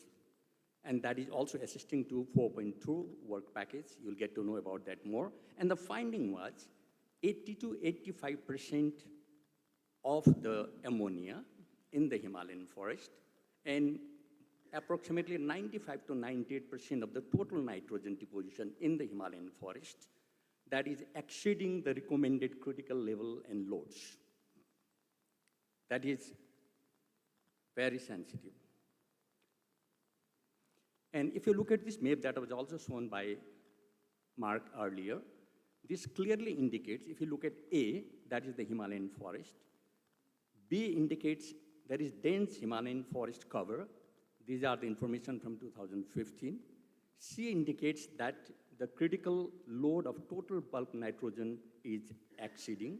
And D indicates it is exceeding the critical load in D, and in C, the critical levels, as shown in the legend. And the other activity which we have taken is compare lichen threats, whether they are sensitive or tolerant. And after having tested the threats, but not in the Himalayan system, but in the Himalayan forest, the taxonomy knowledge is extremely poor. So we took the experience from Scotland, and we are trying to use that as a set of threats that can be identified in the Scotland, and using that in the Himalayan forest. If you look at this, this is the whole theory of work package 3.1. There are sensitive lichen indicators in the Himalayan forest. There are tolerant lichen indicators in the Himalayan forest. There are three theories. One theory is indication by absence concept. You are looking for certain indicator, you don't find them, something is happening there. And other is indication by presence concept. You have found some indicators, and you can classify them as sensitive indicators, then you can understand the level, the critical level or load of reactive nitrogen in the Himalayan forest. So there are range of lichens which can be considered as sensitive or which can be considered as tolerant, and they can be used as indicator of Himalayan forest. That has been used for the first time in the Himalayan belt, but that was in existence in other parts of the world. And we had a taxonomy workshop here at University of Peradeniya in February 2023. Dr. Gothame from London Natural History Museum was here as an expert. It's because the taxonomy knowledge in this part of the world is extremely poor, and now we realize that we are more skilled and more trained. If RP1 is queen, again I repeat, and you have become Maharani, from Rani you have become Maharani. RP2 from king, you have become Maharaja, but we have remained as a soldier. You know, we cannot become Senapati. If there are more Senapati, things will be disturbed. So we have become more skilled soldiers, we have become more trained soldiers in case of RP3. And in work package 3.1a, continuing, we have done some experimental approaches also. There is a direct monitoring of ammonia concentration done through passive sampler. There are two ways you can do monitoring. One is accumulation monitoring, and other is response monitoring. In accumulation monitoring, you collect the lichens and do experimental analysis. In response indicator, you go and collect, see how lichens are responding, how they are changing their shape and size, physiology. That way you can very clearly explain the level of reactive nitrogen pollution. So in first, we have done passive monitoring, and that has been done in all the partner countries. And what has been shown with star here, these are the sessions where you'll get to know more about it. In one, passive sampling. In two, the threat analysis is being performed. And in three, some physiological analysis has also been confirmed on lichen. And then we are trying to see if physiological analysis can be considered as indicator in multi-variant analysis. And in 3.1a further, there are many different partner countries engaged. So the method must be standardized. In order to standardize the method, we have a standard protocol now. And in this standard protocol, we put the data. And more about it, it is in parallel session 4. Having shared that, now I would like to call upon, there is one more slide. In 3.1b, this is the experimental analysis that we have done in Scotland as well as in Sri Lanka. There are some nitrogen enhancement experiments done. Through nitrogen enhancement experiment in a wind control situation in both different directions, and with a weather station at different level, we are trying to understand how this phenomenon is going to affect the nitrogen, reactive nitrogen pollution, and how best we can consider the forest ecosystem as an indicator. To the left, the paper is published, or not published, it is accepted. And this indicates that, if you look at the top, about 29% of deposition of ammonia is in the cuticle, and about 21% is in the soil. And about 4% deposition is on the trunk, meaning in the bark of the tree, where you find lichens. So it is fully justified that lichens can be considered as an indicator of reactive nitrogen pollution. And to the left, it is already featured in review of internationally proposed critical levels for ammonia, and this is being published. Now I will call upon JC. I think I'm too slow. And in 3.1b further, there are 6 papers being published with 2 PhDs given in the extreme right. And in the middle, that is the finding of ammonia, how ammonia dispersion is different in 2 different directions. And this will be explained furthermore in parallel session 3 and previous one in parallel session 6. And coming to last, but the most important part of it, how best we can secure future funding to let this enhancement experiment that is being initiated in Sri Lanka will go further.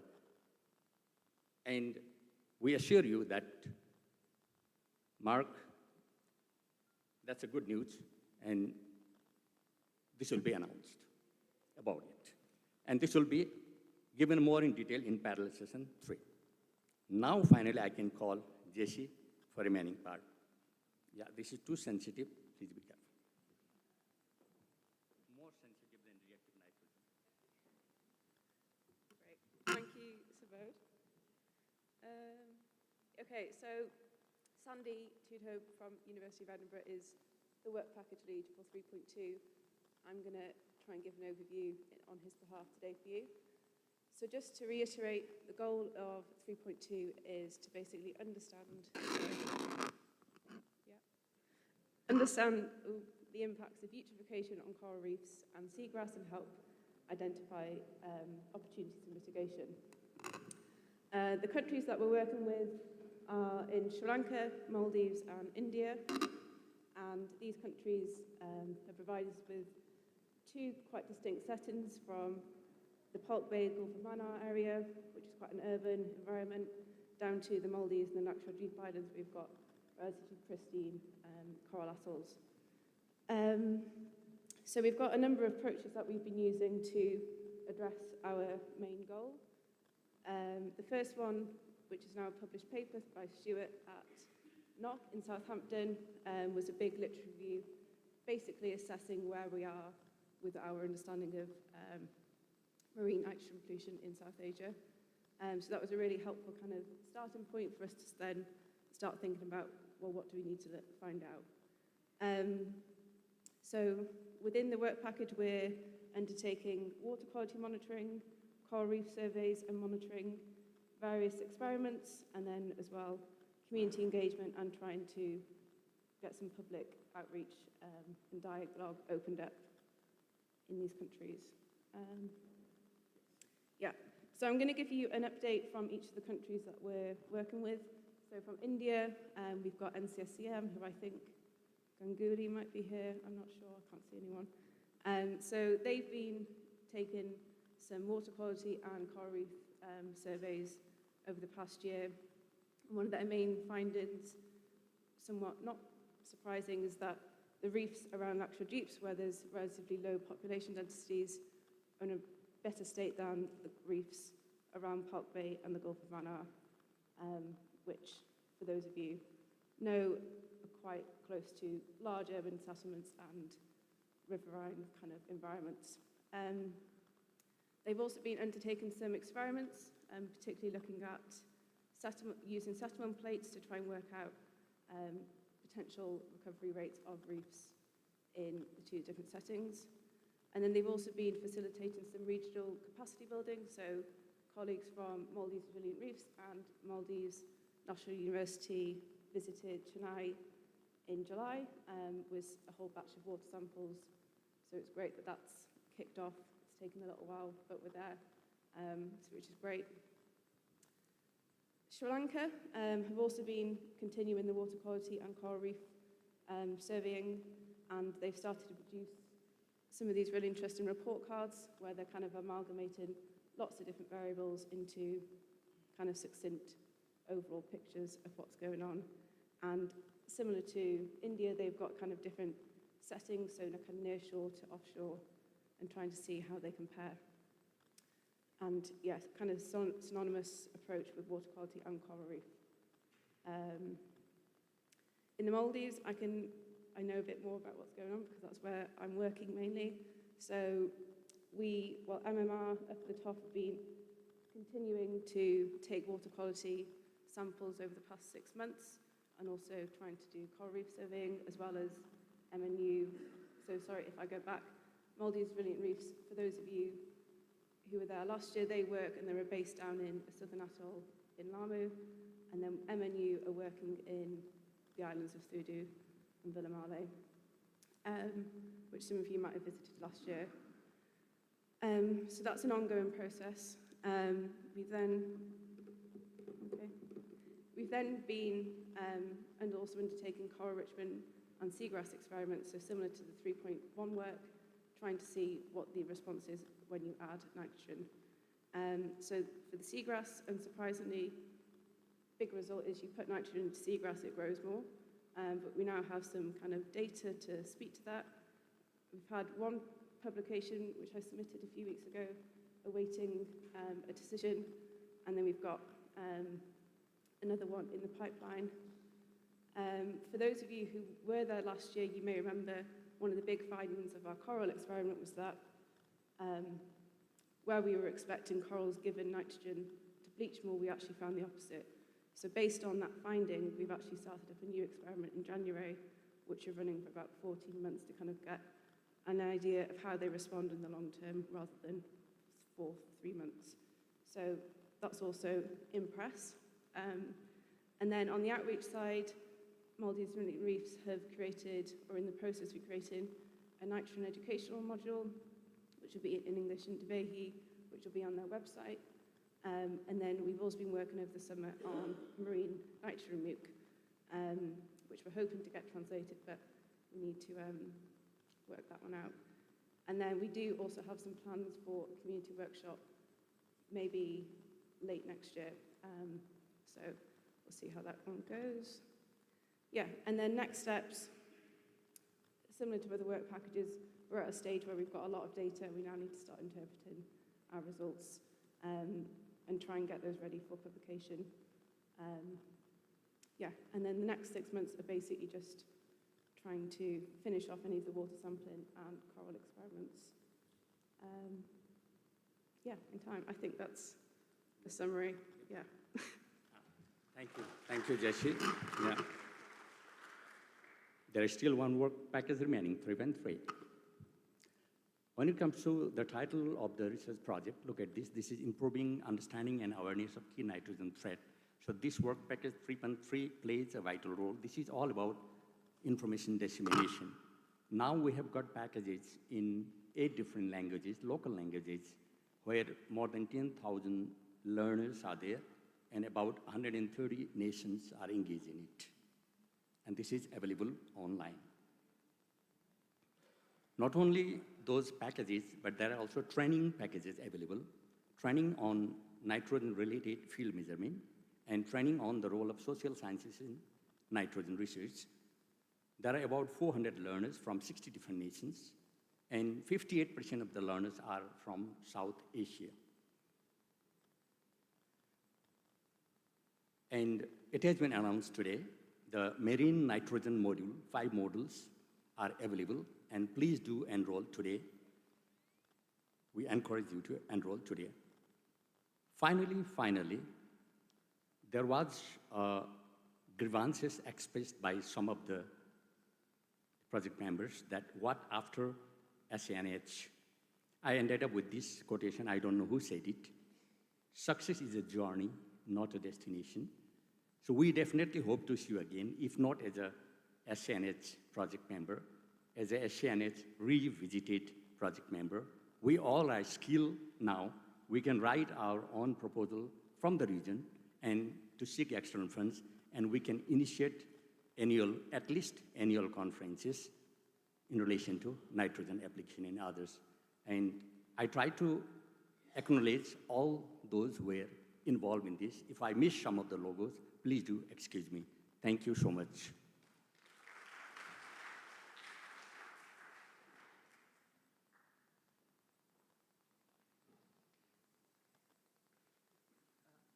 Thank you, Subodh. Now we invite up Professor Ramesh Ramachandran, who is going to tell you about the 4th and last research program on the upscaling.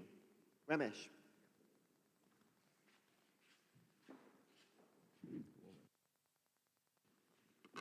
Thank you, Mark. Actually, he is the RP lead. Both of us are the lead. So he escaped from the stage now. Yeah. I tried to, before these slides are on, I just wanted to update that last week myself and Mark was there in the UNEP. In the United Nations Environment Program, they have the nitrogen working group. They invited the member countries to join. And it was 6 months back, it was 20 to 30 countries. Now we're surprised to see 78 countries, and they want to reach at least 100 by end of this year. 100 countries are interested in doing a nitrogen research and the nitrogen action plan. I could see from the RP1, WP1, you can see that they are doing the action plan. And also when we are discussing with the country what they really need, they need an action plan, a template, which they would like to take it upon. And the second thing they want is they want to more capacity building. And the third thing they wanted to use the tools and techniques we develop, which they can learn. And the fourth thing is that more like webinars and where the experts can give. I was telling to Mark that we can immediately see that how this project can deliver all of them. So I think it's going to be one of the major output, which because we are going towards the end of this project in the next 6 months or so, I'm happy that this is going to give a very major output on the global scale. So now I don't want to invite my colleagues, from the different WP leads. We have 4 packages. And we would like to, I just want to give a basic highlights because the slides which was shared to me. And maybe I can invite her towards the end if I have missed anything or if anything have some of the points, please add those points together. In the 4.1 is mainly to harmonize the data and the integration of nitrogen flows. Here, what the group has done is we looked at the ammonia emission on a global scale and then also tuned with the Indian NOx and sulfur dioxide emissions and then readjusted the inventory. So that is one of the major work which they have completed. And also look at the urea emissions, particularly earlier the urea, the base emission was, they were sent about 21%. Now the base corrections has been made based on the emission factor, and they made it to the 13.5. That is a huge amount of reduction in the urea emissions, in the ammonia emissions, where you can see in 2015 and up to now how it has been changing. And the other important aspect is looking at the scenario data of up to 2030, following the current legislation pathway, and some of the other scenarios translation is also currently being on, which is also related to the 4 point in the RP1, RP2 4.2. So time series data, which been looking at the nitrogen deposition using the population, livestock, and the nitrogen phosphorus use, which is mostly in the monthly data from 1980s to 2015. So in terms of what is the impact from the 4.1 so far, we got a multiple data set which will be very useful for the information flow. This is the nitrogen flow for the entire this thing. So we huge amount of databases now created. And also looking at the additional information which has to be, for example, the ammonia emission here we are given using the global emission factor for urea, and then the SANH data. For example, if you look at the highest amount of the ammonia in India, you can see that the blue and the black box. The black box within that shows the agriculture alone. So India followed by Pakistan and then the Bangladesh and other countries.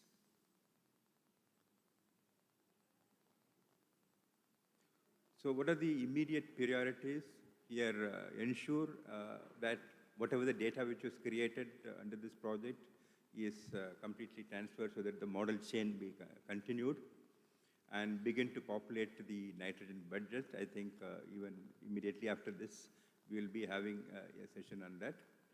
And also we have to agree and complete all the outstanding scenario conditions during this week. We have to plan that part and also prepare outstanding scenario data for model chain that has to be done by end of October. So for 4.2, we are looking at mainly the urban and rural nitrogen sources for air quality and health. Here, there are 2 important aspects. One is the data collection. The other one is the modeling aspect. 2 important aspects, which the first one here, we look at the instrument which is being developed in the CEH and the Delta, and a lot of training has been given and also delivered and installed at least 13 locations. So that similarly, there is a provisioning for the alpha samplers. And very recently, the development of the AMFIA, that ammonia flow injection analyzer, is also being developed there is going to be some sort of a meeting or training to the groups involved. I would like to say that NCSM also involved about something like 700 to 800 samples, not only for our lab, but for the few other regions as well, including Maldives, Sri Lanka, and other countries. So in future, the group is planning to roll out about 7 more AMFIA systems and also provide support remotely as such that SANH can continue to work on these lines even the project comes to an end.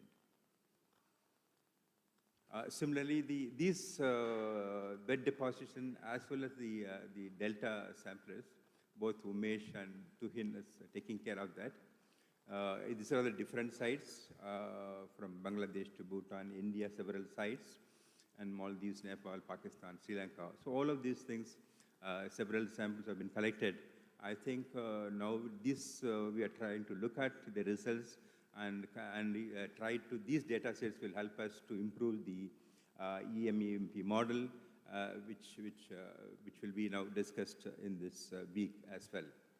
And also the more measurements for 23-24 and compare with models, because the whole thing takes time, because the experimental data, by the time you get the sample, by the time you collect the sample and analyze, I think most of the results are coming up now, and we try to use as much as possible and do those, compare with the models. In terms of modeling, we have the full year base and scenario runs. We have this EMEAP, for example, UKCH has done the 0.1 degree resolution, which always they use the 215 as a base scenario, Massimo and Yanilin. And then they use the current legislation scenario using the 2015 as provided this as per the WP 4.1. And we also, they use the WR of Chem. There are 2 different scale used. One is at the 35-kilometer resolution for entire South Asia, which IITM Pune, both Sachin and Pooja has done with the 2015 as a base scenario. And also WR of Chem at a 10-kilometer resolution for Indo-Gangetic plain, but University of Kathmandu, particularly Kundan has taken up this task using the 2015 scenario. And then you look at the change, the model assessment and improvements, different meteorological data, and there are model constraints. You look at, for example, the temperature and the relative humidity and how they perform for both ammonia in terms of gas as well as the aerosol equilibrium. Preliminary comparison also was done with the PM composition, which is of the data. And we also included the inclusion of hydrochloric acid within into both the WRF and EMEP models, so that we would look at very closely on the aerosol budget and improve the PM 2.5 response to the ammonia emission changes. What is the future plans here? We look at the SCL scheme in these models, and as currently they are not able to look completely represent what is happening, for example, what we observed in Delhi. So I think this improvement of these models and will help us to move forward further. Next one is we look at the 4.3 on the water quality and health. Basically, here we are looking at the nitrogen flows from the river system to the coastal systems and the ocean systems. First one is looking at the river system. So I think the CH has done a very large-scale modeling. On the one side, you can see this the water quality data, which is driving from several sources. And the other side, we have the meteorological data, which is also driving these forces. So the look at the data, which is the historical data from 1980 to 2015 under the baseline condition, and currently more revisions are happening to include these findings as per the WP 2.1. In the NCSCM part, We have taken three major estuaries. One is the Ganges one, that the Hooghly estuary within the Ganges, and the Godavari and the Mahanadi. And there are two major variations. We have taken the data set at different years as well as at different seasons. There are two different findings we can see, both in monsoon and non-monsoon. Monsoon, we have a very short residence time, and the DIN, there is a significant removal of DIN during the monsoon, whereas in non-monsoon, the export is happening to the estuaries to the ocean. So nearly 90% of this is happening within the rivers in the monsoon season. There is a major difference between these two seasons. And we collected the sample at different time scales, at different locations, and also simulations have been done for the ammonium and the nitrate species. Here, the significant output from this one so far, there are two important outputs which both from the hydrodynamics as well as in terms of the nutrients, what is happening within the river after reaching the estuaries and then the sea. There are a couple of observations we can see in terms of hydrodynamics.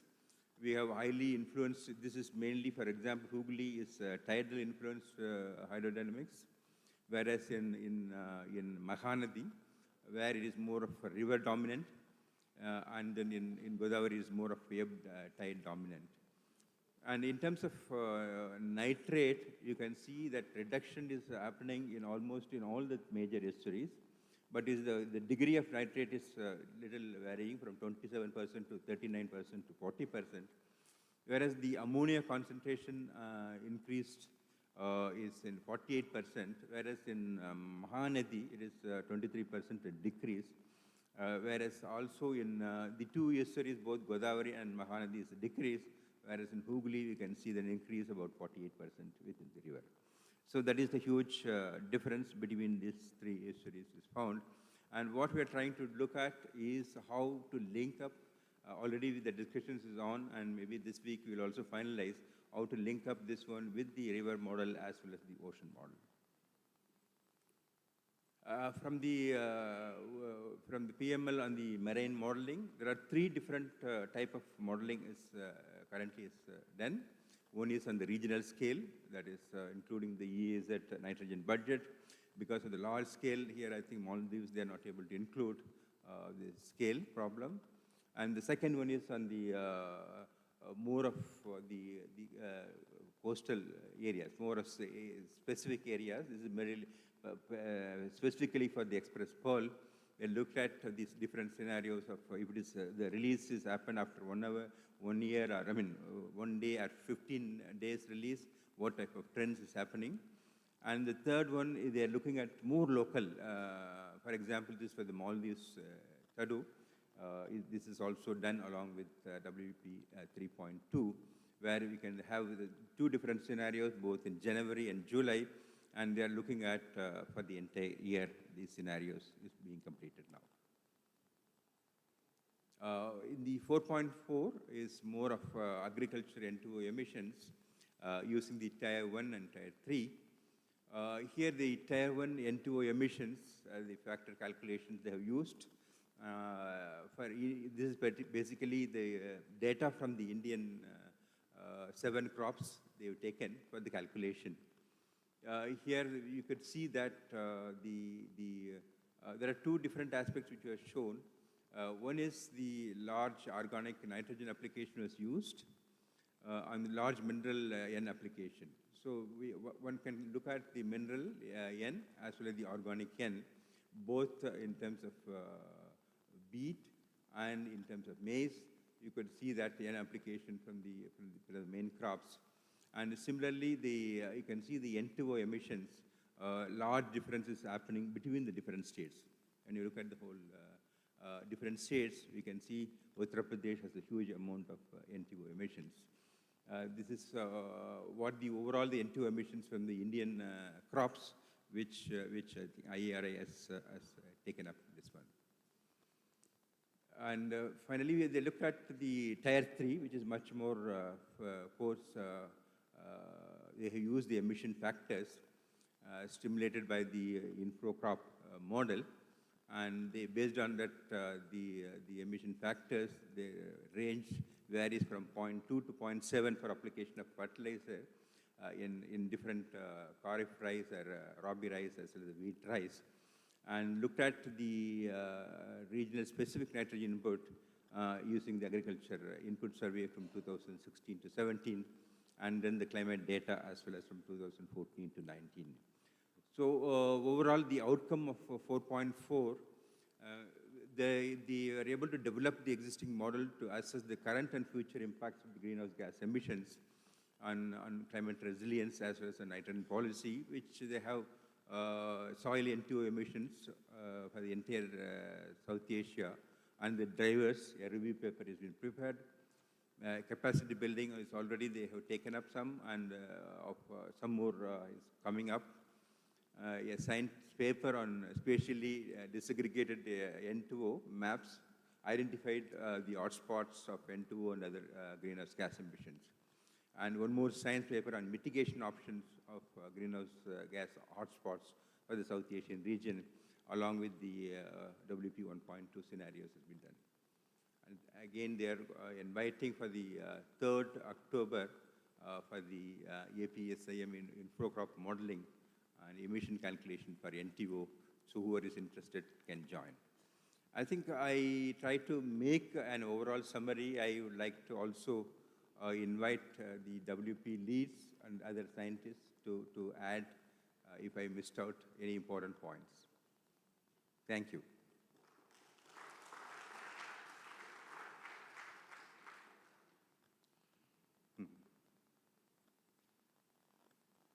Thank you, Ramesh.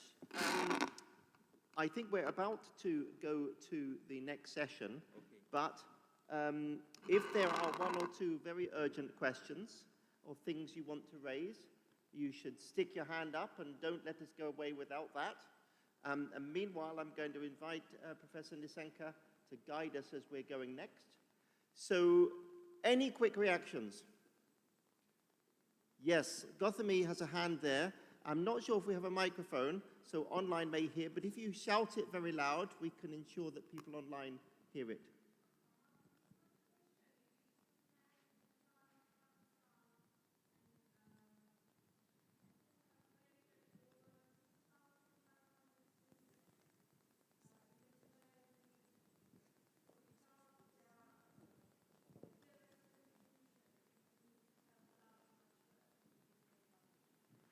Yeah, so this was a vote of thanks for the great work from our partners in the sub-Himalayan region for collecting an amazing amount of data. So thank you so much for you guys. And I think we have microphone now. So if somebody has another question or comment, then you have a microphone now. But I don't see anybody waving at me. And I think that may mean that you're ready to take a break and go to the next section. And Nisanka was here. We're going to go back to the Animal Science building where the rest of the conference is going to take place. And I forgot we'd had lunch, and I forgot we'd had tea, but I still need more tea. Anyway, we're going to go back to where we were, and it should say on the plan. We are arranging an unintentional exercise for you, because going here and there. So, the program coming up is going to go into the parallel session. So it is in the building where you had the lunch and the registration and the lunch. So then I was told by Dr. Bill, so then we start by about 5:20, maybe 5, okay, and then it will go for 1 hour, so then 6:30. And then again, we come back here at 6:30 for the cultural show, and then it may be 1:15 hours. So then we go back there again for the dinner, right? So then that's what I mentioned, unintentional exercise. So anyway, maybe 200 meters walk both. Okay. So, no, we're done. So, all back to animal science now. Once you're there, you work, and then you come back here. Once you're here and you've worked, then you go back there. All the seminar, rooms are marked, and then you have to pick the right room allocated for you. Thank you.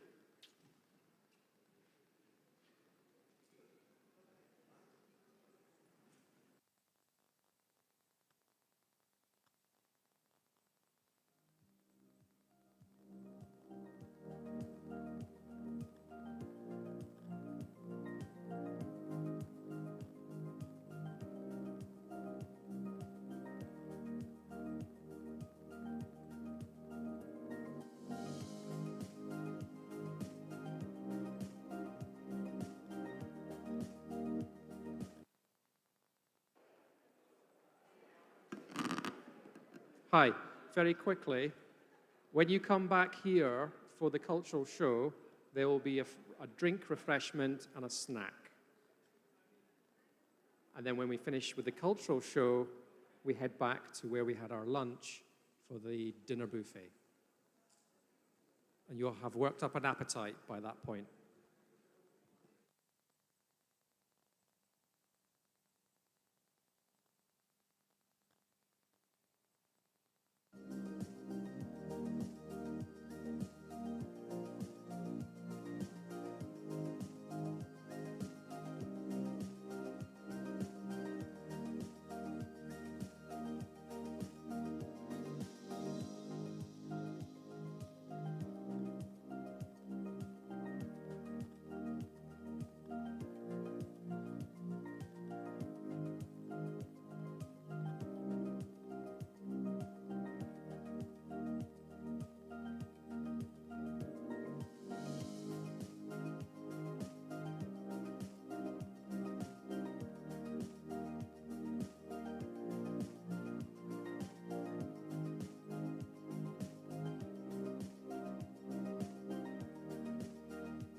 Ayubowan.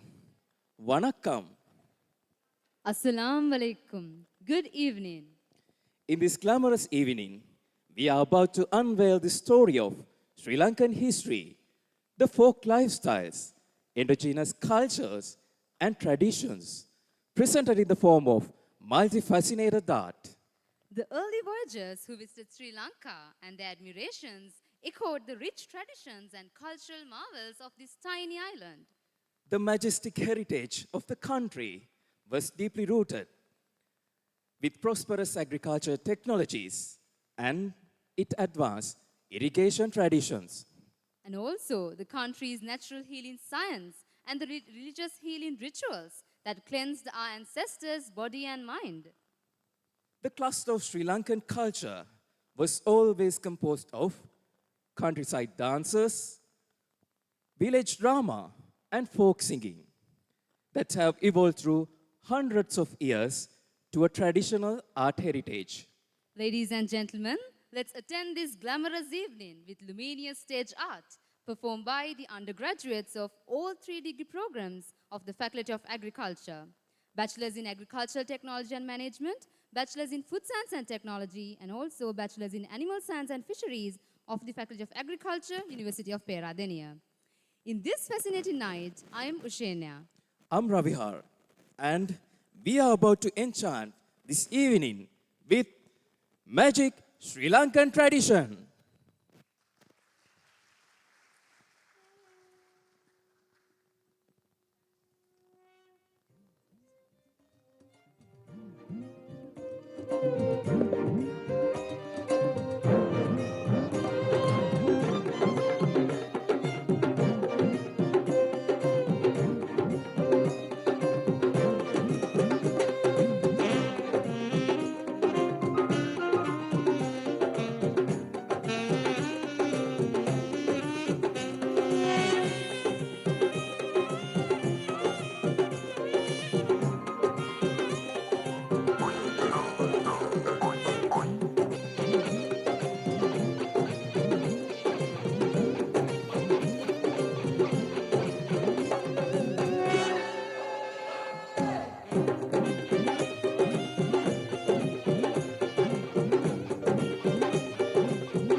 Being a cultural symbol in our Sri Lankan history.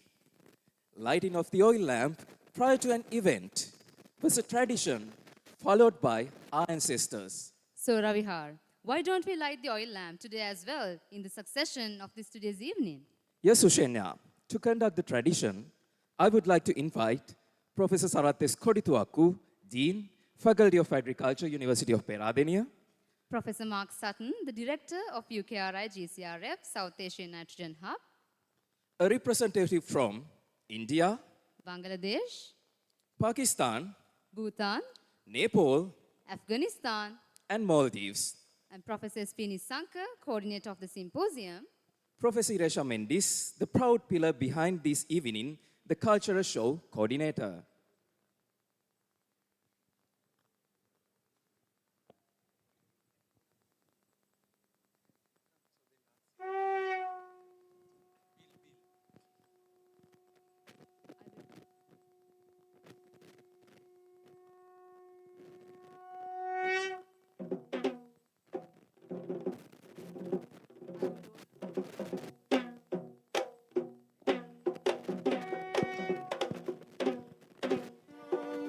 I would also like to invite Dr. Bill Bailey to conduct the tradition of lighting the oil lamp.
Thank you all. To unveil the story of Sri Lankan traditional culture art, a group of students are ready to open the stage to welcome you to this glamorous evening.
හැඩයෙන් රන්දම් බැඳි at රජකි run ඇත්කම් කරදැදි ලඳ පින්කඳකි at හැඩයෙන් රන්දම් බැඳි at රජකි run ඇත්කම් කරදැදි ලඳ පින්කඳකි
What an exquisite performance. I hope you all enjoyed. Now we would like to cordially invite on stage Professor S.P. Nisanka to address the gathering.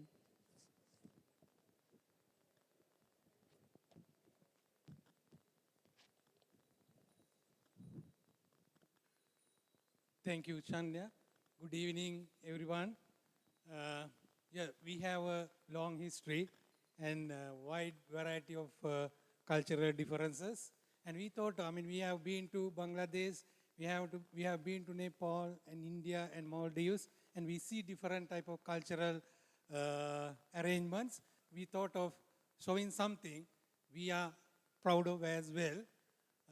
And thank you very much, the SNH group, finding some time for this event. I'm not going to talk a lot. I just want to express my sincere appreciation for the coordinator of this activity, Professor Iresha Mendis, and her husband, Niranjan Rajapaksa, and they have been working for last 1 month, right? And without, they spend a lot of time. Actually, their dedication, what you see in this stage, and also our students. They are doing agricultural related degree, but you can see whether, what sort of additional qualification they are having. So again, I want you to give a big hand to all of our students. These are all voluntary, right? All voluntary works, and while the academic program is going on, they are spending time until 10, 11 p.m. in the night getting ready for this show. Thank you very much. I hope you enjoy this. And again, while thanking the coordinator, Professor Iresha Mendis, and also the supporting partner, Professor Niranjan Rajapaksa, I wish a very pleasant evening for you all, and also see you tomorrow in the morning. That's what I was asked to tell you. Probably we are starting at 9 tomorrow morning. Thank you.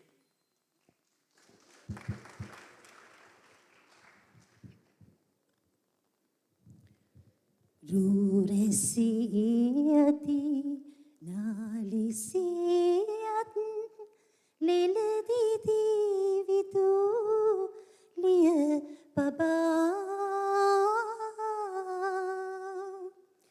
ran rasik vanalisivina nadanupa tabtaba Kampasidina saralasidisa balbalanita gin saba mam kisi pava sammisivar suralandundun rangasuba. The maidens from heaven moved with the swiftness of lightning and with the blinding glamour of lightning, spellbinding the onlookers. As the gold perfectly melts with mercury, they flawlessly synchronize their dance with a heavenly melody. Oh, how can I paint the beauty these celestial maidens visualized with their dance in words. This is little excerpt from the Guttila Kavya, an ancient poetry book valued by the Sri Lankan. So ladies and gentlemen, today you are here to witness the extravaganza of the Sri Lankan culture, which will be bringing to life by the undergraduates of the Faculty of Agriculture, University of Peradeniya.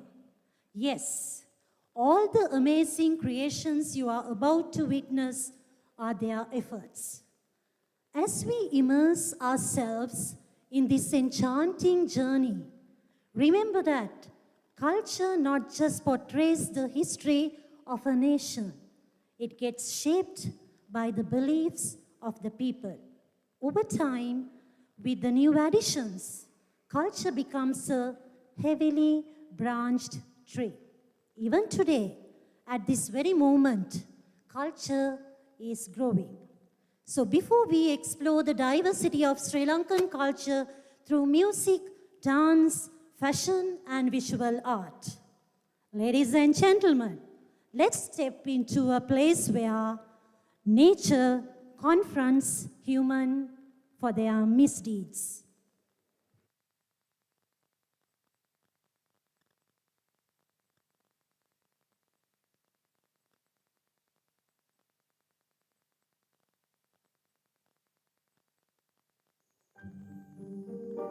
In a faraway universe, in a galaxy called the Milky Way, there was a beautiful planet called Earth.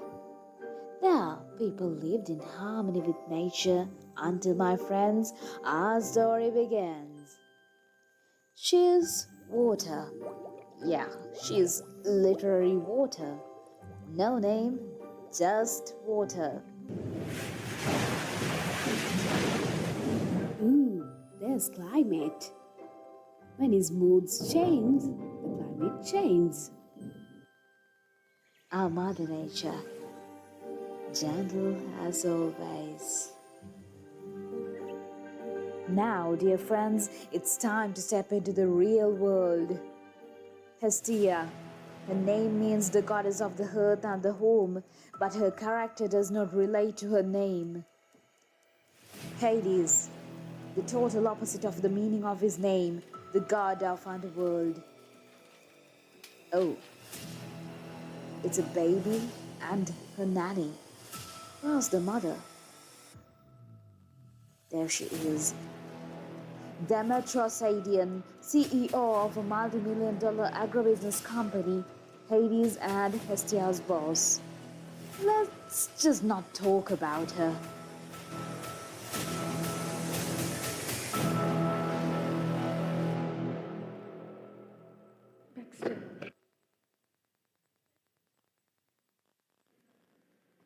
In the springtime breeze, we dance and sing. Nature awakes, it's a wondrous thing. Fields of green, flowers in full swing. Spring has come in its fullest swing. Hello, climate. Do you know your voice sounds awful? Oh, hey there, water. Well, you sound charming, as always. So, what do I owe you the pleasure? Well, I wanted to meet you because I wanted someone to confide in. For days, I didn't have any sleep. When I close my eyes, there's this black cloudy thing floating over me. And at once, I feel suffocated and angry and hopeless. In the spring, 'tis springtime, 'tis springtime, cold winter has passed. I think someone is experiencing post-traumatic stress disorder. I'm not having post-traumatic stress disorder. Well, are you sure about that? Because with all that freezing and melting, Well, maybe I'm just traumatized. That itch, it's coming again. On the day that industrial zone in the East Coast opened, this started. oh, I think I noticed that too. But didn't you just say that?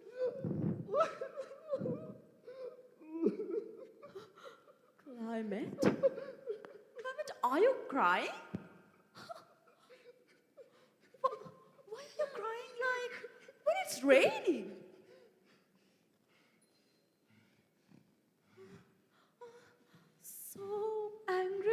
like when it's snowing?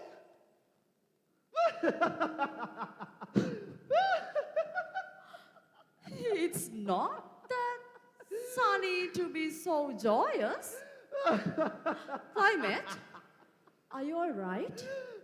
Why are you changing so fast? Climate, you are changing so fast. Climate, are you all right? Climate? Climate? Climate? Climate?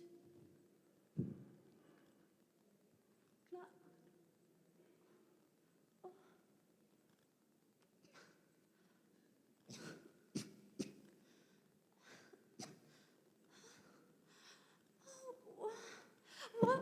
Why can't I breathe?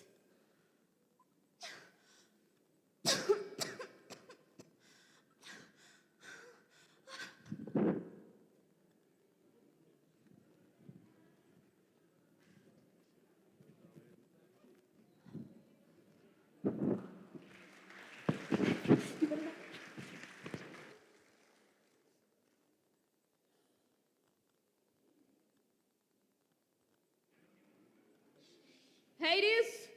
Hestia? Where are you? Coming. Yes, madam, coming. Give me that file. Ma'am, did you receive the email I sent you? Yeah, you have to send it to the HR and get the approval. Again? Yeah, again. Did you have your breakfast, madam? How many times do I have to tell her that I don't care about my breakfast? Oh, God, these people. Oh, my baby's here. Hello, darling. Did you miss your mommy, my sweetheart? Grace, prepare some baby formula. I think my baby's hungry.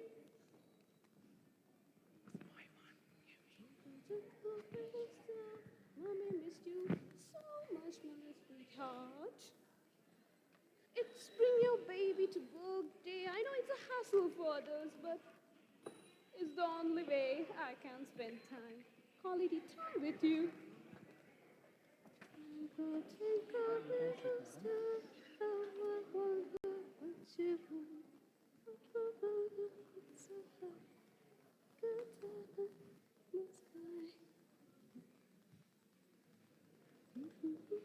Ma'am, Yeah. I have sent 10 million metric tons of urea to the East Central Farm. And also, we have started marketing the concept. Double the urea, double the yield. Great. But, Madam Demetra, that's too much for this small land. And I don't agree with the concept, double the urea, double the yield. Crop yield is not solely determined by the nitrogen levels. According to the world statistics, Hades, darling. I don't care. What people yearn is for the lush greenery, and I'm just giving them what they want. Just do your damn job. And that is doing exactly what I say. Got it? okay, madam. Great. So, Hestia, what happened to those bloody environmentalists? We had a satisfying compromise. Perfect. That's what you're for. Ma'am, she's awake. Oh. Hello, my sweetheart. Are you hungry? Nanny Gracie will bring you your favorite baby formula. Excuse me, Madam Demetra. Yeah? The baby formula is ready. Shall I feed her? Yeah, come here. Mommy's gonna miss you.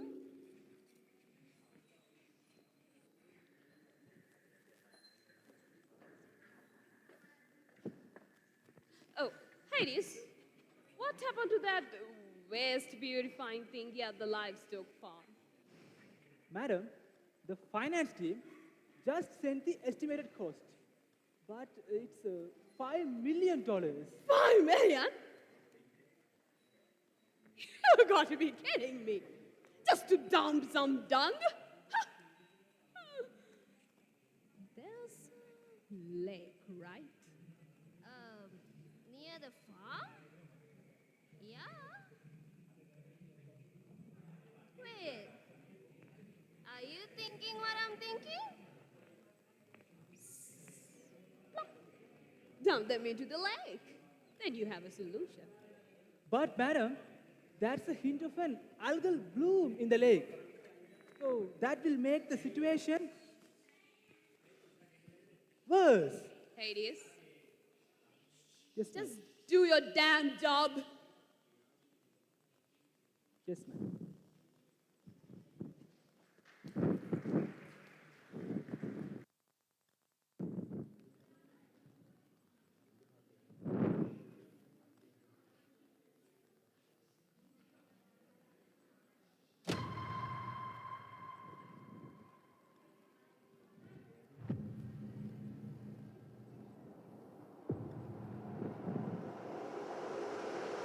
Dear Mother Nature, I am water, your beloved devotee.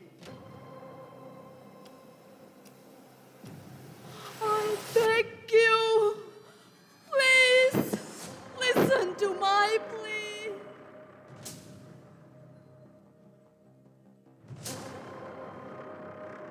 Summon those who harm thee.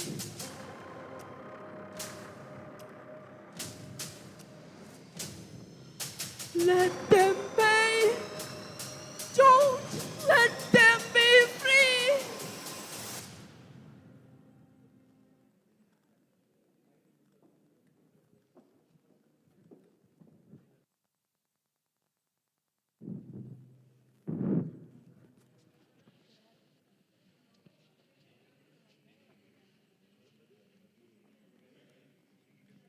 What just happened?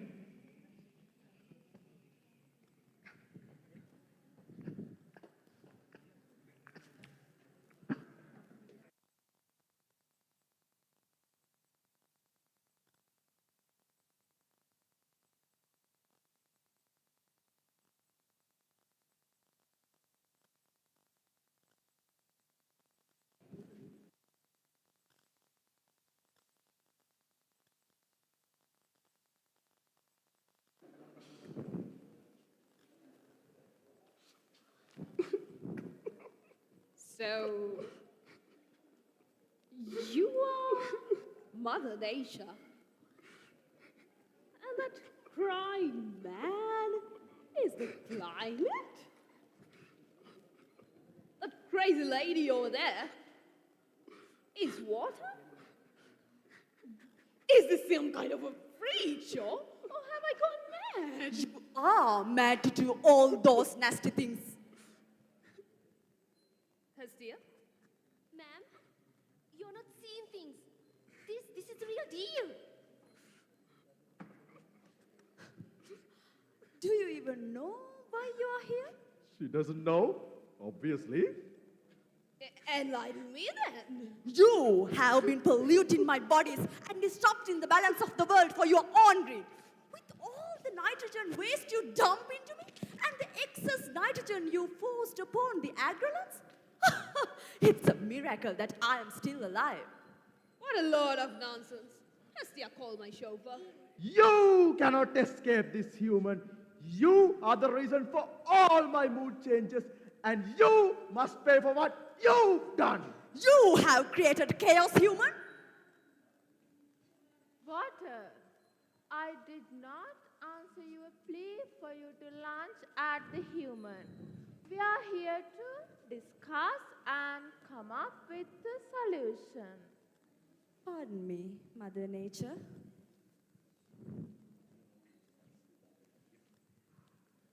You, Demetra Sadian, please tell me why you've been promoting this synthetic nitrogen fertilizer use more than necessary?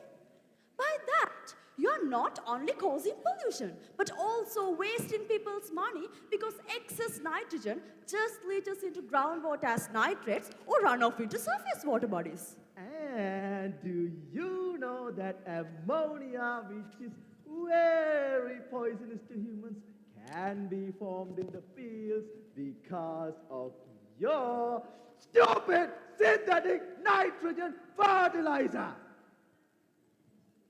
Stupid, huh?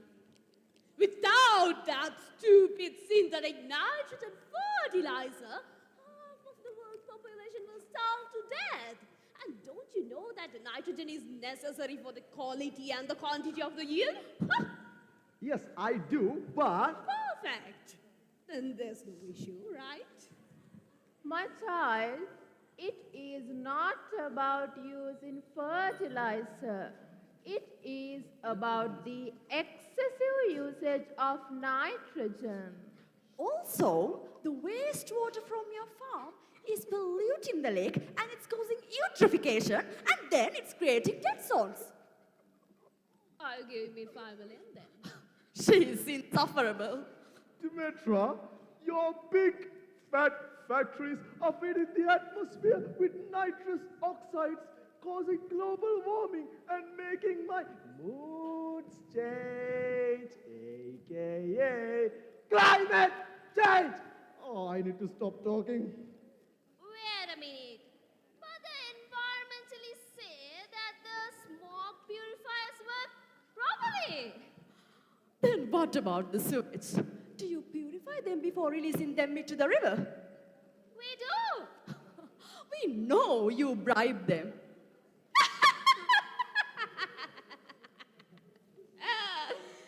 Then, are you asking me to stop selling fertilizer, close down my farm and shut down all my factories? Thousands of people will lose their jobs, you maniac. Ah, then I am the maniac. I'm not the one who's killing people and destroying biodiversity, you murderer. Then I'm a murderer now. Great. You will become a murderer when people started dying because available food is not enough to feed the increasing world population without synthetic nitrogen fertilizer. You are making me a murderer, you arrogant woman. Excuse me, what did you say? Miss? Water? Oh, so you're telling me it's okay to destroy nature just to feed people and to give jobs and to stuff your pockets? What's wrong with that, right? We are feeding people. Ah.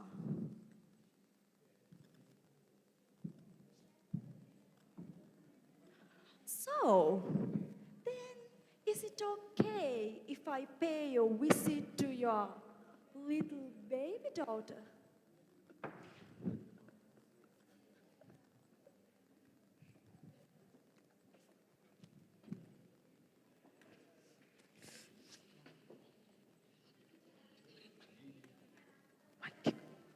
Oh no.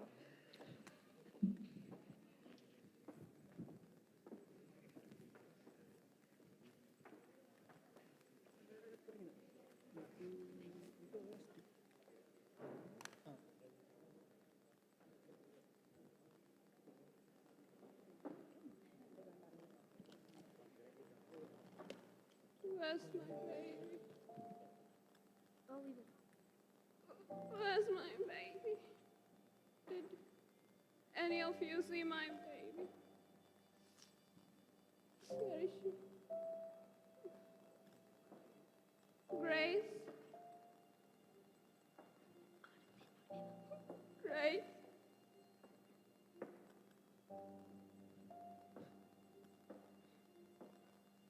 Grace, where's my baby? We could have done something if we have noticed before.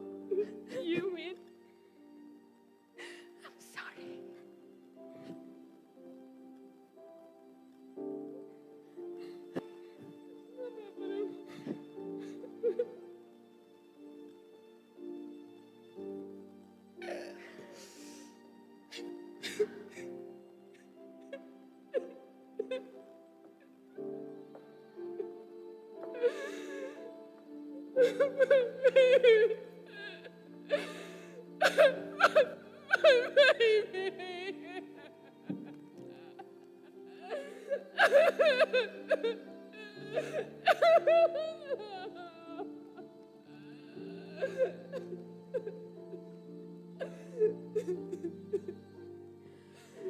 It's blue baby syndrome.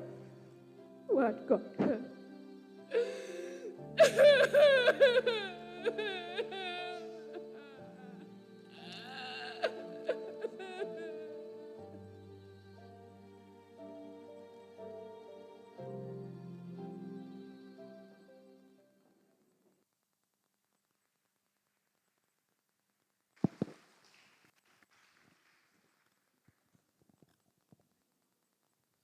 Mother has always been a pillar of Sri Lankan traditions and artistic heritage. The concept of motherly love has been the root for many songs, dances, instrumentals, and dramas in Sri Lankan cultural art. Yes, and not only for Sri Lanka, mother and her love for her child does not change no matter what the nation is, Ravihar. And that's why, giving an honor to all the mothers around the world, a group of our talented undergraduates will perform a song to soothe your mind. Please enjoy.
Check.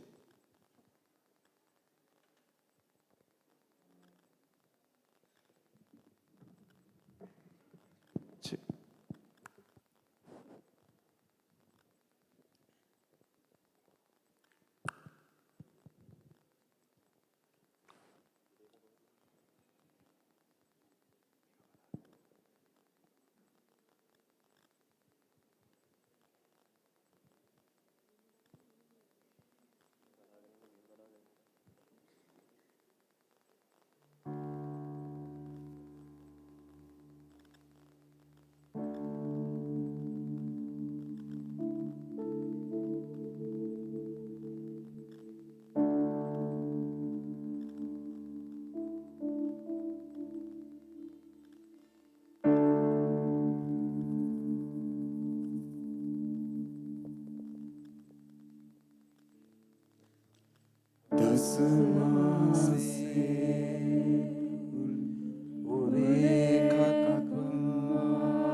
දරුවන්ගේ දුක් කඳුළු දකිනලා සුරලොව සිට අතපා ඒ කඳුලැලි පිසිනා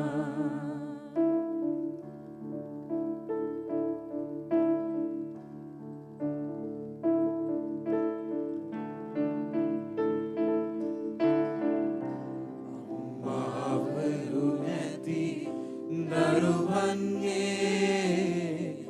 සංකාදුක් කවුදෝ දන්නේ ඒ දුක දන්නා අම්මාවරුමයි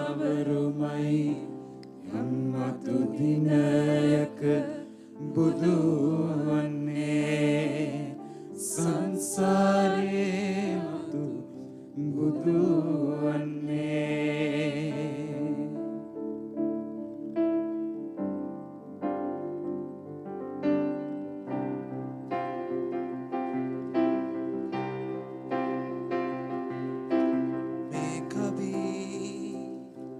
बदलाता नहीं पर अंधेरे से बनता हूँ निमार यूं तुम्हें दिखलाता नहीं तेरी परवाह करता हूँ निमार तुझे सब है पता तुझे सब है पता मेरी माँ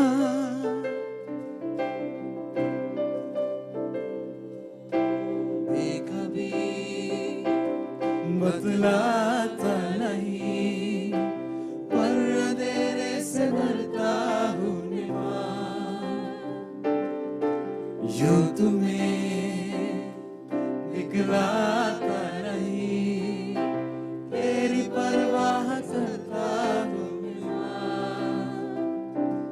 तुझे सब है पता तुझे सब है पता मेरी माँ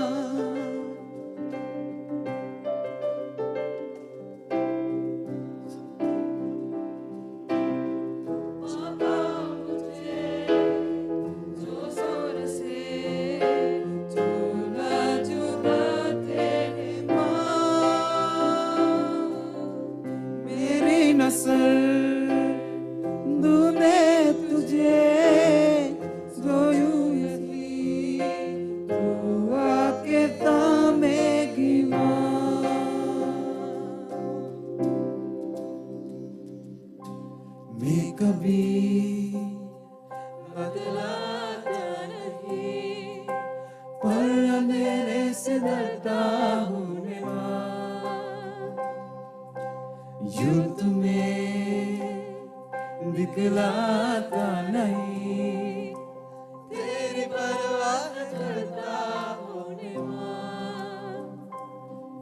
तुझे सब है पता तुझे सब है पता मेरी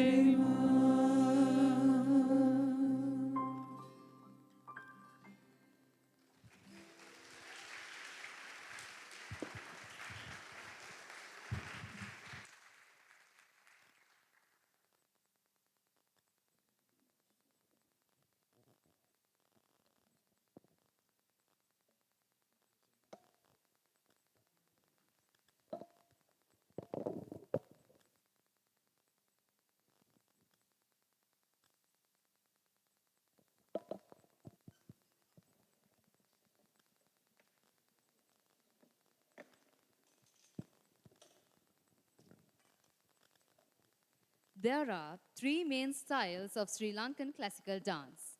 The Kandyan dances of the hill country, known as Udaratunatum, the low country dances of the southern plains, known as Pahatratunatum, and Sabargamu dances or Sabargamu Netum. Kandyan dance takes its name from Kandy, the last royal capital in Sri Lanka. Now, let's witness a beautiful Kandyan dance performed by our undergraduates.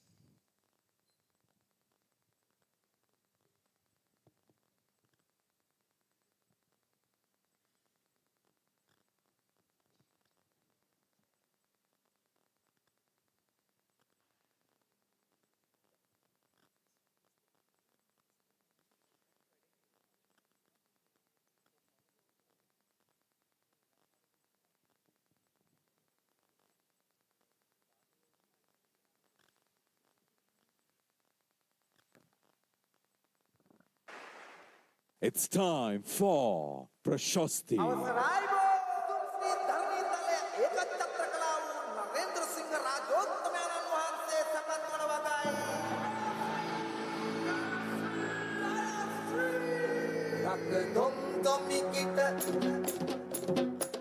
Takdom-domikit nadinan mandal makudam sahawayamin novela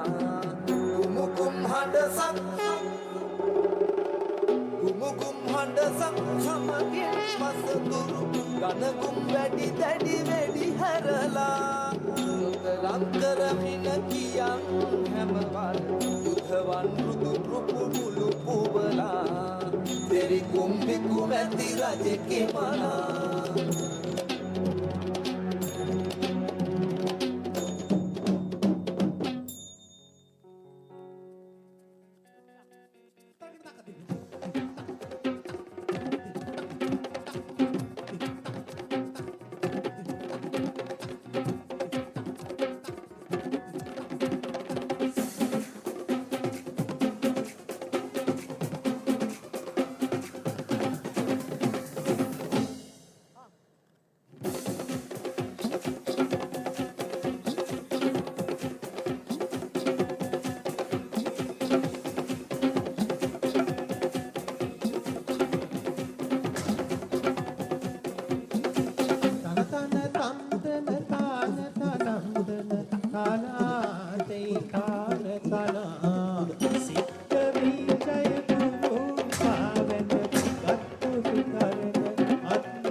You all enjoyed a Kandyan dance. Please give another huge round of applause to our talented undergraduates of Faculty of Agriculture.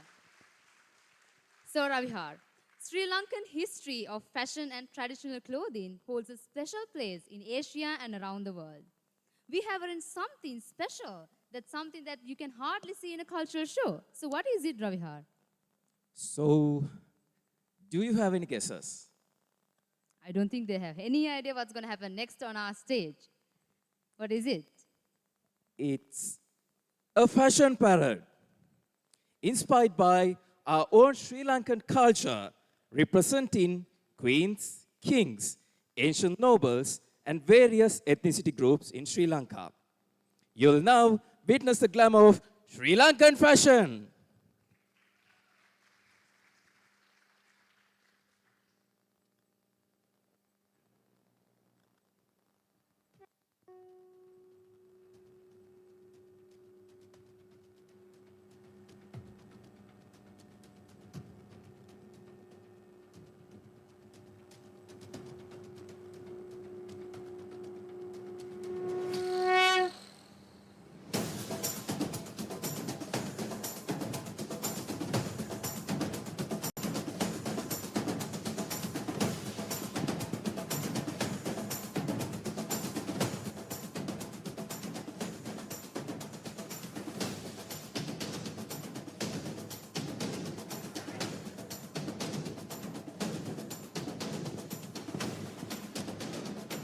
Kuveni was the wife of Sri Lanka's first recorded king, Vijaya.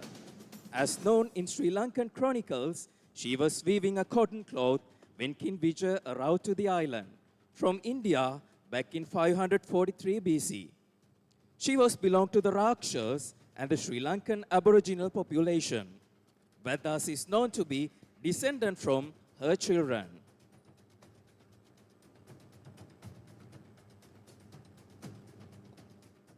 Ahalepola Kumari Hami.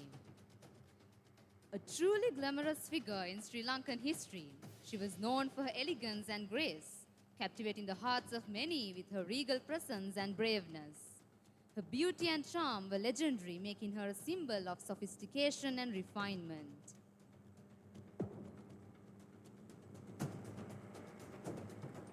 Princess Hemamala.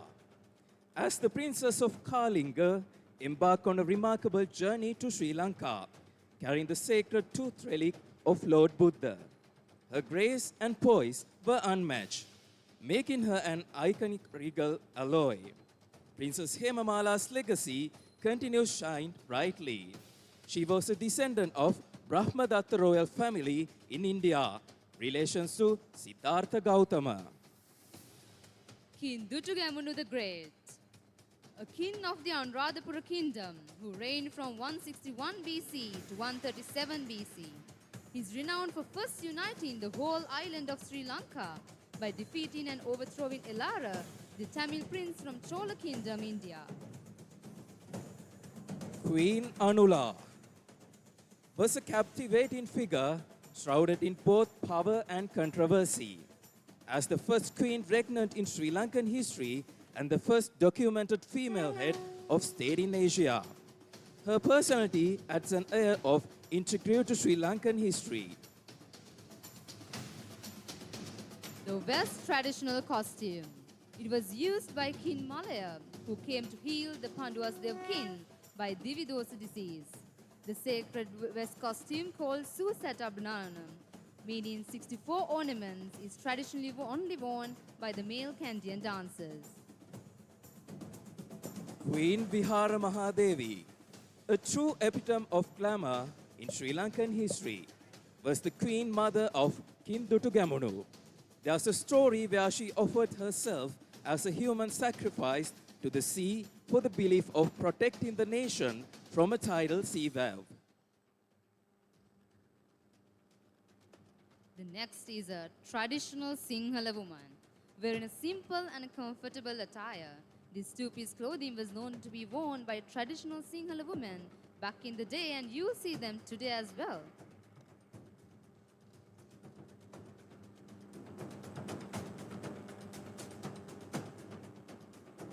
Traditional Kandyan woman, wearing a Kandyan sari. This attire was known to be worn only by the noble family women of the upcountry region. But now, it has been popularly worn by the modern woman while keeping its glamour.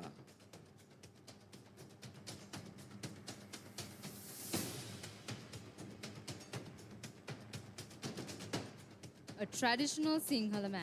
He's wearing a comfortable sarong, which is known to be the national costume of Sri Lankan men.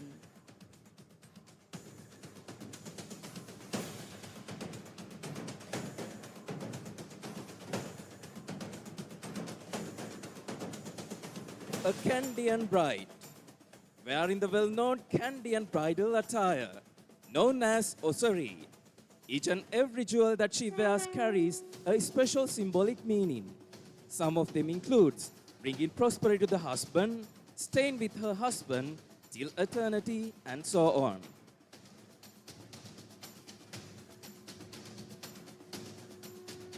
Here comes an Indian bride. With a sari with drapes gracefully showing her curves, the bride's jewelry completes the look, making a vision of grace and tradition. India is a neighboring country of Sri Lanka and a really close nation where some of the Sri Lankan traditions and cultures have been descended from.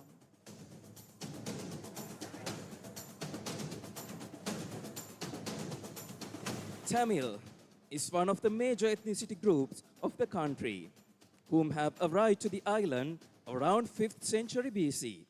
They usually wear dark-colored saris, including red, green, orange colors for their bridal attire.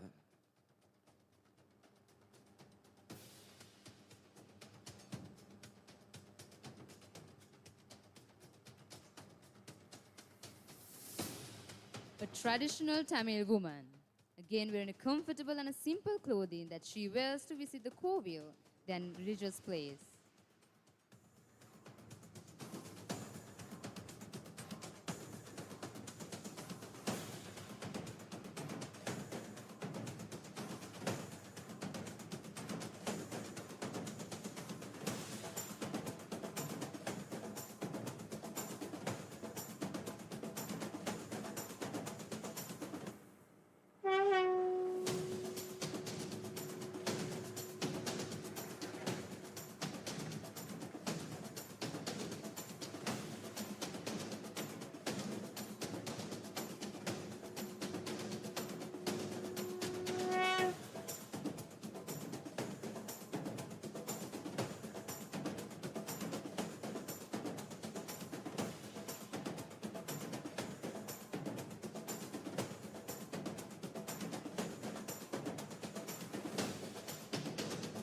Thus, we conclude our fashion parade, which showcased a tiny bit of Sri Lankan ancient and modern fashion, inspired by various early personalities.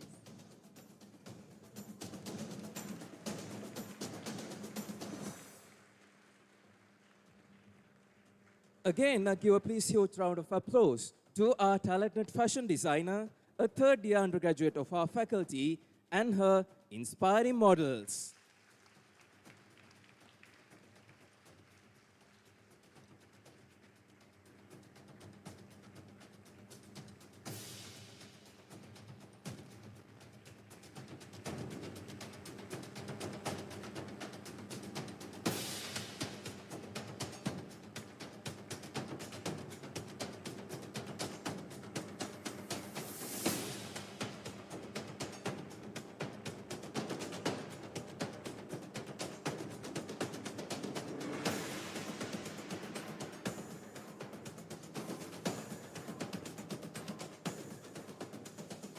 Hope you enjoy the Sri Lankan ancient cultural fashion. So, please keep your eyes on stage for the next performance, a combination of Sri Lankan traditional dances and modern dances. Enjoy.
මන්දිර සඳලු තල සල් පෙල් සතර කොන රන්සර වේනා රඟ හල් තුල ඉසි පුලන සුන්දර මුහුණු පෙළ අතරේ කිසි මදිනා මින් පෙර නොදුටු ඔබ කවුදැයි කිය නොමැන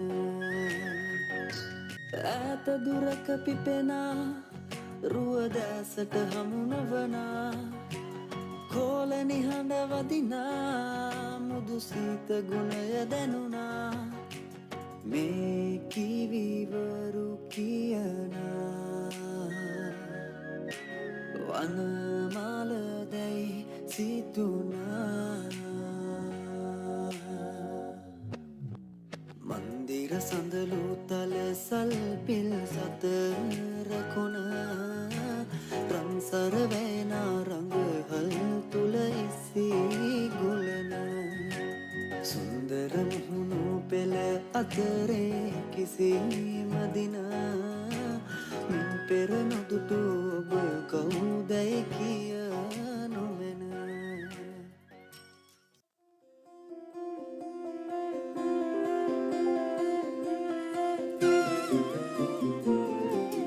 නීල නයන කරකා මාව මගැර බලන සොබනා මුනිවත රකිනා අබලකි වැවසිමිනා තාලෙට දිය බිඳිනා සොබනා මුනිවත රකිනා සොබනා ඔරුවක මල් පුරවා මල් කුමරුට පිටුපා ඇදුනා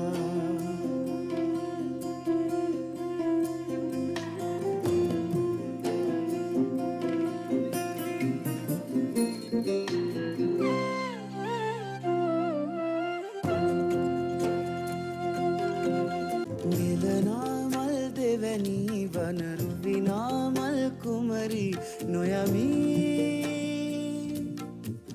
නුවරට මා නොයමි වටිනාකම් රකිමි සියොළඟ මා පෙම් පුරමි දනිමි පෙරත් බව හුරු දනිමි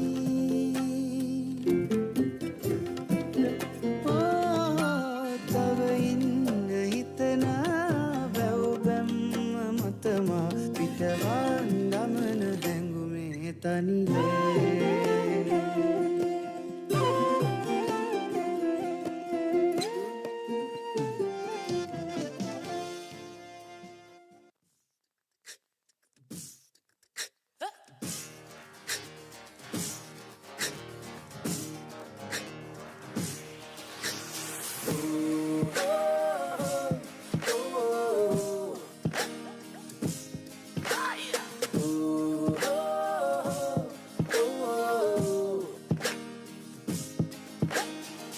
පන්දම රැගෙන යන්න එන්න මා හදවතට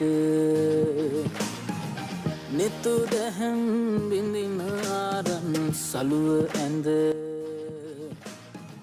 ලිය තඹර ලෙලවා හද මඩලට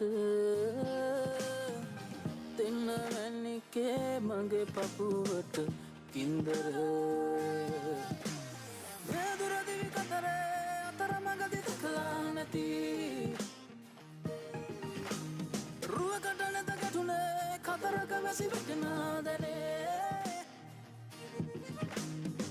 හදවත පතුලේ කුබෙර වැවුනේ තම්දන තානේ නේනා අනේ මගේ යකුනේ නට පන්හනිකේ තම්දන තානේ නේ තානේ නේ තානානේ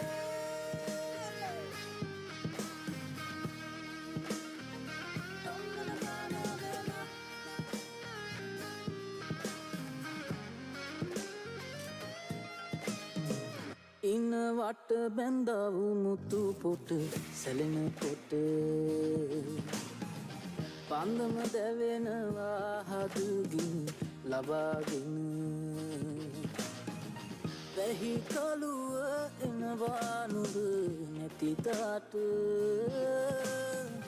සිතහසම පුරවා අන්ධකාරෙක වේදුරදිවි කතරේ අතරමඟදි දැකලා නැති රුවකට නැත ගැටුනේ කතරක වැසි වැටෙනාදනේ මේ දුරදිවි කතරේ අතරමඟදි දැකලා නැති රුවකට නැත ගැටුනේ කතරක වැසි වැටෙනාදනේ හදවත පතුලේ කුබෙර වැවුනේ තම් දෙන තානේ නෙනා අනේ මගේ අකුනේ නටපන් හමිකේ තම් දෙන තානේ නේ තානේ නේ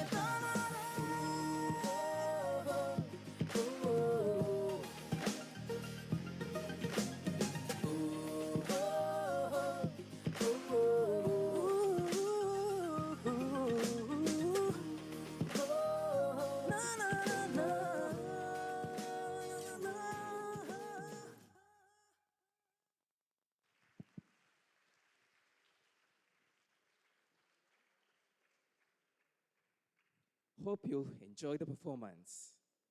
The stage is now getting ready to let you through another special performance. Yes, Ravihar, a folk song of Sri Lanka, Sakya Sagawata, was written, composed and performed by Rohana Baddage, a well-known artist in Sri Lanka. The song carries the meaning where the eternal life is like a turning wheel, just like it's in a bullock cart wheel. Hope you enjoy.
වෛරගොනා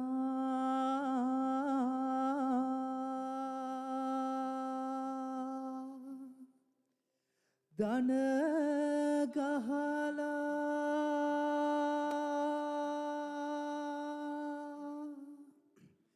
ආදීන කොට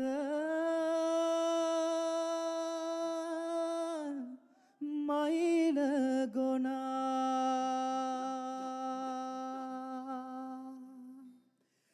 ඇත්දයි පස්සට හොරට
සසඳ සසඳ දිය පල්ලේ තිබෙයි අල දිය පල්ලේ තිබෙයි අල දෙයන්ගේ පිහිටයි සසඳ සසඳ දිය මතු පිට තියෙයි කොළ දිය මතු පිට තිබෙයි කොළ ගලෙලි හංජයි රසට පිණි බබා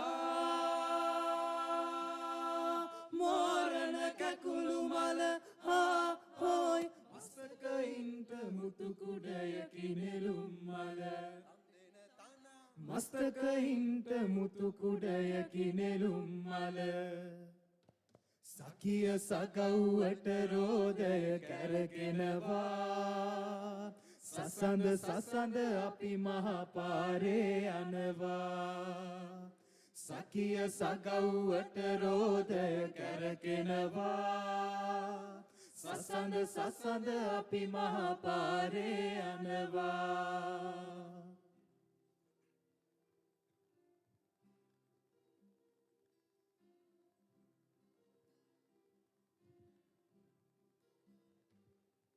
සසඳ සසඳ සඳ පානේ අපි යනවා සඳ පානේ අපි යනවා දෙයන්ගේ පිටයි මක්කොලි බඳට ගොන්බානක් පැද යනවා ගොන්බානක් බැඳ යනවා ගලෙලි හන්නයි වට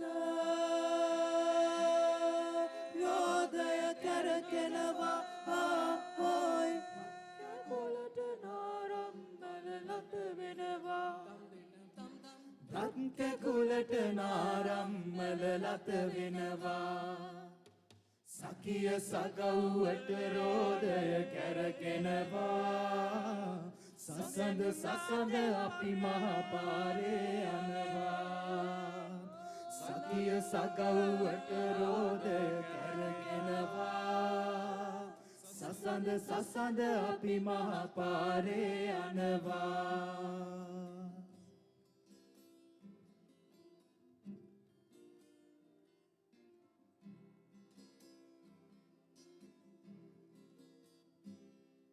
සසඳ සසඳ සඳ පොබ එන සාවුන්ට සඳ පොබ එන සාවුන්ට දෙයන්ගේ පිහිටයි මක්කොලි බඳට දුටු විගසට ගිරවුන්ට දුටු විගසට ගිරවුන්ට ගලෙලි හංගයි වදින සැරේ රොන්ගෙන යන බඹරුන්ට ආහොයි වරට කිරෝ සත් සමුදුර පීනන්ට වරට කිරෝ සත් සමුදුර පීනන්ට සකිය සගව්වට රෝදය කැරගෙනවා සසඳ සසඳ අපි මහපාරේ යනවා සකිය සගව්වට රෝදය කැරගෙනවා සසඳ සසඳ අපි මහපාරේ යනවා සකිය සගව්වට රෝදය කැරගෙනවා කොළමට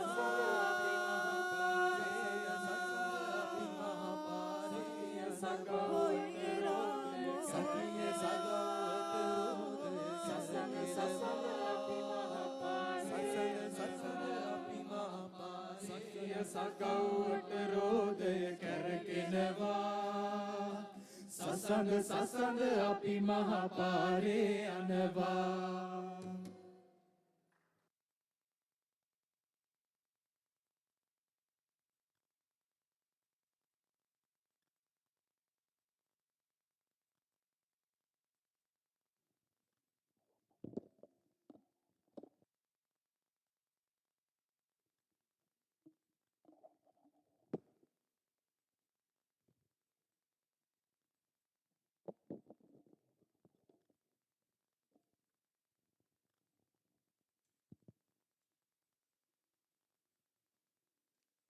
Ladies and gentlemen, as you can remember, we watched a performance of Kandyan dance which originated from upcountry. Now, we have another traditional dance culture, low country dance. Low country dance is highly ritualistic. This form of dance is performed to appease evil spirit, which cause sickness and is thus called devil dance. The dancers wear masks depicting many characters, varied from birds, demons, reptiles, etc. There are 18 main dances related to low country dances. Low country style known as Daha Atasaniya. Ravihar, that is held to exercise 18 types of diseases from the human body. Ushenya, I feel like I'm not okay. Don't worry, Ravihar. Let's see how the Hatasanya works.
සඳ මඩලේ රන් මුතු පතරස් මන් මුව මඩලේ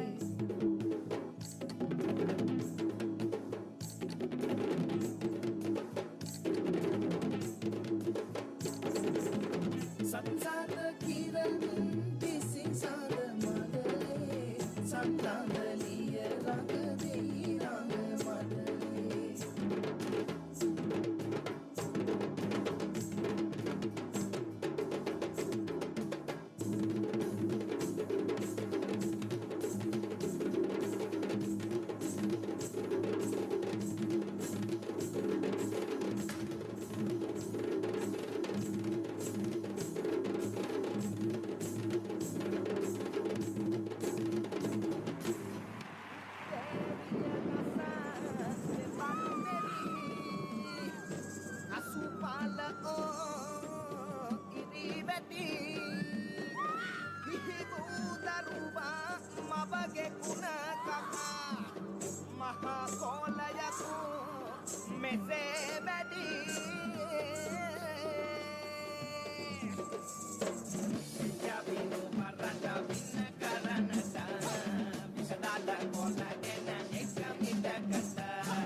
Swing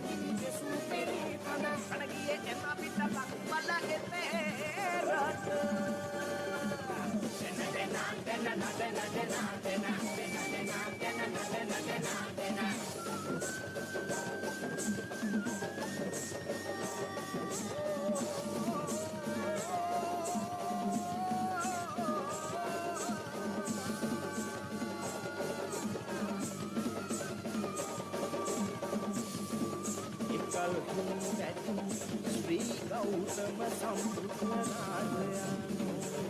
විසල් නුවරට වන්දිය පලවා හැර සහම් දෙසූ සේක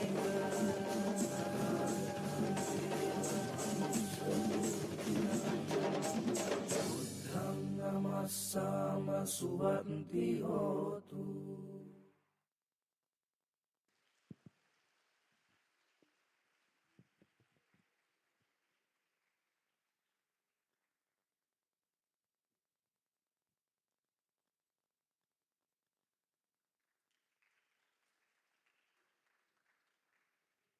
That's our talented undergraduates. Please give another huge round of applause to the low country dance style of Sri Lanka. As we are reaching to the end of the cultural show, why don't we add a little bit spice to our guests' entertainment? Definitely. That's why our undergraduates are now ready to perform a baila and a Caipirinha style performance, which was first originated from the Portuguese who came to Sri Lanka back in 1597, and some old hits as well. Please enjoy. Performance.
Check one.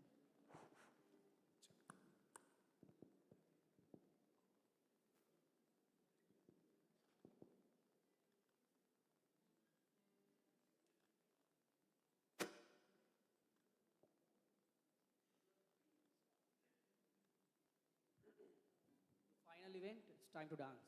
With Sri Lankan Baila and some old hits of Sri Lanka. Thank you, all of you.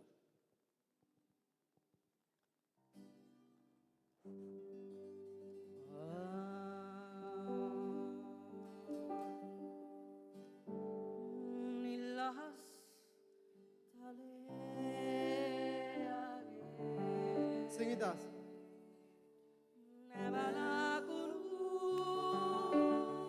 Come on, everybody.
කාලේ නෝනා මගෙනස් නෝනා ඔබ සිහි වෙනවා නිතර දෙවෙලේ නෝනා මගෙනස් නෝනා As it's getting spicier, let's invite our guests to join with us and to all the listeners to this music. Come on everybody, come on everybody. උස්සගොසින් මාව එවේලේ දැම්මනේද ඉස්පිරිතාවේ භයානකයි මෝදේ යන අපේ ජීවිතේ දියරකුසා බලා හිඳි යන එන පැත්තේ සුලං හමන්නේ ඔළුව හැලේ දෙපැත්තේ උදව්වකට කෙනෙක් නොමැත්තේ මෝදේ යමු මසුන් මරන්න Come on everybody. Ha ha ha. අඹුදරු රැක ගන්න අපට මාළු ලබා දෙන්න දෙවියනේ අප රැක ගන්න ha ha ha අඹුදරු රැක ගන්න අපට මාළු ලබා දෙන්න දෙවියනේ අප රැක ගන්න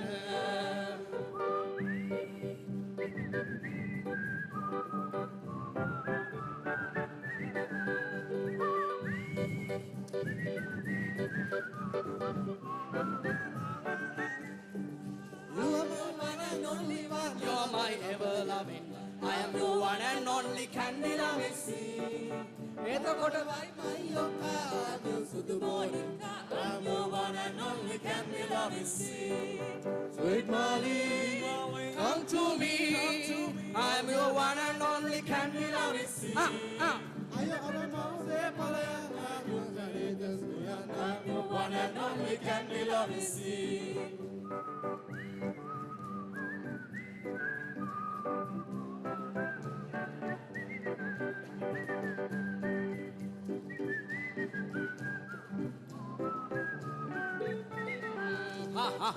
ගිලුණා වාගේ සඳ ගිලුණාදේ ඉන්න ටික කාලෙදී රසට රසක් වී මිහිරට එක් වී අපි වෙමු මී මැසි පොදී මී මැස්සෝ ඔබයි මමයි මී මැසියෝ ලඳුන් තමයි මී මැස්සෝ ඔබයි මමයි මී මැසියෝ ලඳුන් තමයි මී වදයකි ජීවිතේ මී පැණි පිරිලානේ මතුවිලා රුන් රුන් නද දීලා සැනසෙමු අපි රිතු මාතේ මලින් මලට පියමු තුඩින් තුඩට රොන්නමු ඉගන්ත මාරස විහිරෙන මල්වැල් ඔවුන් සොයාගෙන මාගේ පැලයන් දුර නසන්න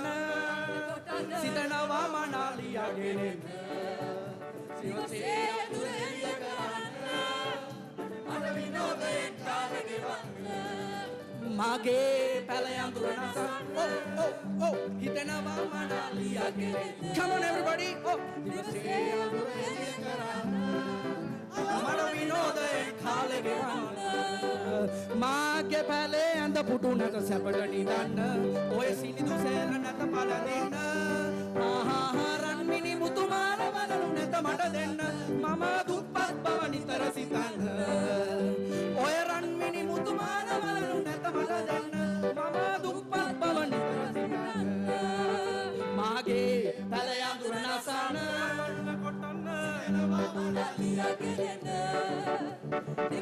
This is Sri Lanka. Come on, everyone. Mada vinodayen kala gewanna. ඔය ඉස්සර මම එනකොට ඔබ ඉඳන් මග බලා ලස්සන ඔය ගැස්සෙන ඔබේ අත්තට උසලලා ආදරේ කිය කිය ඉඳලා ඔයා මට නොකියම ඇයි ගිය වනයට පියාඹලා ඇයි ගිය වනයට පියාඹලා ලස්සනට විපුණු වන මල් ගල් පීරන දියවැල් මම ආස කරන බැනි කැපේ දුර ඈත කැලේ ගල් ගුහාවක ගෙවන වහල් ලස්සන මගේ කිරිලි සුරවල් ලස්සනට විපුණු වන මල් ගල් පීරන දියවැල් මම ආස කරන බැනි කැපේ දුර ඈත කැලේ ගල් ගුහාවක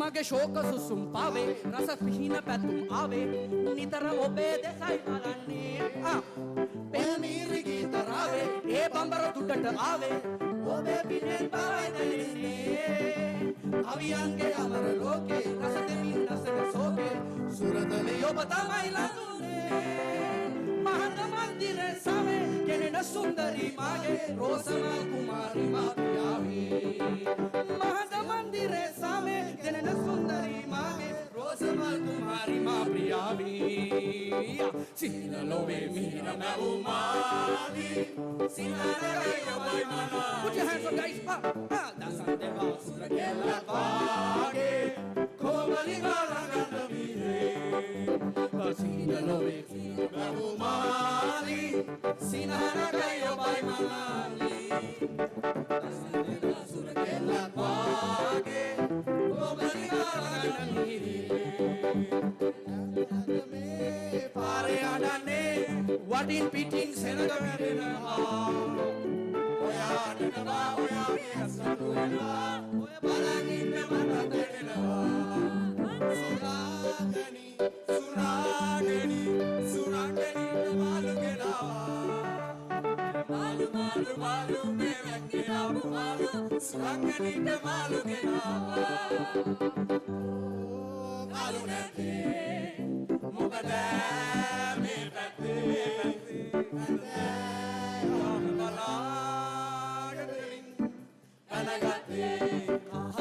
ಮಂಗುನಂದಗೆ ದುವಾಂಬ ಕುಮಾರಿ ಸುಮಾರಿ ಬೆರಳ ಇಲ್ಲ ಬೆಲ ಬಿಲ ಮೇ ಹ್ಯಾಪಿ ಬೆರಗಿಲ ಪಾಲಕ್ ಮ್ಯಾನೆ ದಂಡ ಸಜಲ ಮಂಗೋ ಕಾಲು happy Sunday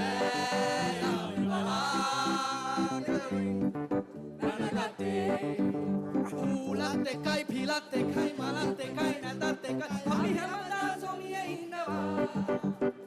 Eya dani apna dani berna dawasa khawnu kiyenawa.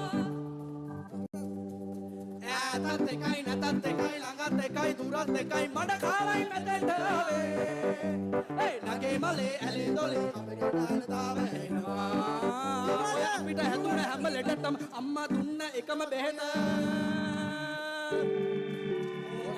මනම් බෙහෙත් වලට ඇයි ගෙවන්නේ සල්ලි ලොකු සල්ලි ඔය ඕනේ ලෙඩක් හොඳ වෙනවා බොන්න කොත්ත මල්ලි කොන්න මල්ලි ඔය රුමේනියාවේ තියෙන්නේ හොඳම කොත්ත මල්ලි ලංකාවට ගෙන්නන්නේ අපේ අමල් මල්ලි ලංකාවට ගෙන්නන්නේ අපේ අමල් මල්ලි බොමු අපි කොත්ත මල්ලි මොකටද විස්කි බ්‍රැන්ඩි බොමු අපි කොත්ත මල්ලි come on මොකටද විස්කි බ්‍රැන්ඩි එන්න නම් මල්ලි සමවල් මල්ලි ඔය ලෙඩට දුකට ඔබට පිට වෙන්නේ කොත්ත මල්ලි අපේ මුංචි කාලේ පොඩි උනා කඳුළු වේලේ මට මතක් වෙනවා අම්මා කොත්ත මල්ලි උන්න කාලේ අපට හැදුන හැම ලෙඩටම අම්මා දුන්න එකම බේද ඔබ මල්ලි කොත්ත මල්ලි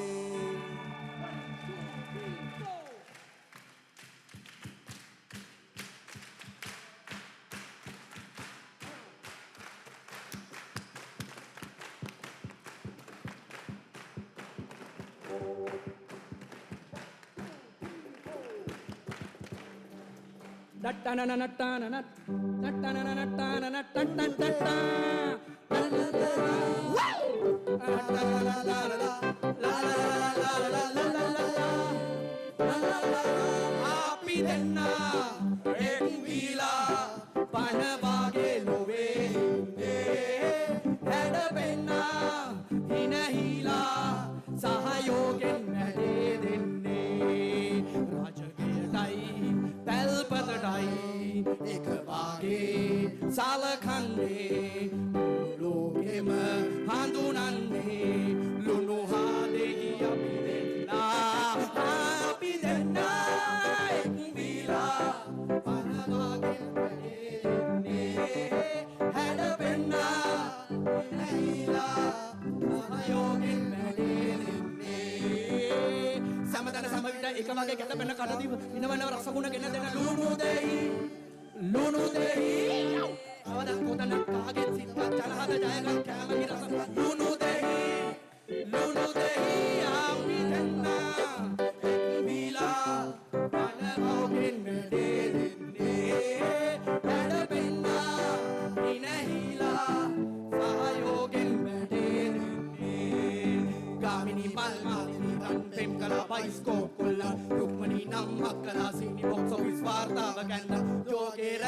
වගේය විජේගේ ප්‍රේම හදුමල් මල් ප්‍රේමීමානෙල් එඩිලිලිය රවි අයියා දැක්කලා මැකී නේද කොල්ලා චන්ඩි කෙල්ලා සති ගණන් පෙමින් පැදිලා ඉන්න විඳි සින්දුයි ස්පාසි කොණ්ඩේ කෙල්ලෝ දැන් බීච් පාටි කිල්ලයි හේ බබර සතට බයිලා වසපත කෙල්ලෝ ගදියට ආවා පතානි තම ගසා කෙල්ලෝ ගදියට ආවා හිනි පෙත්තටම නැග ජය වෙනා ජයනාදේ බහබත් වල්ලා පෙර කාලේ තරුවෙත ජය ගන්නා මම දැල්ලේ තරුවක ජය ගන්නා හිනි පෙත්තටම නැග ජය වෙනා ජයනාදේ බහබත් වල්ලා පෙර කාලේ තරුවෙත බන්නා නව දැල්ලේ තරුවක ජය ගන්නා oh oh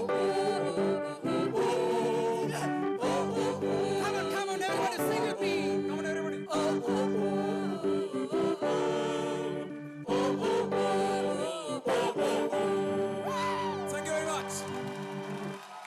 Thank you, all of you. Thank you, the wonderful audience.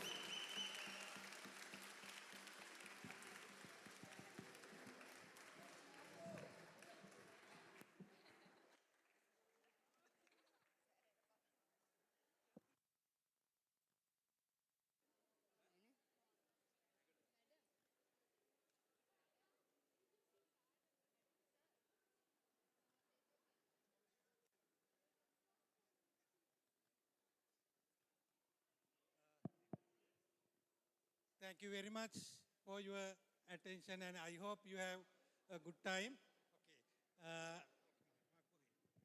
We have very little to say other than you are amazing. What an incredible troupe you are. We are so grateful for you coming to us, and to be able to dance with you is a pleasure and a privilege. Continue on and enjoy yourselves, everybody. Thank you so much.